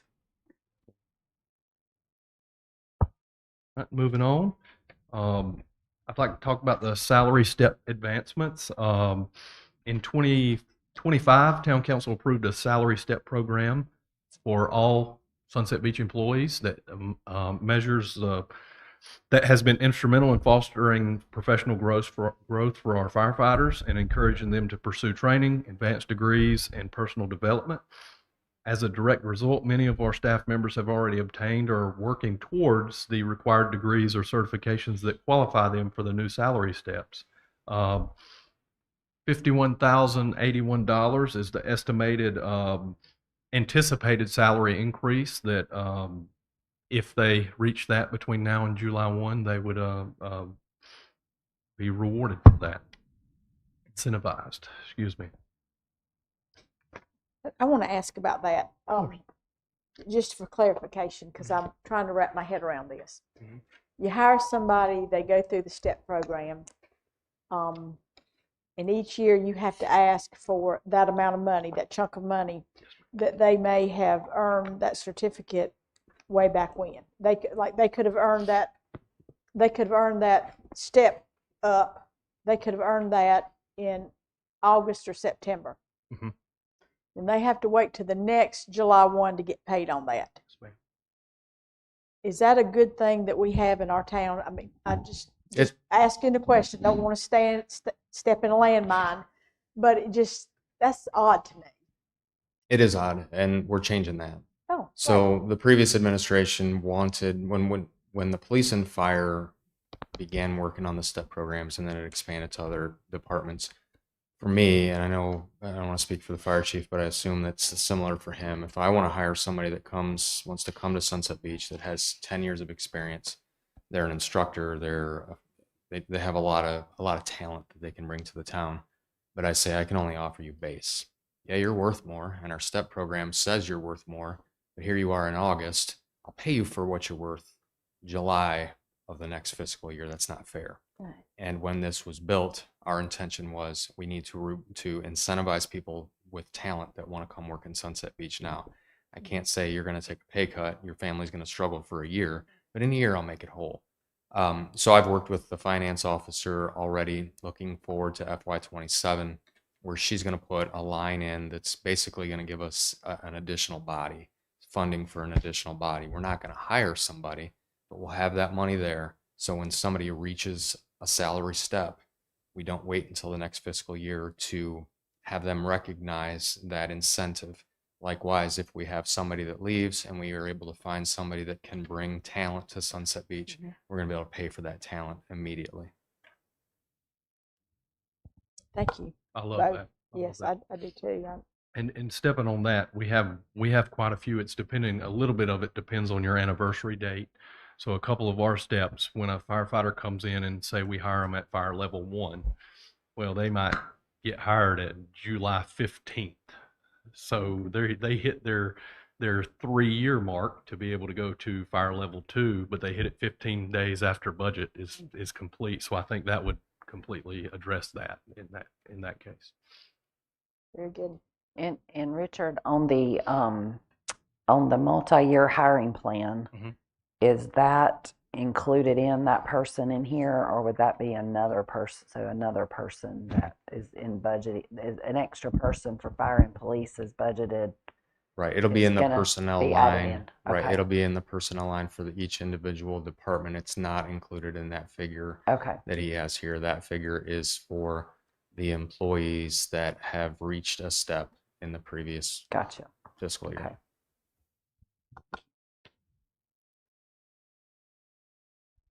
Moving on, I have an item in here, communication equipment. This project directly advances our mission by ensuring that every vehicle is equipped with at least 2 portable radios. We have a cache of portable radios, so every vehicle has a mobile radio, and a mobile radio is installed in the vehicle. And then the goal is to have at least 2 portables on every rig. And as you know, that includes the beach vehicles as well. So we've got 2 vehicles out there working. We have 3 in the inventory, but 2 vehicles working on the beach. We operate on many different channels. So we operate on what we call the fire channel, and we operate on a TAC channel, which is an operation channel. And then when we're on the beach, we operate on what we call the beach channel. So there's 3 different radios. So at times, DC and I or any of our people are having 2 radios in each hand just to be able to communicate. We try to make that better as much as we can, but it's imperative we get 2 radios, 2 portable radios in every vehicle. And so this project's $29,860. It would outfit every vehicle we have with 2 portable radios. And this could be all this year, or we could split it up, 15,000 this year and 15,000 the next would be okay. There is 1 mobile radio included in this, and that is 1 mobile radio for the boat, not the skiff, the larger boat we have.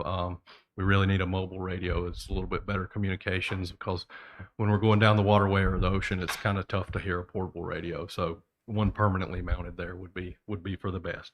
Again, this is state contract pricing. And like I said, that can definitely be split into a 2-year project. We would be okay with that.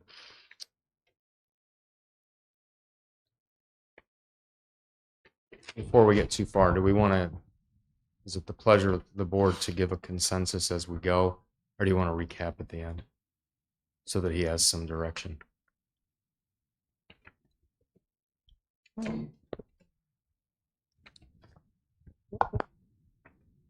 It's a necessity. It's what? It's a necessity.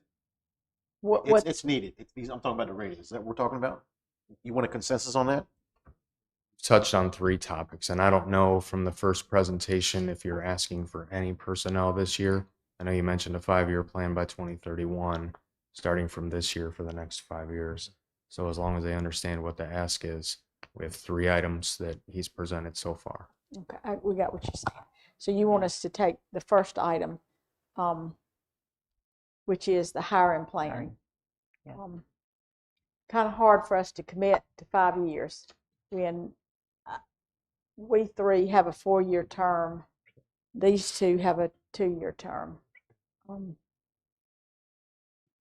I think I would like to see our expected revenue increases, what those are going to be, to also see what dollars. And I think once we get from finance where we are with everybody's requests, I think it'll give us a bigger picture of right now where, I mean, this these details are just popped up last night for us to even see.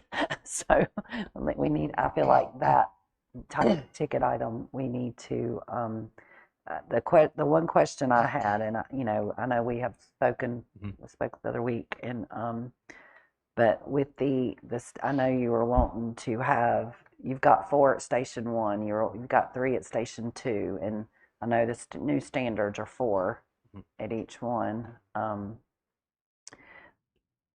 A little more clarification on when there are different levels of personnel there. I know you referred to them as crew today, but there's different levels of, gotcha. I guess I would say, for most people, management within the fire system.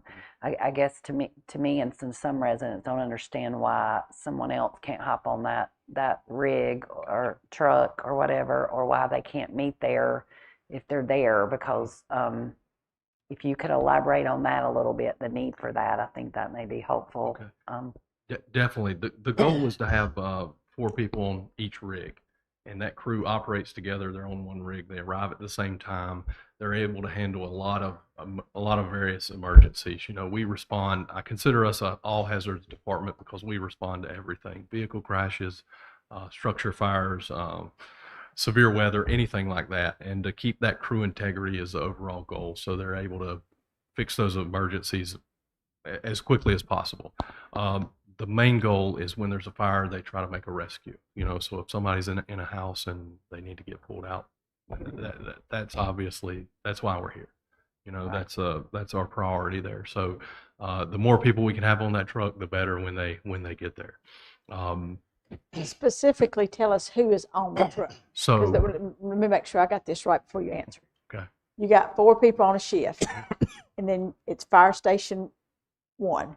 Fire Station 2, you have 3 people on a shift. At Fire Station 1, the 4 people are there. Then you have yourself, the deputy chief, and a captain. So you have 7 people there. And I think our question is, what exactly is everybody doing? Okay. And why do we not shift some people over to Station 2? Gotcha. Understand. Well, Captain Brown, let's talk about him first. He's, in the summertime, he's all on and off the beach. In the wintertime, he's doing various other assignments as well. We can definitely move him out to Station 2 in the wintertime and let him operate some of that. But typically his duties are mostly administrative versus, a shift employee. At Station 1, let me backtrack that a little bit and go a little further in detail. So on the ladder truck, which is Station 1, there's a captain and 3 firefighters. He's responsible for Station 1 and Station 2. At Station 2, there's a lieutenant and 2 firefighters. So that is the crew bosses, as we call it in there. Myself, Deputy Chief, we're at Station 1. Our office is at Station 1. We're a little bit back and forth between all stations in various different avenues of our job assignments. So again, Captain Brown spends a lot of time off and on the beach, and that's depending on when Easter falls till October. So we could definitely put him out there some in the summer, but it wouldn't be a daily basis. And then he's again Monday through Friday, 8 to 5 type assignment there. So again, at nighttime, it would be, the other captains 8 to 5, or is no? I don't know this individual. All the crews are 4896, so they're 24-hour employees. They're there around the clock. So this captain, though, you said works 8 to 5. I'm speaking of Captain Brown. Captain Brown over the okay. The beach beach rescue in the beach season, and in then the beach season. The other season when he's not doing that. That's right. Why could he not be a fireman and be one of the? You said you have the captain, and you have the other ranks that come. Is there a reason? I mean, I'm asking because I just don't know. I'm not picking on anybody. I just don't know. 100%. And so explain. 100%. Yeah. So that could be an option for us. Allow him to do his beach services in the summer months or things like that, and take him back to a shift employee, as we said, in the wintertime. The reason why I'm asking is that it seems like the individual that does on the police, and I know it's different, that individual is over the code.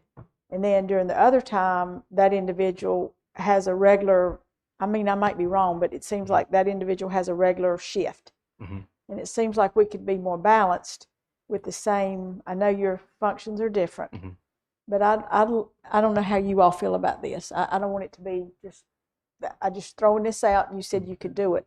Do you all like that option? Well, I see what you're saying, but what are you going to do? What are they going to do at Station 2 when Captain Brown then goes back to spending his days doing beach patrol? They're short they're short a person then.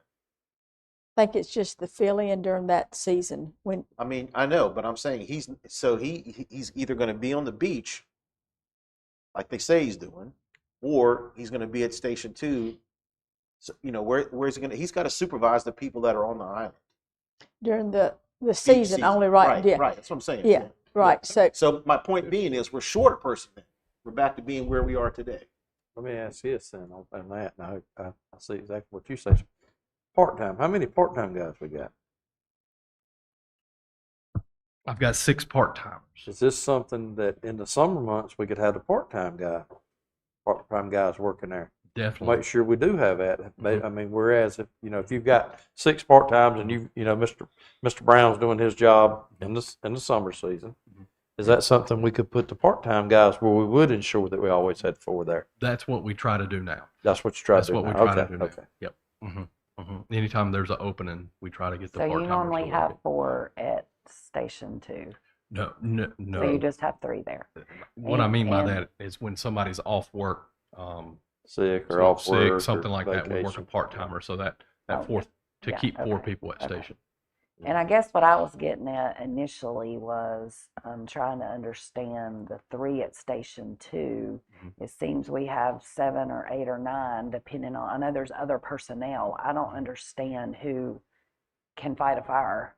Does that make sense? Like who's not up the chain that they no longer do fires is what I guess I'm getting at, to be bluntly, where to me, if a true fire is taking place, to me, it should be all hands on deck happening, and I assume it is.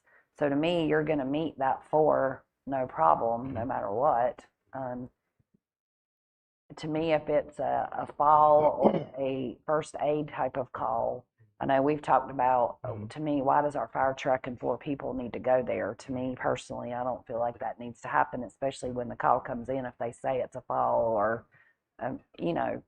like I said, just a perception. Our fire trucks are very expensive. They're costly. We don't need to add extra wear and tear on them, but that's another story. Just trying to understand, though, what staffing can be counted as fighting a fire or on the truck, because it seems a lot of others go in other trucks. They do. So They do. trying They to do. better understand that, because after we What do you talked, mean other trucks? well, Expand on what you mean by that. I guess they're pickup Part-time trucks. paid on call staff. I think Well, I that's was where you're thinking going. of not them. I was thinking of the full-time people that are working. There's other trucks like y'all. I don't know what the other captains or other lieutenants, are they on the fire truck They're on or are the they fire in a truck. separate They're on the truck? truck. They're on So the you truck. 2 get on the fire truck. No, When there's a fire, you as the fire chief and you as the deputy chief, how do y'all arrive at the fire? so we drive our personal or assigned vehicle to the fire. So y'all do. What about the captains? So typically between one of us, we do various things. If all 3 of us are at the station, one of us sometimes gets on the fire truck. It's rare that there's all 3 of our vehicles on the scene at the same time. So let me backtrack some of that thought process there. Okay. We get the most credit from the Department of Insurance for paid staff.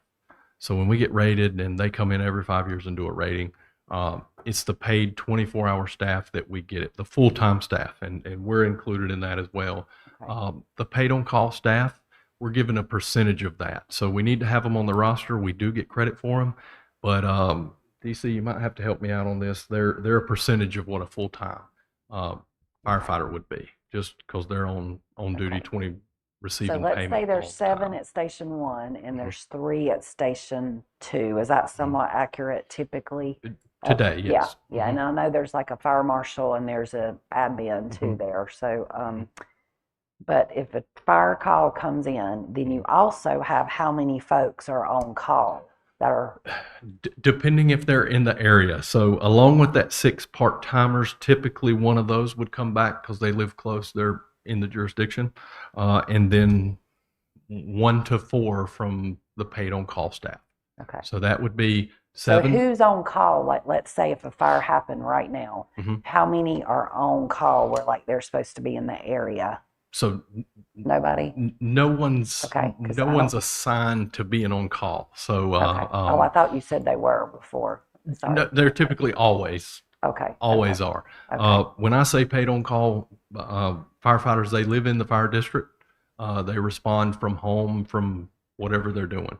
So Okay. unless they're out of town or something like that, typically they're coming back to any type of major event in the So town. they get a page, a phone call. How do they They get? we all carry pagers. They get a Okay. page. They come back. And it's Okay. called paid on call. Paid on call. So Okay. if today I'm a firefighter and today's my paid on, you have a special paid on call day, right?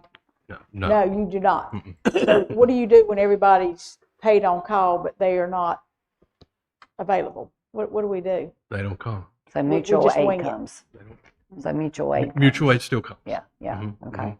Okay. Yep. Typically we get at least 4 at the same time.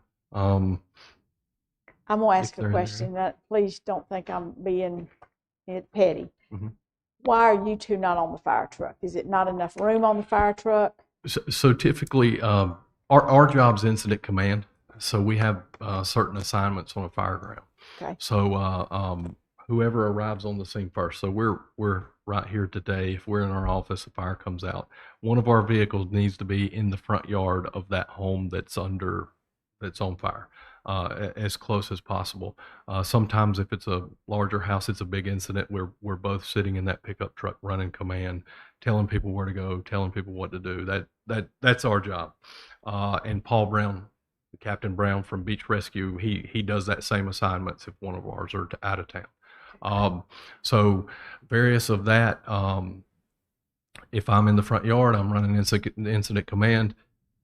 DC Adams might go to the second floor where the incidents happen and take a Alpha Bravo command of that incident so he can get a little bit of a closer view of what's going on.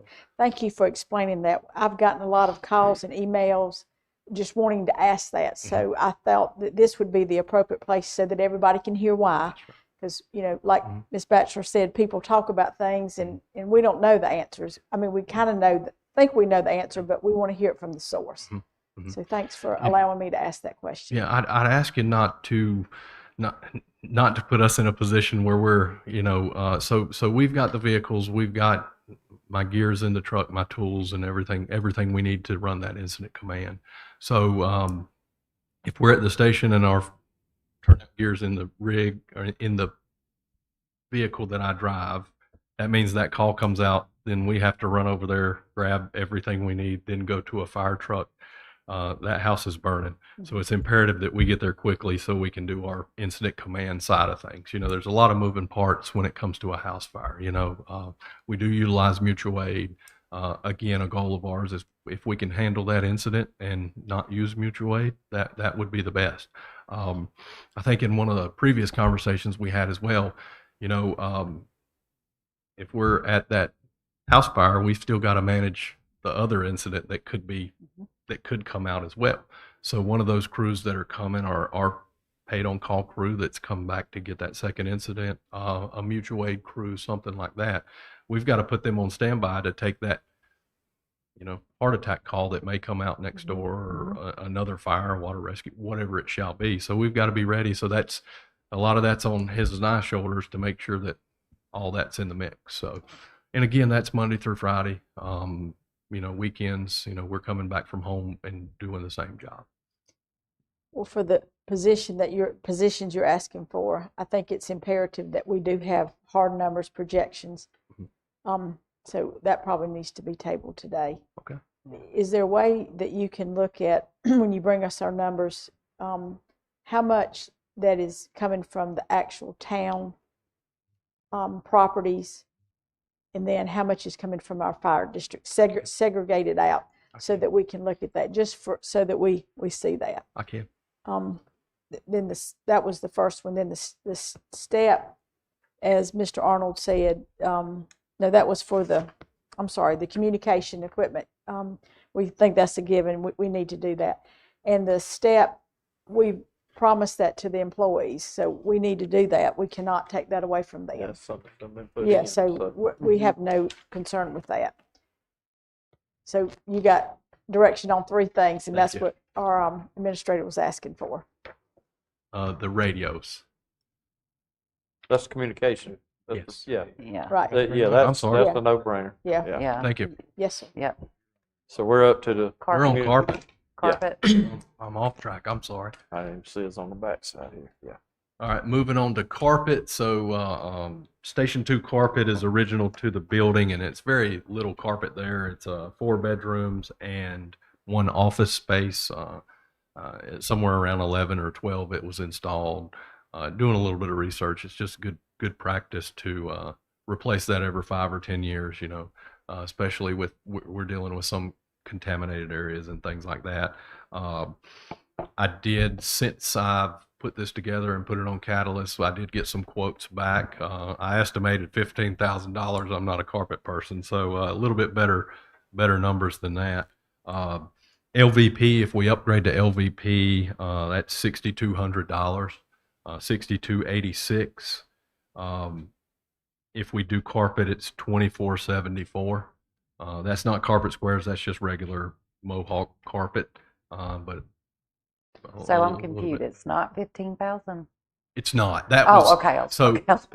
So Okay, when sorry. I presented this, I haven't obtained the quotes for the carpet. Gotcha. That was just a crazy number. I didn't want Okay, to I was undershoot wondering. it by any means, so I just threw 15,000 on there, but it came in way under budget. So Can you give those numbers again, please? okay, so for the LVP, so that's replacing those 4 rooms with LVP, is $6,286. Okay. And for the carpet, it's $2,474. When you think about that plank, that's like, it's not carpet, it's the plank. Mhm. Does that have a longer longevity It does. than a carpet? And we know that carpet, you spill something on it, it's hard to get it out. We also know that captures dust, where the plank, you can just mop it off and it's good to go. That's right. Any idea what you all would rather have? I'd rather have the LVP. So. I would too. I think that'd be the most thing going forward for the future. Mhm. Yeah. Because when they come in, even though I'm sure most of them take their boots off and everything, but just being dirty and all, I mean, we're going to constantly be cleaning carpets and wearing it down. Yeah, And and the floors, the floorings that they got now seem to be lasting a lot longer. Mhm. So I think for the long run, it would be worth the investment in that. And that's Station 2 is has tile throughout, so it's very little area to be that. I think that's a good cost there, and that would take care of us for quite a few years. Station 1, we had the carpet upgraded last year. That would have been a lot higher number, so we can touch back on that in 10 years from now. So. One question about the flooring. I've been told there's moisture problems in that building. Do you feel like there's moisture problems in the building? So Station 2, you may or may not know, that was a grant building, and it was green, and we had to build it a certain way. I don't think any of us were ever happy with the design of that building and how it was built and things. They've got it pretty under control now. The issue is the ventilation system. Well, you know about the geothermal heating and air. That's been crazy since that building was constructed. But the air return system there, I think we've got it under control, but we had quite a few years there where we didn't have sufficient air return and ductwork moisture. If you ever look at that building from the road, it's got a metal roof.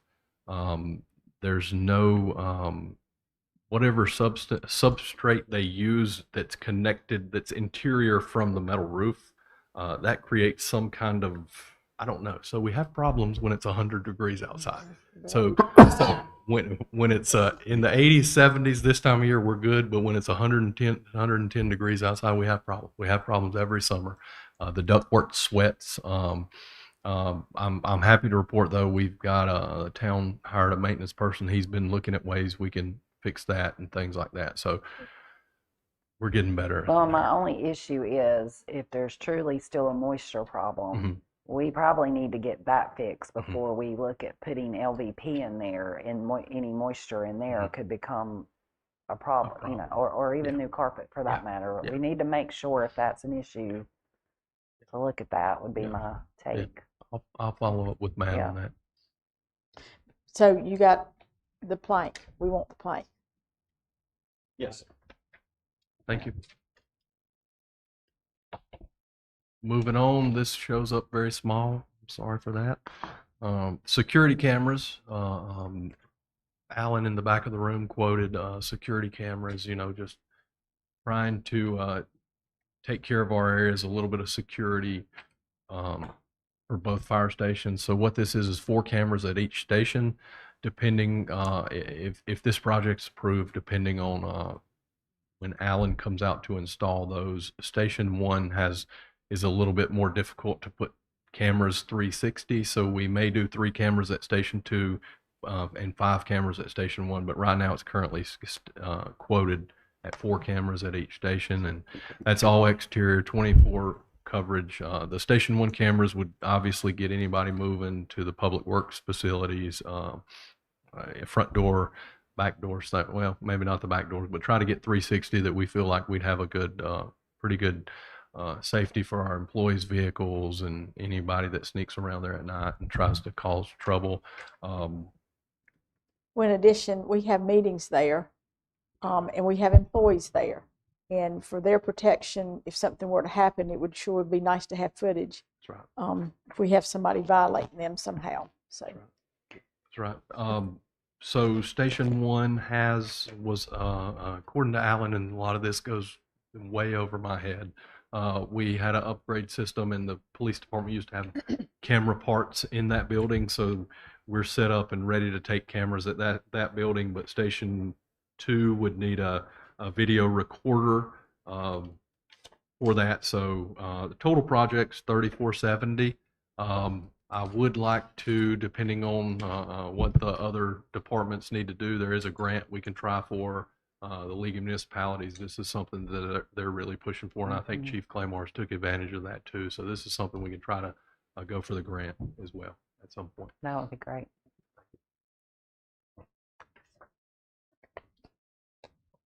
Do we need to get consensus on that? Yeah. Everybody I think good? we're good. Yeah, Everybody good with good. cameras? I'm good with Yep, that. good. Mhm. Okay, and lastly, pier signage. I kind of threw this at you last meeting a little bit. So we've been working on this project for over a year. As I mentioned earlier in the week, we've been trying to establish a no swim area around the pier. We've used 2 different methods. Our first method was a base flag system that we filled with water and sand, and we moved it. Again, this is kept at the water's edge, approximately 100 feet from the pier. And as the tide comes in, we drag it back. That wasn't a great system because as we fill it up with sand or water, if we filled it up, it was sometimes too heavy for some of our employees to drag constantly throughout the day. If we didn't put enough water or sand in it, it would fall over in high winds. So that wasn't a great system. And we had a lot of complaints there from the citizens saying we were blocking their view. And in essence, it was. It was about 6 foot high. And as you know, around the pier area gets heavily congested, and we just need a better system. Last year, we ordered, I call them political style signs with the metal posts, like like that's covering our roads right now. We did that. It's a little bit easier for the employees to move, but it's really hard for people to see.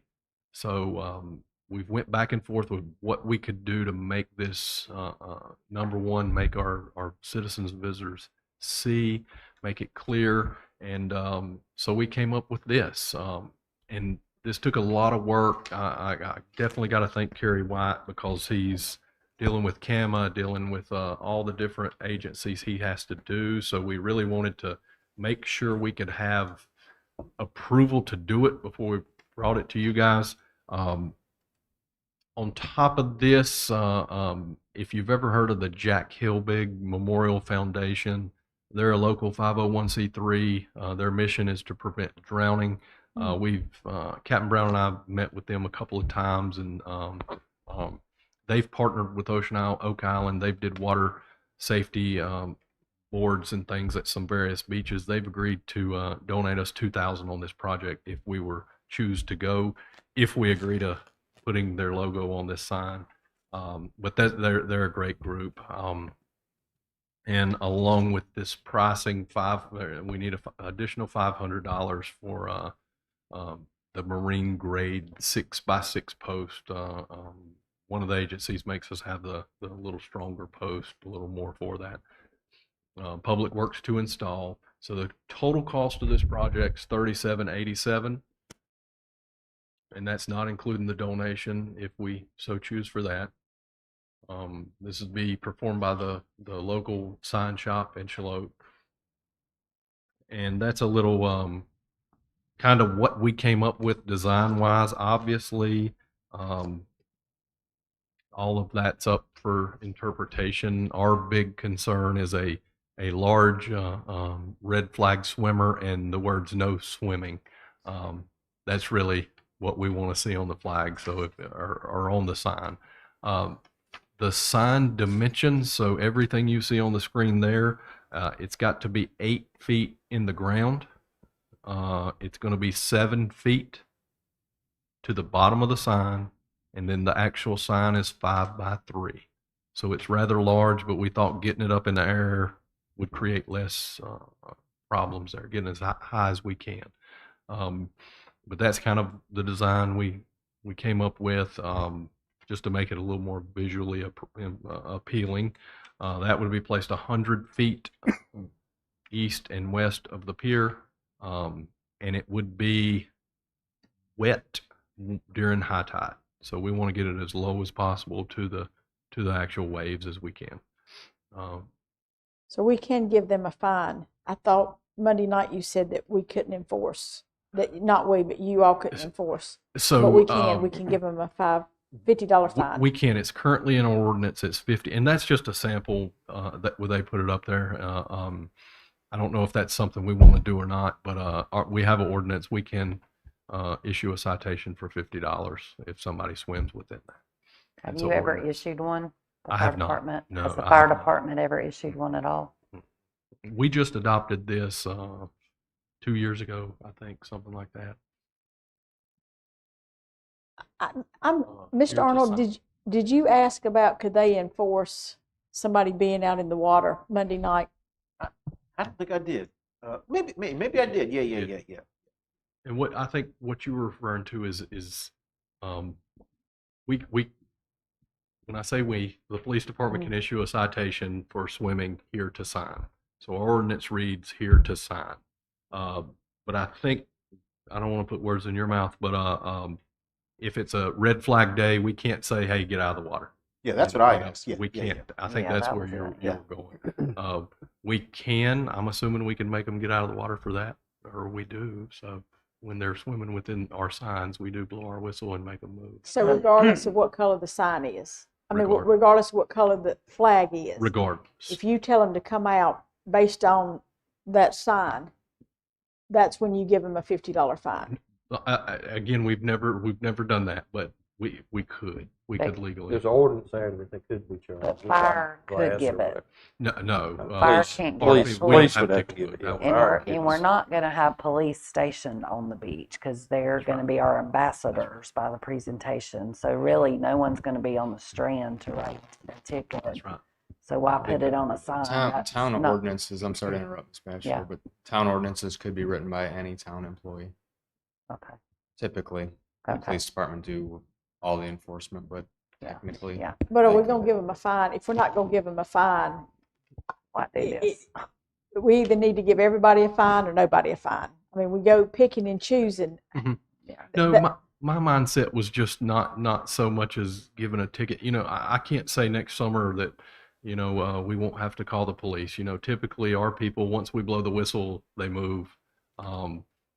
You know, maybe this summer we have a problem and somebody just flat out knows, and that'll be a, you know, if they can't hear that whistle, those whistles are loud. I'm sure y'all have heard them, but that's a call to police. Hey, come out here and Yeah. help us with this person. My only mindset with the fine is again, I'm worried. A large reason why I think this is a great thing is that when we leave the beach at that 7 p.m. time frame, nobody's out there. Would that fine scare somebody and say, I don't want to swim illegal? I don't know. That's the only thing I was thinking about. Is it 2 signs on both sides of the pier? Both sides. And both of them, you said 7 feet, and then additional 5 feet. 5 So feet. from the ground, from the sand, Mhm. it's gonna be 12 feet all the way up. Is that what Yes. you mean? What you Yes. meant it to be? Mhm. And then the pole has to go 8 feet down Yes. into the sand. Yes. Where will this be posted?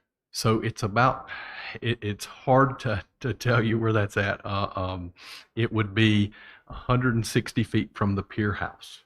Okay. So there's a radio communication area. I think it's where the surf check cameras are. Okay. That's a good thing, but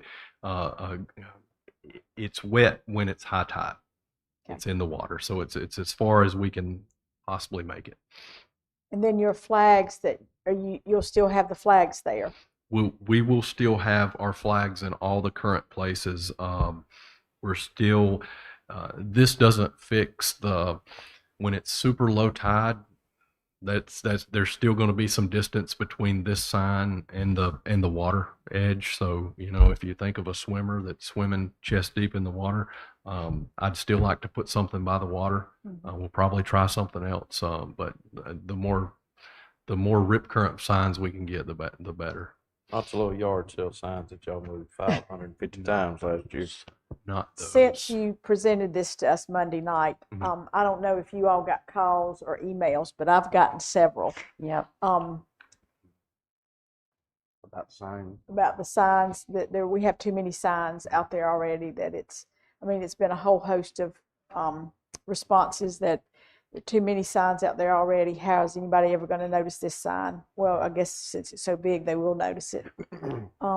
I mean, is that your strategy is so big that they will notice it? I'd like for it to be big, yeah. And Mhm. then, we have so many other signs out there. Do people even read the signs? It's so many. I mean, how could you?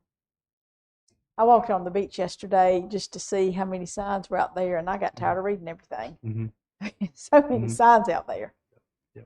Even walking up the gazebo there, when you walk up the entranceway, there's signs, there's signs there, there's signs when you get on the beach. The pier has signs, no swimming by the pier, lots of signs. I've received feedback from Monday night's meeting that people are not for this being on the beach, just from the aesthetics, from the look. They don't want another big sign out there. Obviously, not everybody knows about this possibility yet, but I've also received. I've not received one from anybody that would like them. It's not to say I won't, but I haven't thus far. So, not that I want anybody to ever drown, but obviously no one does. But I think also there is signage out there, and if we have at 6 employees out there during our peak season, we're going to have 3 police and 3 fire spread out. I don't know if we do. I know y'all have some, because I also walked out there looking again at signs. I know I'm very familiar with them because I'm out there a lot, but there's some little signs that are like laminated, Mhm. like when you come around the turn where there's the baskets to pick up and you do that last That's turn. us. Yep. Y'all have a little Mhm. sign right there. Well, that sign, if there's people coming, you're not really going to see it. So that sign, I would suggest y'all move it somewhere else, or it actually needs to be revamped. Yeah. You know, it's Yeah. cheap. You can make it Mhm. easily, but it's seen better days. But that one, I don't think is in a spot that would even be seen. Talking about the you know, the rip currents and stuff like that. But that's my take on it. Yeah. That's what I've heard. I mean, first heard of it was Monday Yeah. night, so I Yeah. don't know that many people know about it yet, but Yeah. I have heard from people that aren't for it. And it's what, about $3,500 for both 30, sides? 3,700, I think. for all. 37 for both. The laminated sheets, that was a trial run we did. So we Okay, have yeah. we have a lot of, I guess, first time visitors that don't know what the flags mean. Right. And I we think just- education on that is very It is. important It- because it- most people do not know the flag system at all. it's great. Yeah. I think we've Yeah. got good feedback on there. And if you've Yeah. come to Sunset Beach, And if more that was than more once, you know. visible, it would be better. Mhm. And But that was a trial run, and maybe one day Yeah. we'll ask you yeah. to upgrade those and make them Yeah. a little. Well, little and more there's several appealing. signs like that are laminated. Some are Mhm. from Public Works, some from the Rhode Island Stewards about there, you know, and some are Turtle. You know, there's a lot of signage out there when you really walk it all, looking at everything. But to me, some of those signs need a little facelift that just have seen better days. But Yeah. the placement of that one though is not ideal where it's at. So, I'll check it out. having thoughts on the signs. I mean, I guess it's just a matter of, do we want another sign out there in the name of public safety? Do we feel like we have enough signs out there in the name of public safety? I mean, it's not that much money. But do we like the look? Do we want another sign out there? I think is. And I think this is a different sign. This is one in the sand. I mean, this is a pretty intrusive sign. Unfortunately, I mean, It is. It is. that's the Mhm. best way I would know to describe it. When you're talking that large of a sign, that's gonna every person that takes a picture of the pier, that sign's gonna be there. Yeah. Is that the look we want for our beautiful beach and our, another sign? We have signs everywhere, it seems, for everything already. So at some point, I think some common sense has to come into play. But that's what you think, Sean? I'm in favor of it because if it's going to save somebody's life, and it's only going to cost, if the way I'm reading this, it's going to $3,700. We're going to get a $2,000 grant. It's only going to cost us $1,700. Is that how they read that? Mm-hmm. Now, what's $1,700? You bring up a good point about how that sign is going to be so outstanding and so bold. That's going to catch somebody's attention, and because it's not normal of what other signs are out there, and people will see that, and like I say, if it saves somebody, it's money well spent. There's a lot of things that we might not like to look at, but there's a great benefit to that as far as from the life-saving point of it, or harm to someone by them seeing that, heeding to it. And that's how I feel about it. I agree. I'd be for it also. Just cut down on beach rescues, hopefully. Possibly I save hope- somebody's life. I hope so. Yeah.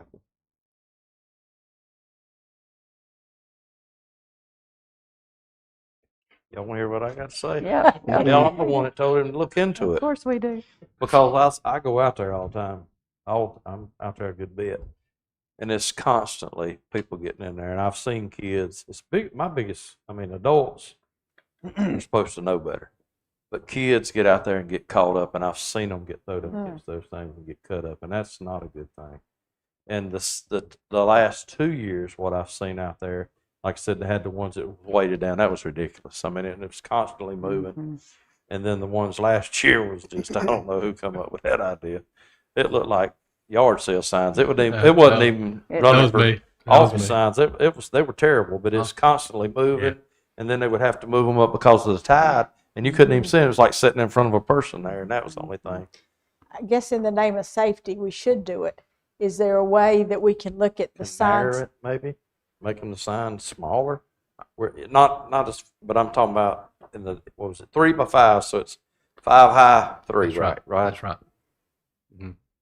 But, you know, when we first talked about this and talked about that thing, we also said something about having a bracket on it where you could put your flags where they could see if it was red or green or yellow right there at the water, because it changes. I mean, I've came to the beach and it be green, and all of a sudden the water gets crazy and it's red. But, you know, a lot of people don't turn around and pay attention that way, where if it was out that way, they would see it. That's just, I mean, there's just a lot of tweaks to it. So now that you're in my head, because that's where I was going with this, is there a way you can make it all more concise? Like we've got signs over there everywhere. Are there signs that we can take out, since we've got this larger sign, that now we're going to use the flags there? We're going to take those flags. I think that's what you're saying. The flags that you were talking about are so heavy that people didn't want to, because that was your pitch, that we wanted to get away from those. That would be the goal. Could you take this monument, or whatever it's called, sign, put the flags there, and then maybe clean up some of the other signs, because we've got so many signs there out on the beach. Definitely. I could definitely look at everything out there and try to, one of the neat things we tried to accomplish with this is if you look at the little yellow triangles there, so at the pier there's barnacles, there's fish hooks, so we really wanted to put that information on this sign some way. And again, the design can be whatever looks appealing, but if we can let us get out there and see what we can do about the other signs, and if we can clean that area up, I'd say so, and let this be the main information board for that. I'll come back to you with that.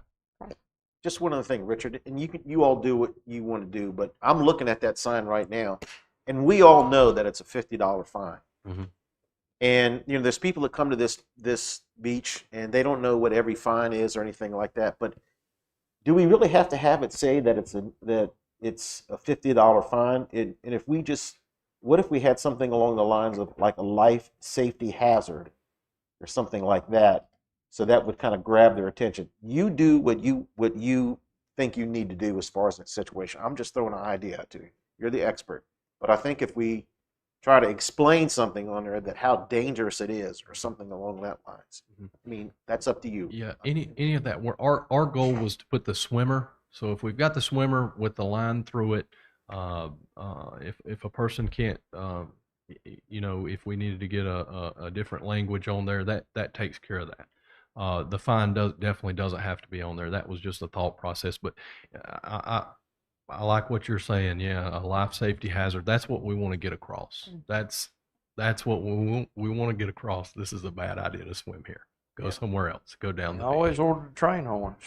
They work good too. Them like I got train horns. Train horns. Yeah. Well, I know you got one of those. It makes the whole beach look for something. If I may. So I've been enforcing laws and ordinances my entire career.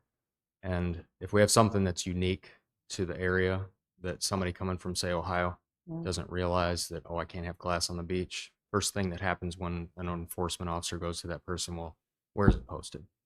So posting this, because it's unique to our beach, is wise. I applaud his efforts in wanting to keep people safe. However, if we had a 10 by 10 25-mile-an-hour speed limit sign on the side of the road, do you think it would stop everybody from speeding? So it doesn't matter how big that sign is. People are still going to swim close to the pier. Again, I applaud the efforts, but having done this my entire career, we could put up 10 of those signs and people are still going to swim by the pier.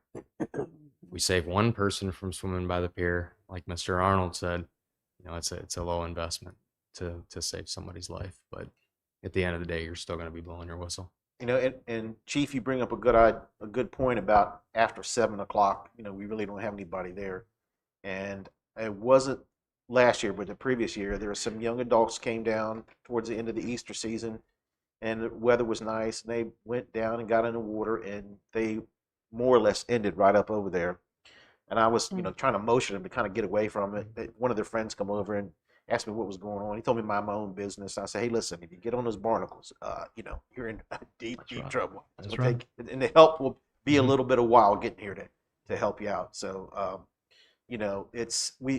I really feel we got to do something there one way or another, So it's a 12 12 feet, and I never got to how wide it is. Three 3 feet. Well, it'll be a So it's little like wider. a long, The metal sign is 3 feet, 5 by 3. So whatever a 6 by 6 is on that outside of that, because it's kind of built where we can. I don't know what it would do during a hurricane, so they're going to build it where we can take it down. You know, take the metal sign down so that it'll be a little wider than 3 feet. But we can look at the size. I mean, you know, everything. This whole project's open to do something. We, you know, our ordinance reads no swimming here to sign. So I think when we approached town council a few years back and asked council to consider adopting this ordinance, what we have on Sunset Beach, that east to west longshore, a lot of days we have that strong current that it's rare that it's pulling from west to east. It pulls from east to west.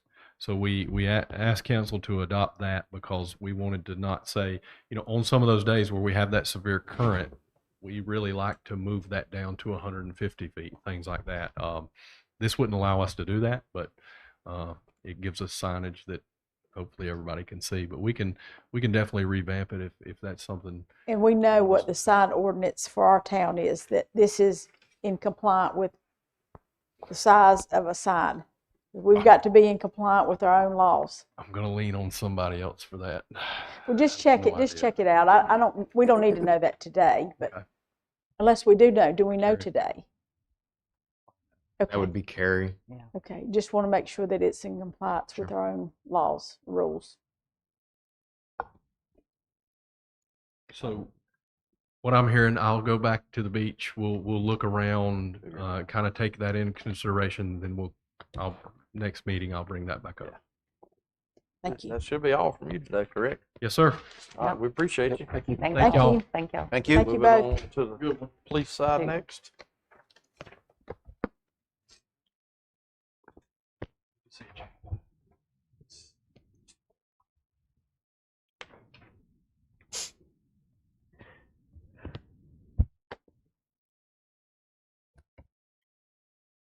Good afternoon, everyone. Afternoon. Good to see you all again. Yep. Me too.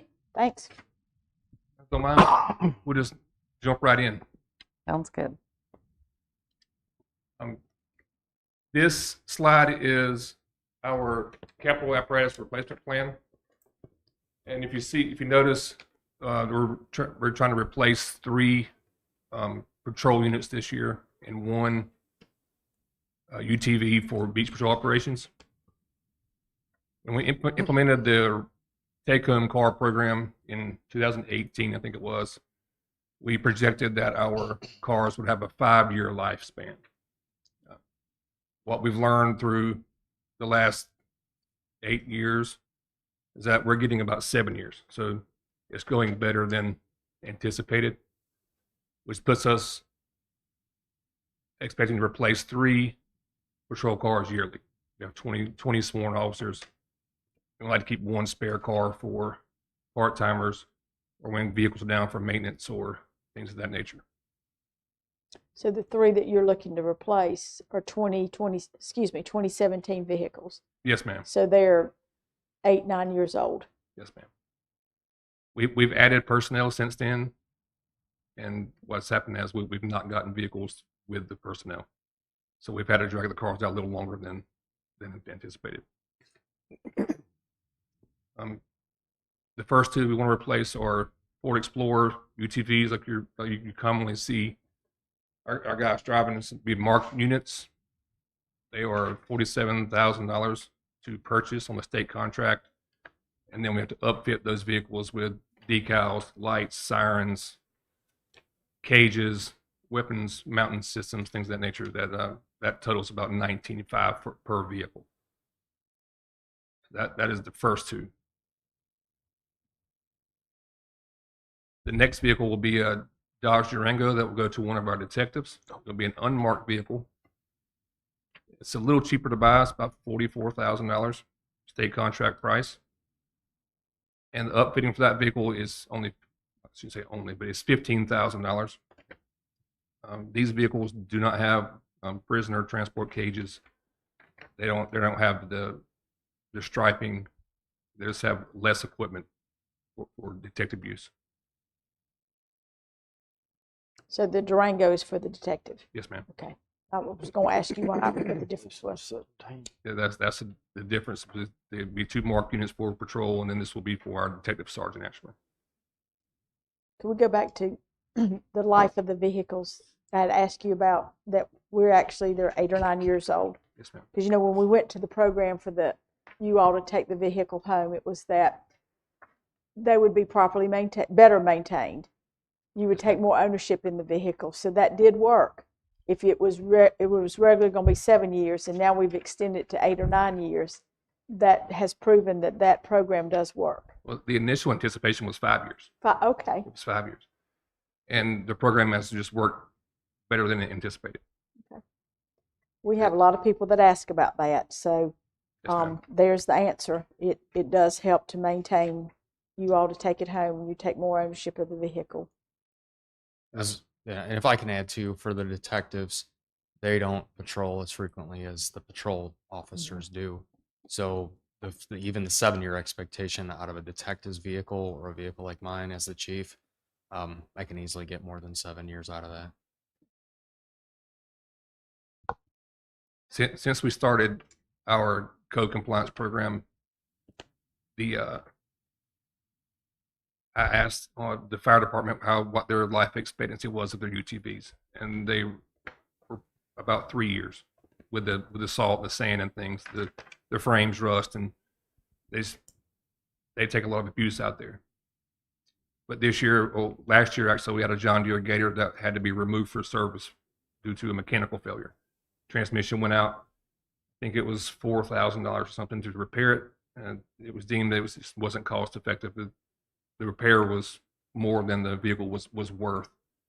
So we took it out of service, put it in on the gov deals, and sold it last year.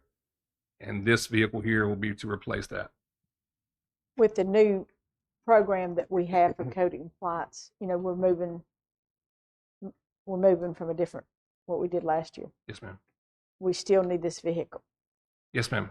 What we have is we have 2 vehicles that operate every day. So we'll have 2 code compliance officers out there. And there are times when those machines break. They have to come out of service for oil changes and regular maintenance and things of that nature. So we have to have a spare. So we'll have 3 total code compliance UTVs in addition to our police UTVs. So we have 2 of those. We only have 1 police officer working.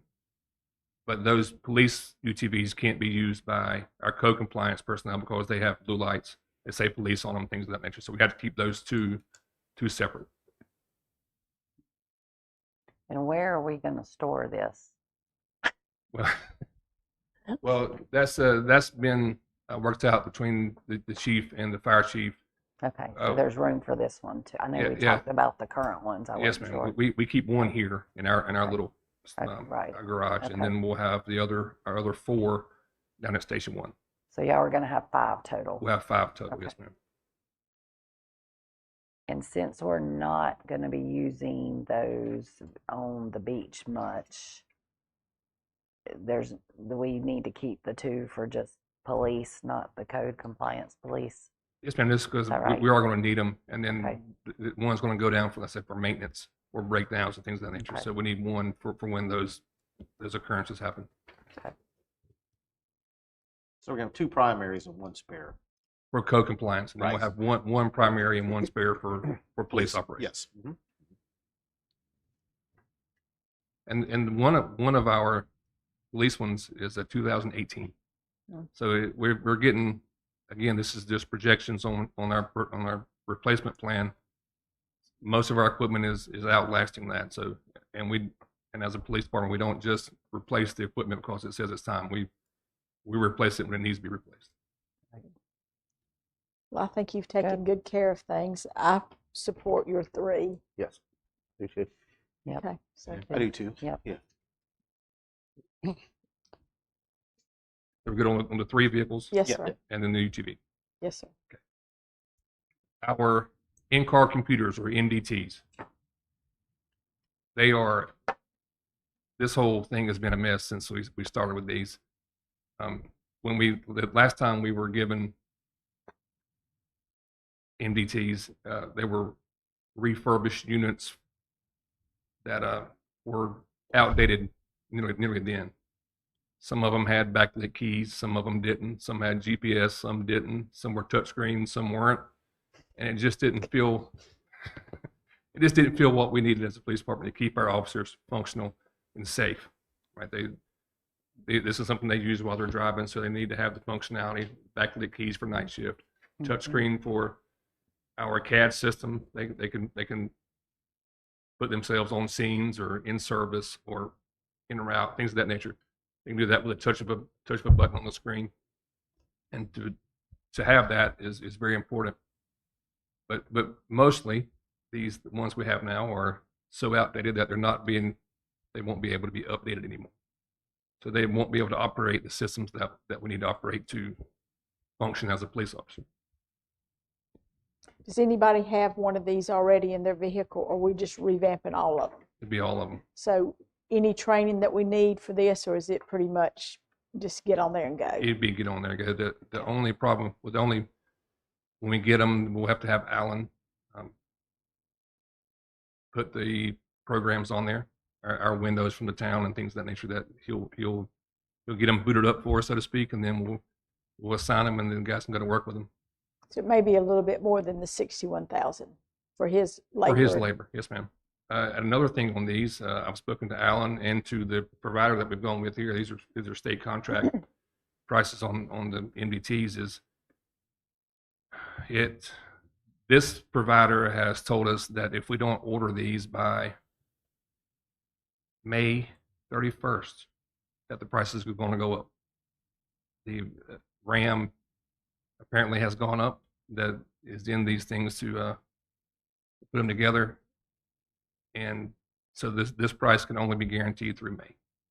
So we won't approve a budget until July 1st. Correct. Or for July 1st. So you probably could work your charm with them and say you have a motivated council that want to buy 22, and wouldn't you want to sell these to us? And we like that $61,000 price. We'll do the best we can. Okay. We'll do the best we can, that's for sure. But just so you guys know, there may be a change. That 1 second, let our sound engineer guy come up just to give you some information on something. Yeah, he knows more about this than I do. Yeah, sure. Test. Yeah, dealing with this, there currently is a manufacturing shortage for the memory that is used for RAM, which is, think of it like short-term memory, and for solid state drives, which is long-term, what you would consider a hard drive, due to all manufacturing going to data centers right now. So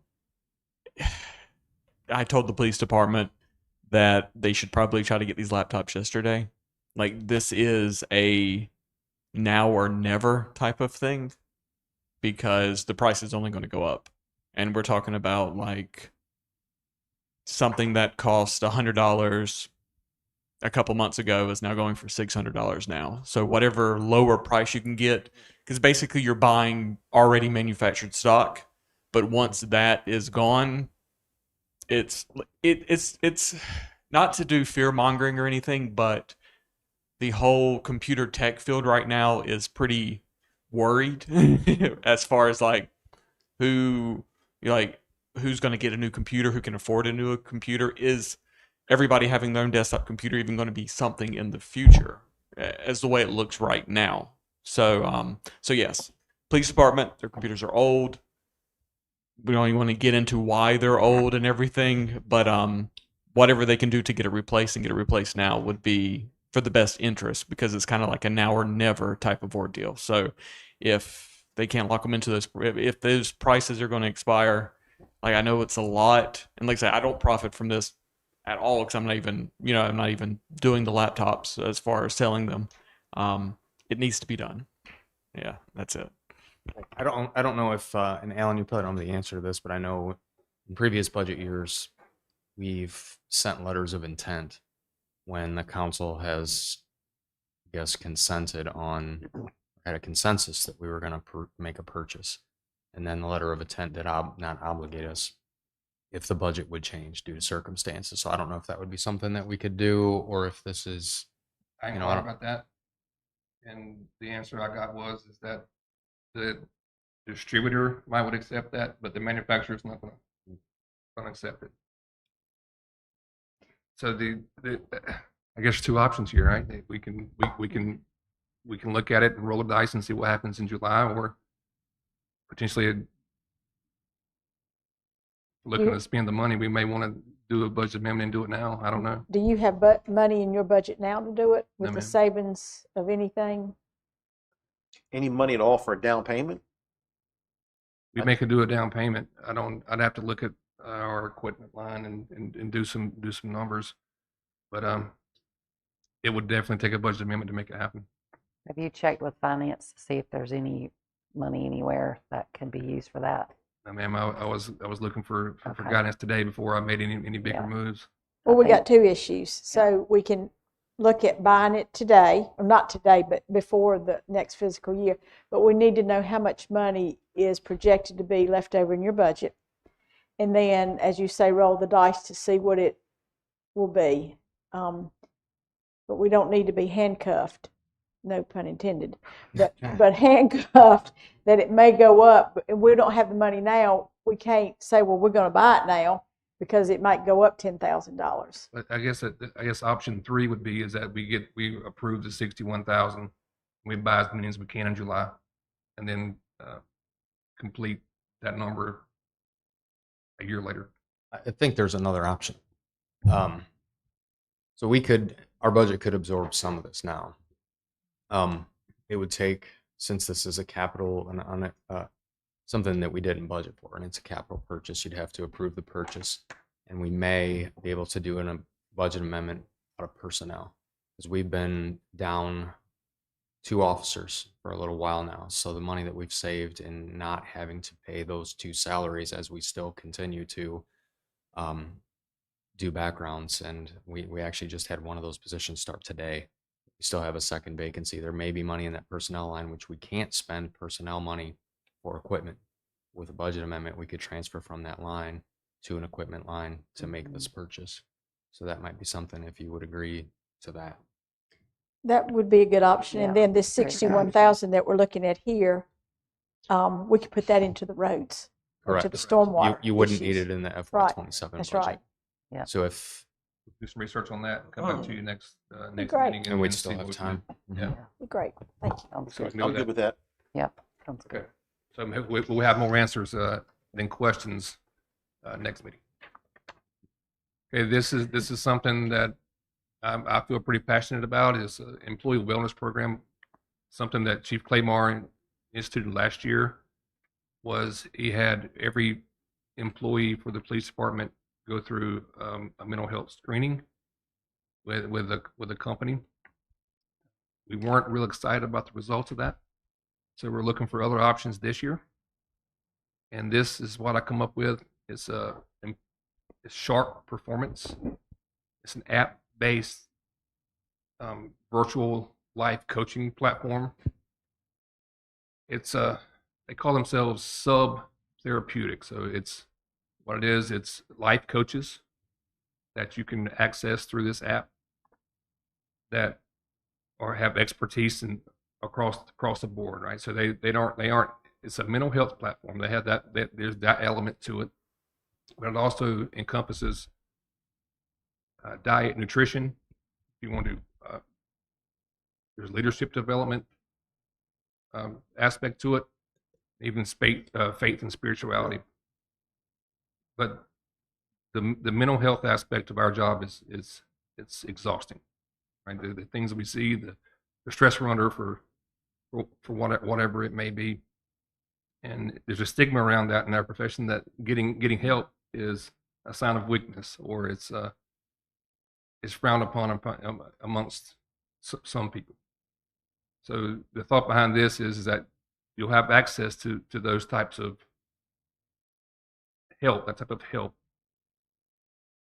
where no one has to know. Right? You can do it. You can do it in your car. You can do it at your home. You can do it wherever. You don't have to make an appointment. You don't have to get it approved by a chief. It's just something you can go on and do. It's in my experience, let's take my personal experience. There's situations that I don't want to talk to the chief about, or my wife about, or my friends about. Right? It's just, everyone on this app, that's what these coaches are people who have been in our business. They're either our military, police officers, or firefighters. So they're relevant. And people in this field, people who have been there a lot.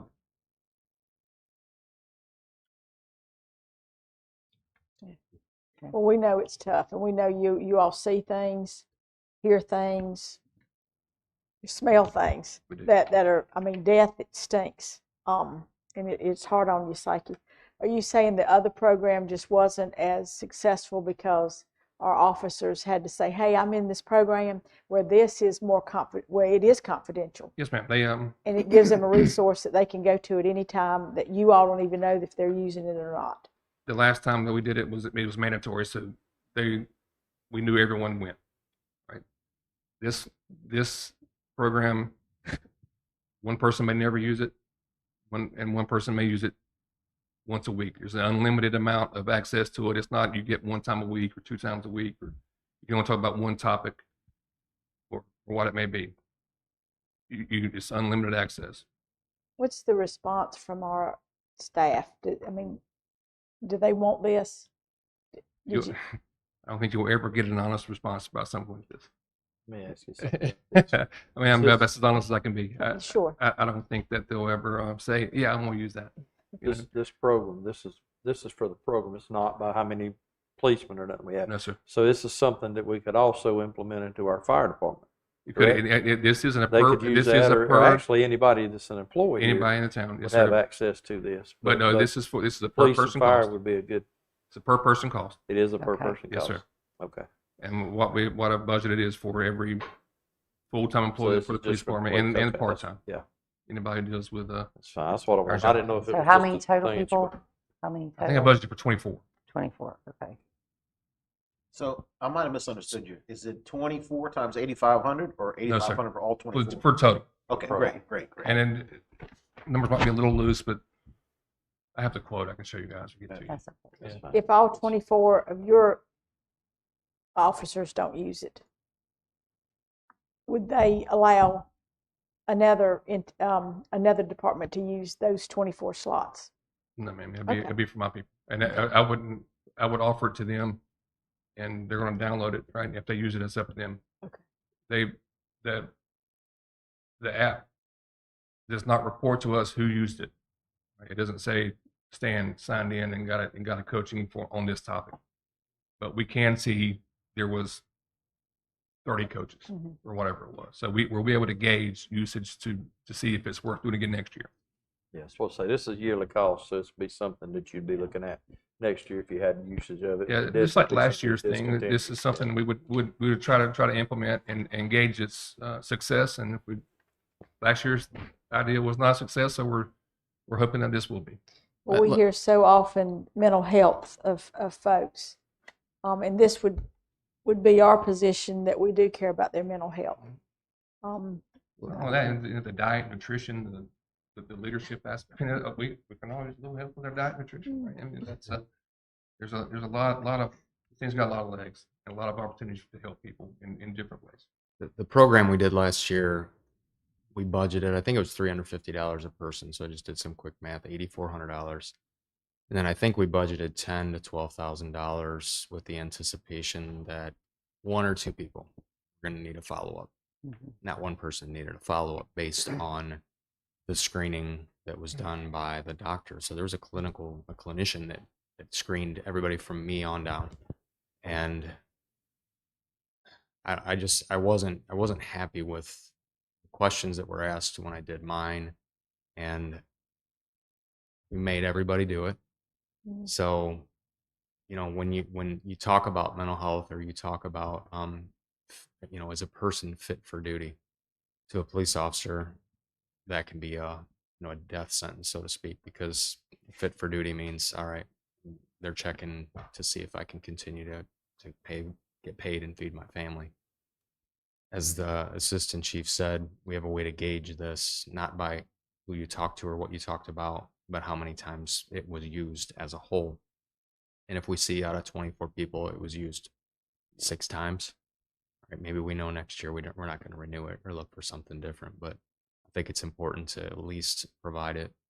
And if it helps, great. If not, then we reassess next year. Mhm. And it may be good that we want to expand it to our fire service. Yes, ma'am. This is from 'Cause what they see a lot too. I'm in a program now up in Raleigh, and I've talked to a couple of departments that's implemented this, and they're very pleased with the results. And the people I've spoken to are obviously chiefs, and the chiefs are using it themselves, which is Mhm.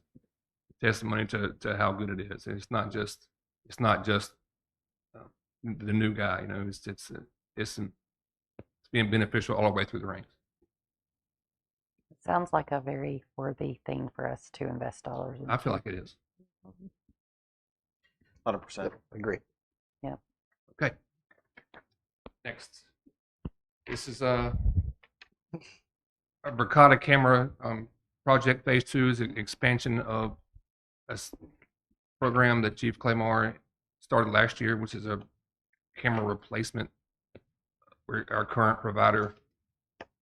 So on this phase, we're asking to replace 6 locations that now have the Focus cameras, which is Focus Broadband, and then we're going to add 2 additional locations.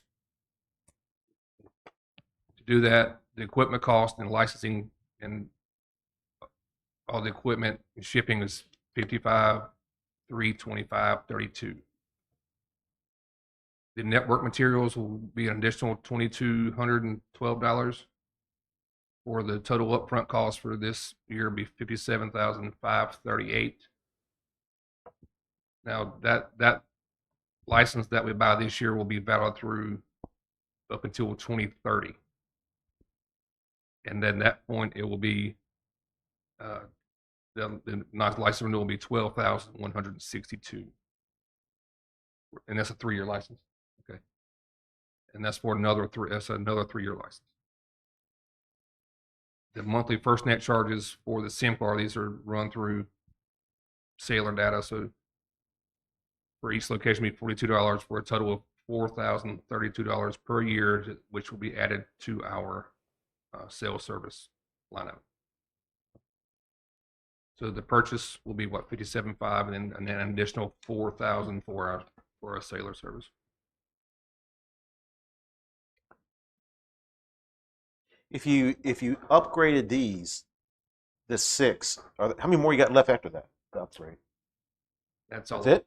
Yep. Oh, that's good. Okay. And the previous council did this and with the thought to continue to replace them all, correct? I think pitched it remember as it was almost $100,000 project to do it all in one fell swoop, or to do it in a 2-phase project, and the council opted for 2 phases. So the remaining cameras that we have with our previous provider are in those locations. The new locations, one is at 40th Street, and that would give us a 4-way view at 40th, one toward the marsh, one down the walkway, one down 40th, and one down West Main Street. You may be hearing a presentation from a nonprofit that wants to pay for one of those 4 cameras, which could drop the cost down of this a little bit. The other new location would be on Georgetown at Clubhouse, which would give us a 2-way direction there, because there's cameras already on Clubhouse. The camera systems this is such an improvement from the previous that we had. And I know we often get questions like, this is Big Brother, why do we need all these cameras? Is there that much crime in Sunset Beach that we have to have cameras all over town? I'm not asking for 6 police officers to stage in 6 locations throughout town. What I'm asking for is 6 cameras which can keep an eye and help keep your property safe, help keep your valuables safe. We've had incidents where construction sites have been stolen from, homes have been burglarized, cars have been stolen, and the first place we go is to cameras to see if we can find something that gives us an idea of a direction of travel, or to see if we can find somebody. Just this morning, we caught a traffic crash at a Food Lion and Food Lion and Hardee's right there. So the whole entire traffic crash was on camera for the investigator. I think for me, I like continuing the project to its fulfillment. Absolutely. Yes, Okay. agreed. Yeah. Particularly if we're going to put a period on it. That's, that's nice we're getting it done. That's the biggest thing for me. And you've seen that Yeah, they're fantastic. the performance of these are Yeah. a vast improvement of what we had prior. Yeah. I mean, currently now sometimes they'll have to call Focus to ask them to reset the modem to get the cameras to work and everything. Sounds good. So I'm good with it. Right. And this is our last ask. Was part-time salary adjustments. Currently, our sworn personnel, our part-time police officers, are getting paid $19 an hour. And I would like to propose that we move that to $26 an hour. And how I'll come up with that was, if we do the math on that, if we put them through a year of hours, that'll put them at about the starting pay of a police officer. Because I was going to ask you why did you have a 40% increase? And it was to get them. To the starting pay of a Makes police officer. sense. Yes, ma'am. If you do the hourly wage time to 21.80, whatever the hours was, and that's about the hourly rate. Is it hard to get part-timers?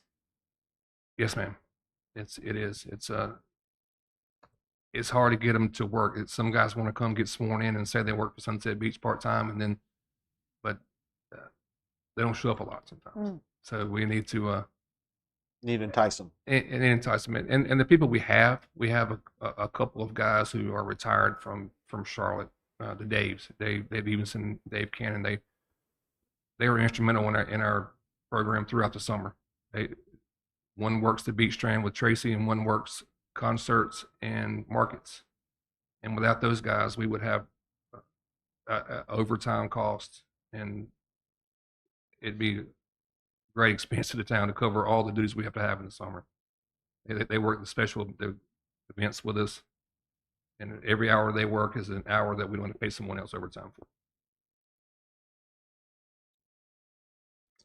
Our code compliance people they are making $15 an hour, and Detective Phillips came to me earlier, and we're the lowest paid agency around for our code compliance officers, and I asked her how much Ocean Isle made, and she said $18. So that's, to stay competitive, we need to pay our people at least $18 an hour to go work those long hours on the beach strand in that heat.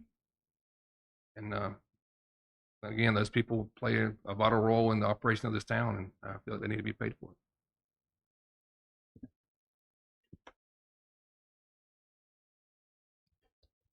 I think I have no problem with this. I think it's this is what the deputy chief is talking to us about, is a problem that we are going to have to keep, maintaining or monitoring as we go on, as we have to compete with the other towns around us.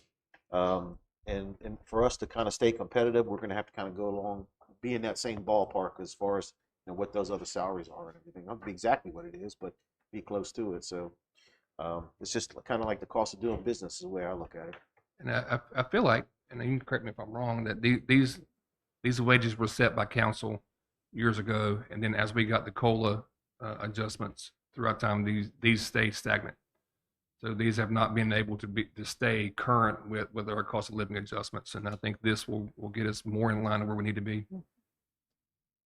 Yeah. I'm fine with it. Yeah. I think, yeah. I know we were shocked that they made $19 an hour when we were figuring up, I don't remember what it was. It was one of the events. Yeah. And we were like, $20 an hour, that's just not enough. Or $19, yes. So I'm in favor of the increases. It's a big ask to ask a man to go put on a bulletproof vest and strap on a gun and go do it for $19 an hour. He's putting himself and his family's future at risk to do that for us, and I feel like it needs to be. Yeah. Well, It takes a special person to do that. And we want to be competitive, and the market calls for that. Absolutely. Our part-time, as you know, they cannot exceed 1,000 hours a year. We don't use them just to use them. So if there's a need, we schedule them. If not, they're not here. Those guys cover shifts. They work night shifts. They they're good people. I think that's all I I think have. that Guys. concludes you, sir. Thank you. Yep. Thank you. Thank you. All right. Thank you, guys. Thank you.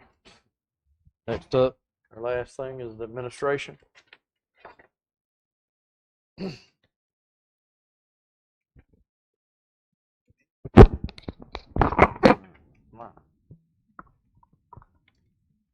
you. Thank you. You're probably about to freeze too. It's cold in here.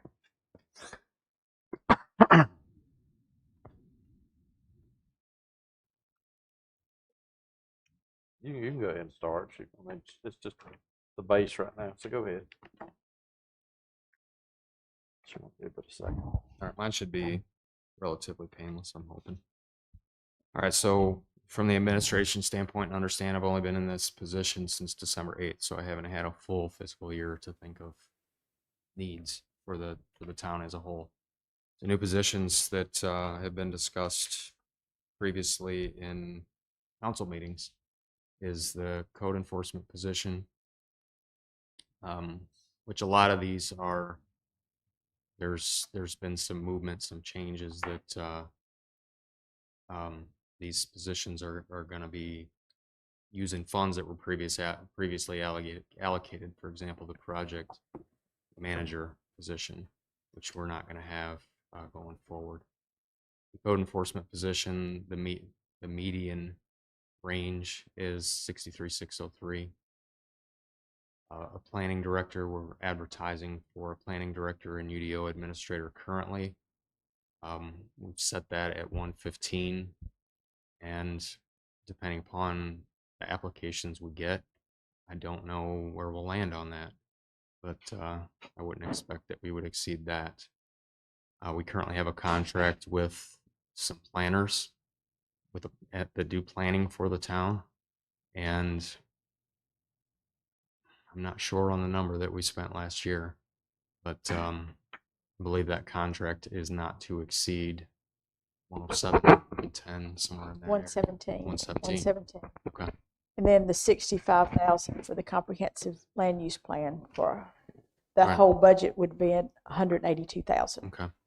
So if we can do this in-house at 115, it's going to save us some money. I'm asking to budget for reception position. We have a young lady that works in the reception position now that is also one of our finance technicians. She's a very talented young lady, and I see a better use for her talents than what she's doing now. So as we continue to move closer to the fiscal year and know what we're going to do with that position,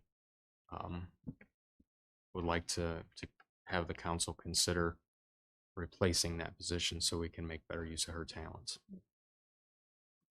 And then it was discussed at one meeting about the possibility of an assistant town administrator, and titling this an operations manager rather than it's an assistant town administrator. Again, we don't have a project manager. This position is something that could possibly oversee projects, could do a whole wealth of things for the town. Anything from what would be in an assistant town administrator role all the way to project management. Mr. Clamer, you know, the code enforcement that you have here, we're using InFocus. And if we Right. don't use InFocus, I think we're paying them like $6,000 a month, so that's $72,000 a year. You would be under that with this code enforcement, so that's a savings to the town. Correct. You would have a person that's here full time rather than somebody that comes once a week.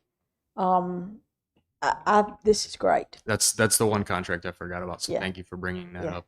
That would help us save some money. And for anybody that's listening or going to watch later, my idea with code enforcement, and I'm sure it's the board's intention as well, is that this is going to be a proactive position.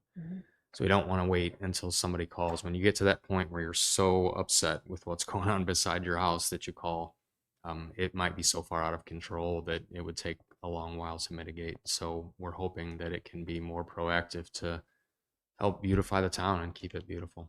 And the operations manager really is going to just slide under, like the project manager that we used to have that we don't have anymore. You've absorbed a lot of those responsibilities as well as our public works. So Correct. that position is not a new position. That's just Correct. taking a regular position and realigning some duties that will help overall town with the Correct. projects that we have and some administrative things that we have here.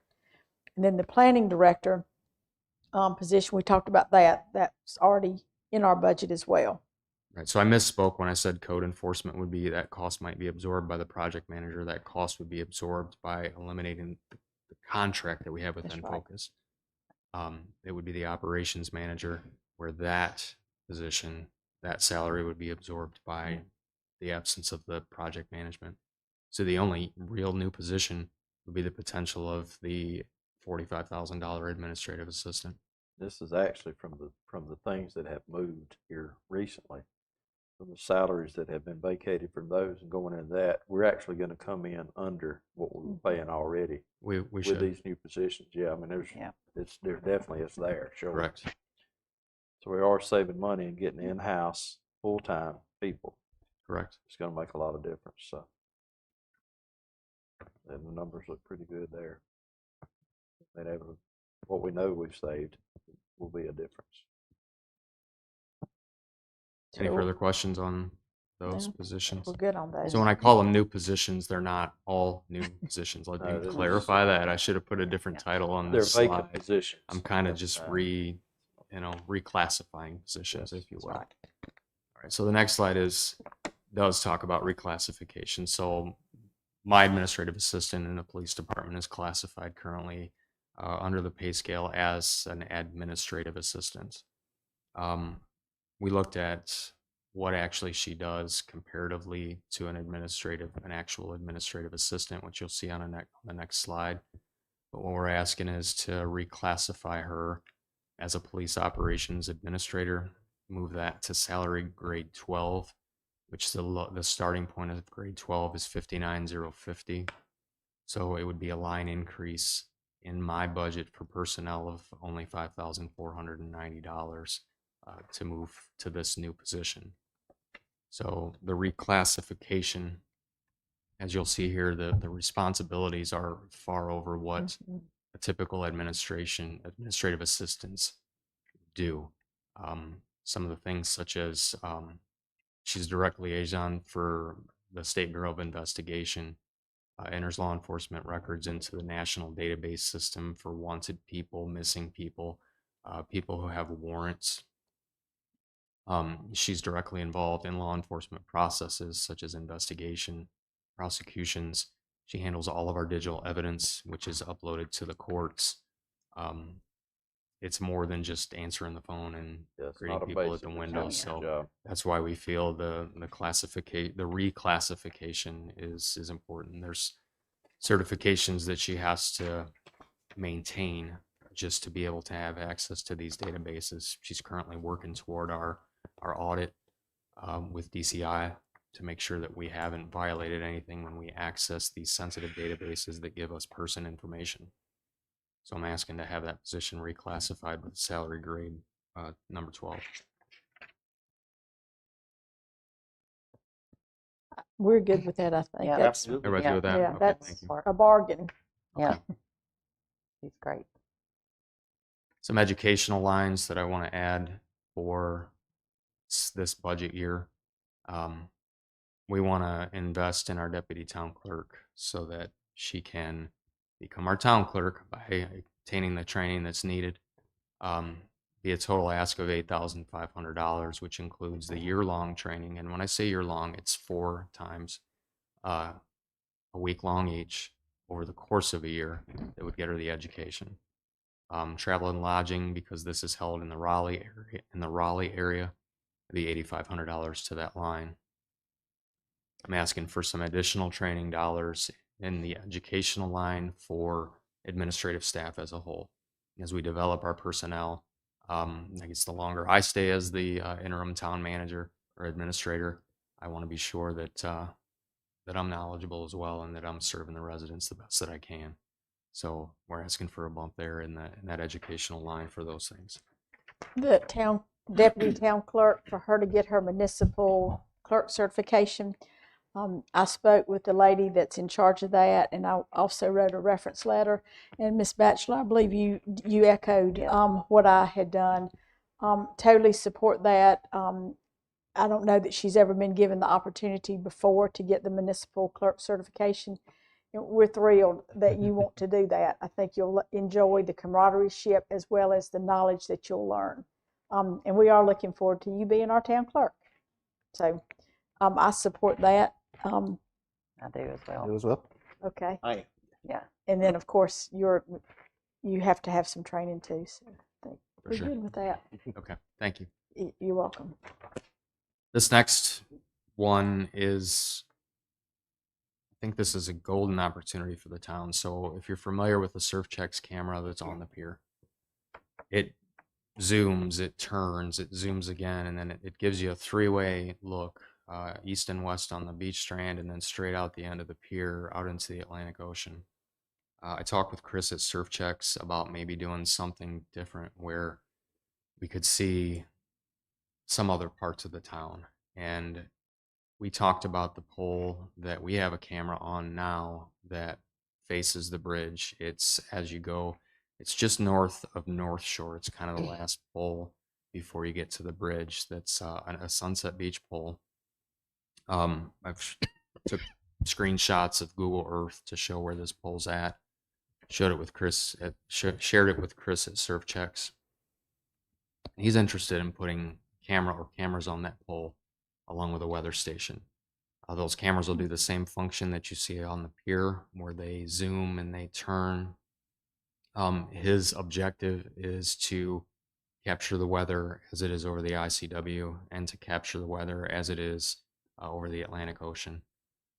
The trade-off for us is that we get to see the traffic on the bridge, we get to see traffic on the island, and it's not going to cost us hardly anything. He's going to install the cameras, he's going to pay for the cameras. The only thing that we have to do is pay for the internet connection and the power to the cameras. Internet in that area, similar to what we just pitched under the police department, cost us about $42 a month, $504 annually.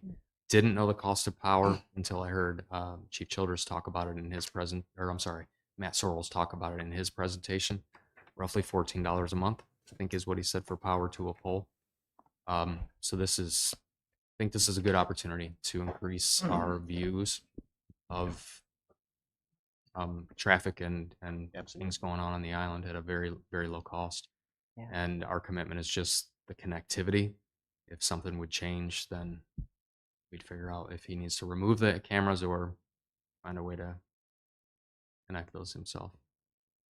And Chief, if we did this, that information would be on the website under All Things Beach, where they would go and access that. Correct. We currently have the pier camera linked there now, so I would anticipate linking this as well, so our citizens could click on that and get a live view of the area.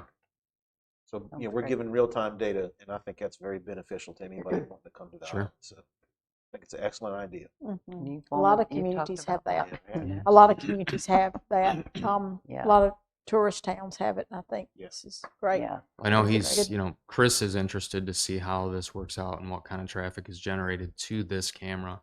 And if it works well, he will consider the possibility of putting one elsewhere.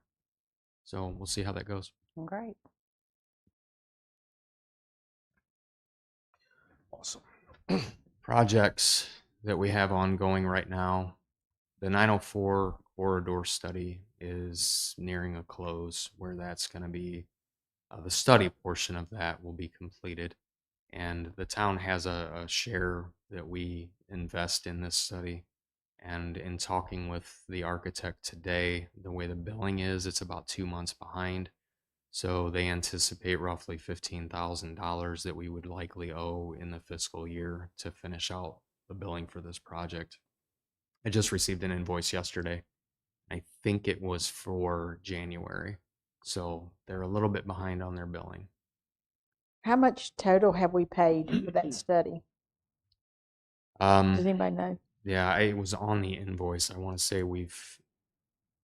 I can't Yeah. give you, I don't want to guess. I don't No want to be worries. wrong. I don't know how much we've paid to date. I think we've only been invoiced since July. Seems like the whole project was 25,000, Mhm. and then there was another 75,000 that the state was going to put in, but we don't want to be wrong. But I Yeah. think we would like to know though how much it was. And I have that. It's just, Okay. I didn't bring it with me today.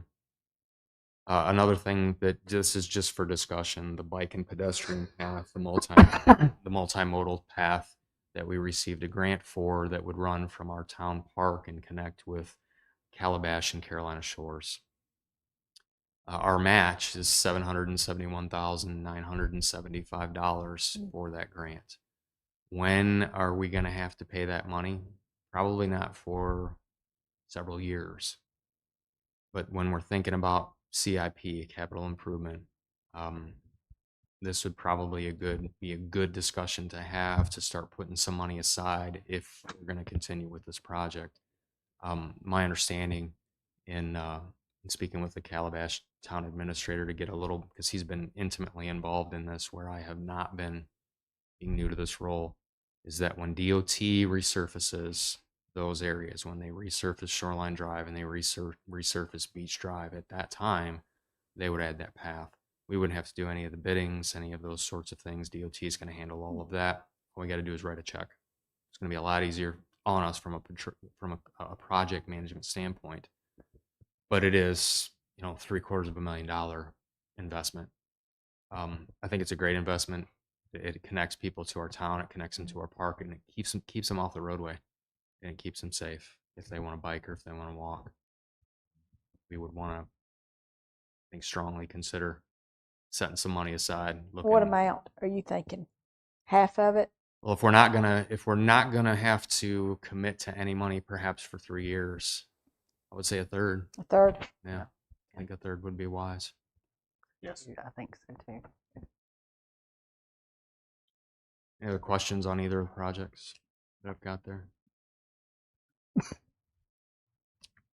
Town hall improvements. One of the things that I looked at was adding, and sorry, the image is so light. It's just how it came through.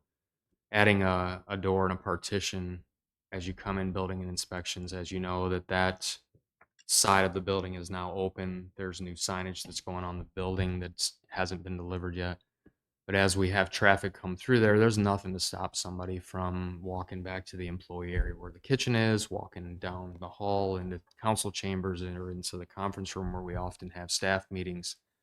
And we looked at a way that we could prevent that from happening by the addition of this, which will be a metal frame glass door. So it'll be much more aesthetically pleasing, similar to what we have here. That will sit just past the reception area, if you will, in building and inspections. It's about $7,000 to do that. Why do I have $9,000 up there? Because we would add a key fob to it for employees to get through, which is about $2,000 to add that to that. So if the council sees fit to better enhance the security of this building, this is what I'm requesting. Yes, I agree. Yeah, we have to do that. Yeah. We could save some money with drywall and a standard door, but it's not going to look pretty. Let's make it look nice. If we're going I'd much rather have to it save $1,000 or $2,000, let's make it look Yeah. nice for our public to see. Sure. We don't Sure. want The it to look difference bad. in what we were gonna be spending to redo this and make this plushy in here, Yeah, it's very cheap. right. Right. Considering we took all that out. Yeah. So you talked about other things that we might be spending. Town hall improvements as a whole. I know we had a meeting 2x2 with Sawyer Sherwood Architects to talk about some drawings that they produced for the previous administration to remodel town hall, to move this council chambers down to the community center, which I think the consensus of those of you that saw it and attended the meetings said we're not going to do that. I don't like it. I don't want to do it either. But do we want to set aside some money for carpet, for paint, for any sort of remodels to this town hall? I know one of the main issues is what they call this dead end out here in the hallway, where if somebody leaves this council chambers because there's an emergency and they go this way instead of this way, and they end up in this hallway and they go straight down to that door, which is locked because it takes you into the police department. They're at a dead end. There was in those drawings, if you recall, an option to widen the hallway that gets you out into the lobby by removing one of the restrooms, improve the existing restroom that's there and make it a unisex bathroom. So we have one bathroom in our lobby. I can't tell you that we've ever had enough people in that lobby where both bathrooms have been full at the same time. That's a possible improvement that I think we could do now. If we're considering other things, such as maybe looking for property to do something different with a town hall, I don't know what that, how many year plan that would be. Do we invest thousands of dollars into this building if eventually this whole building would become the police department? The town hall might be moved somewhere else. So again, I just want to start the discussion. How much money do we want to dump in a building that may not be our forever home? One of the options that we discussed was going up. Can we go up? And as you know, the architect said we'd almost have to build a shell around this building. It would be just as expensive almost as building a brand new building. But where do we do that? Land is the problem. Land is the problem. One idea I did have was we got an awfully big parking lot over there. If building were a consideration for a future option, we could build in that parking lot, continue to work in this building until that building was completed, move into that building, raise this, and then make this our parking lot. See, now you're thinking like a leader. I mean, that's strategic. And I think that's what we need to hear. We don't have the monies now to do that, but we could start saving some money for that. Right. I'm not asking to do that this year Right, or even next year. but we could start think about the CIP. That's right. strategically thinking what Sure. we're going to do. I don't even want to. I don't even want to ask for money to get an architect to draw something up. I think we need to there have the would money. just go on future building, right? Yes, sir. Building maintenance, building whatever. But I know there's more pressing needs than this town. Yes, most Our definitely. roads, Definitely. our walkways. These are. I'm just merely having a discussion. So we get to the end of, our budget cycle, and we kind of project what our carryover is going to be, and even if there's $50,000 that can be put into a building improvement fund, it's a start. Yeah. We do have some painting needs, and we do have some carpet needs.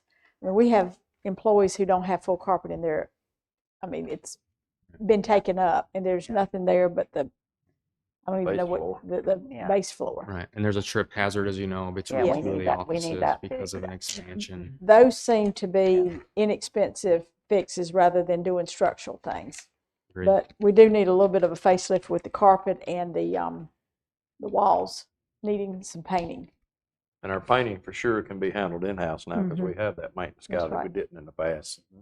So that's something that we can handle a lot Well, and better than we did. yeah.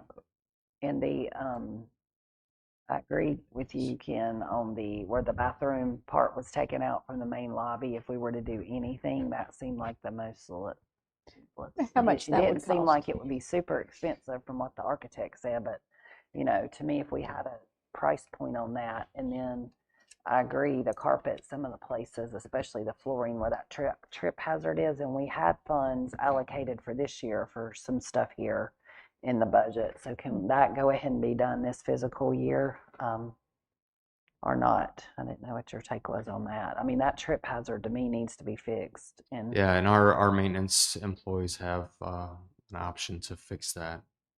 It's just it would be bare concrete by the time they were done. So but it would be smoothed out. There would kind of be like a little bit of a ramp there, if you will. right, In the past budget, we had the one that we're in right now. right, Shouldn't say the past. right. There was $250,000 earmarked. I doubt we've used all of that. I know we've had some engineer drawings for the things that we're not going to do, like redoing the council chambers here, taking it to the Yeah. community center. We're not doing that. There was some other engineer drawings, but there was money in there to do some other things too. It would be great to see how much is left over of that and see what we could absorb in this year's budget for Sure. that. So what I'll do is I'll come back with some quotes for carpet. Paint is just going to be supplies if we can do it with our manpower. I'll talk with the architect, see if they can give us a rough estimate on the bathroom redo, if you will, to better Right. help the ingress and egress. I'll look into the $250,000 that was budgeted to find out how much is left there to see what we can do this year. And then I do have one other thing to discuss if any, unless there's any other discussion on town hall improvements. That's it. Something that I wrote down it's not in my PowerPoint, but something that I wrote down as we were going through presentations. The handicap beach walkways. So McGill and Associates have that project that they were looking at perhaps doing that, but I think that's something that we should pursue. I think that's a worthy project. I think our folks that need to use mobility assistant devices should be able to get from the sidewalk to the beach access without having to cross through the sand and dirt. If council sees fit, I think that's something that we should pursue in this budget year in 2027, You know, FY 27. on 40th Street, we have where a wheelchair could actually roll down. Mhm. I don't think there are any steps there. There are not. There's not. Is that are we looking at maybe looking at other locations, other beach accesses that have where you could actually roll down to the beach? Because now you can get to well, you The got viewing you got a view of it, Right. but you can't actually get out there and experience it. Is that something that we might want to look at doing? I think with the CAMA stuff, some of those can't be done. There's Okay. not, I That's mean, exactly right. that's my understanding. I think the Um, best we could do with those, I think you're right, that Yeah. was those platforms. This is just from the sidewalk to the start of the boardwalk. ramp, the start of the Yeah. access way, Yeah. the pathway. This is at actual accesses. Mhm. From there to where the wood, from right now it's just grass Right, Right. exactly. to there, yeah. Grass and sand. And some are huge distance. I mean, some are Some are very crazy long. Yeah, so if you're in distances. you're in a chair or you use a walker or even a cane, I mean, Yeah. it's tough to navigate that. And some we Yes. might need to look at that don't make sense to do. Like some are so long. Like Yeah. I mean, spread them out maybe. Now you had mentioned a possible requirement. If it is a requirement, then That's what I was told. my suggestion would be we do them all Mhm. in this fiscal year. If not, then Yeah. maybe we go 2 by 2 Yeah. and do 2 this year. And Well, So- I had been told it was a requirement for the ones that had that viewing platform, and that a handicap spot was supposed to be. I think the initial plan showed a handicap spot by there prior to, not being able to have car parking on the south side of the beach, Yeah. from the DOT. So, but I don't, that's what I was questioning with Matt and them. So do you know anything about that? I don't. What I was going to ask was, so you want to what do you want to do? Have these things like asphalted then, like an asphalt walkway for them to? I think we walk along? extend the pervious pavement like Okay. that's on the sidewalks to the access way. Okay. Okay. And while you're out there looking or having somebody look at all this, if we do have one other where we can do a wheelchair where we're not going through the dune and we're not going to be in violation with CAMA, it would be nice to at least look at that as an option. Okay. I mean, I don't know that any of us really know for sure if there's one out there that could do. I'm going to add that to Matt's to-do list. Okay. Yeah, Mhm. yeah. I love think that. he's the expert on those walkways. And even if it's one that's a shorter walkway, so that's. Yes. And, and even the 40th one, I mean, in hindsight, I wish that would be a little wider because if somebody's coming with a wagon and somebody in any you got to go the cutoffs to. And when they're looking at that, if we were to do that, there are some places where the sidewalk on Main is shifted. That's like a hazard that Okay. needs to be looked at as well. I will also add that to Matt's to-do list. Yeah, yeah. I took some photos, but I haven't had a chance to share them with them yet. I think that's it as far as the department head stuff coming forward, so we should move to close this part out. So we'll be moving on now to our public comments on the fiscal year 26-27. Do I have any comments? Just got this one on right here, hon. You can just stand right there.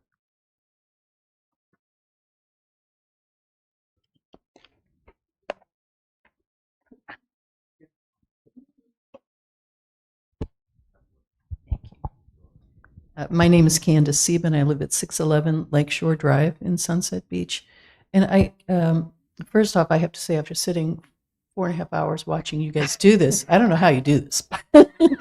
Thank you for all your hard work for the town. I came primarily because I wanted to support the town's event calendar and the events budget. Our events add so much to the quality of life here, and I know you're looking at it very carefully, but bear in mind how many of us appreciate it and go to those events and love them. And I really appreciated when the mayor, with the last council meeting, maybe 2 ago, said that these events are so important for community, for our sense of community. So please keep looking at them. But while we went through that, there were 2 things that came to mind. The first was you were talking about Sunset at Sunset and the parking. I realize those buses are expensive, but when you think about safety, how are people going to get back and forth to the park? There's not enough parking anywhere near the park. We don't really have great sidewalks. It's a safety issue, and they do come early and they stay late. And then they have no way to get back to anywhere. Maybe you want to charge them.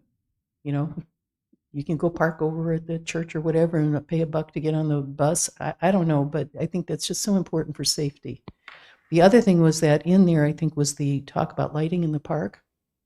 So I'm on the Environmental Resource Committee, and one of the things we worry about a lot are conditions for wildlife in the town, and in particular for the park.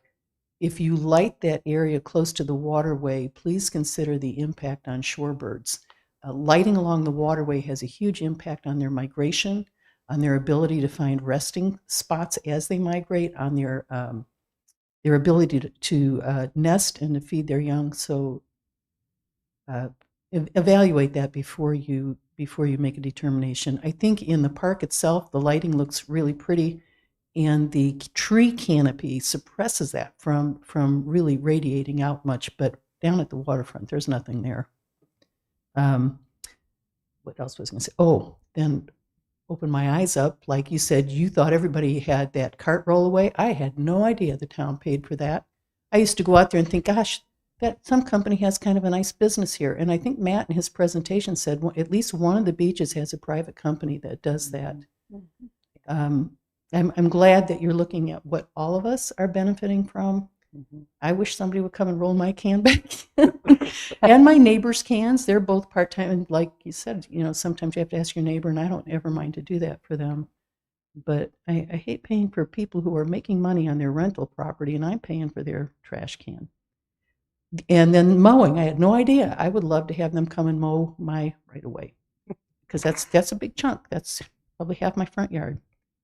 You know where I live. Let them mow it. So if you can look at that, but I also agree you can't expect homeowners to maintain that area around the parking. So whatever you have to do there. And then just the last is just my point of view. The fire department's signs at the beach, we may have a lot of signs out there, but truthfully, when you're walking around, do you really look at all that other stuff so much? If you're a visitor, you need to see that sign about no swimming under the pier. I think those signs are great. I think they'll save some lives. The other thing that's nice in my work life, I have had to deal with unruly people, and it's really nice to tell them up front there could be a penalty for your bad behavior. It's a $50 fine. If we need to get somebody from the police department to come and give it to you, we will. You know, how many times can you blow your whistle out there before you're really tired of it? So anyway, and then just finally, we've got the best fire department, best police department of anywhere I've ever lived. Please give them everything reasonable that they ask for. I'm happy to pay my taxes for them. Thank you. Thank you. Anyone else? Mr. Moreno? Thank you, Tony Marino, 802 Riverside Drive. I'd like to thank the Public Works Department for highlighting the issue with the unpaved streets in the island, and their contributions to the silt that goes into the canals, which presently only canal families have paid for that cleanup. But it is, I think, misleading to think that it's just the fish streets on the east end that are contributing to that problem, because the town and its stormwater system directs some of that runoff and accompanying silt into the marsh and canals, specifically 28th and 30th at a stormwater project that took the water to the marsh. And the 4th Street and 5th Street project is directing water into the canal on Canal Street via 6th Street.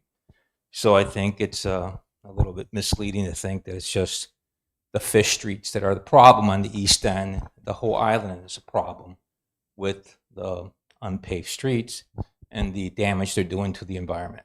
That's, my comments on that.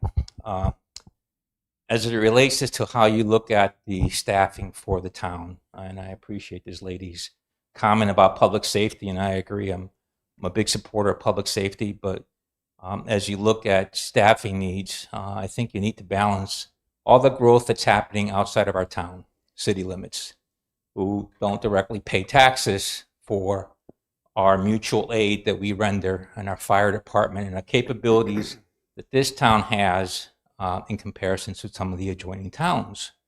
Ocean Isle is much bigger and encompassing a much larger territorial area, yet their fire department is all the way on the causeway, yet our fire department takes care of Ocean Ridge Plantation. They'll be the first ones there before Ocean Isle ever is. So we need to weigh the robustness, I think, of our capabilities. Are we incentivizing other towns from carrying their fair load? Because Sunset Beach, their police department, our fire department are able to respond when they can't respond because their manpower is not the same as ours. And our capabilities are so robust that they have no incentive to bring up their capabilities, to hire more firemen or police officers or have better equipment. And I agree with the radios and all that for the safety of our public safety people, 100%. I'm in agreement with that.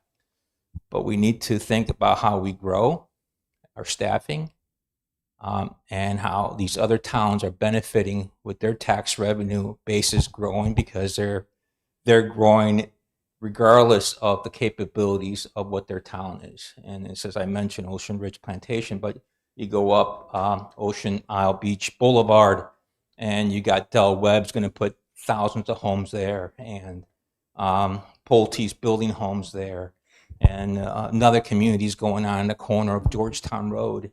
And it's our fire department that will go there first under mutual aid.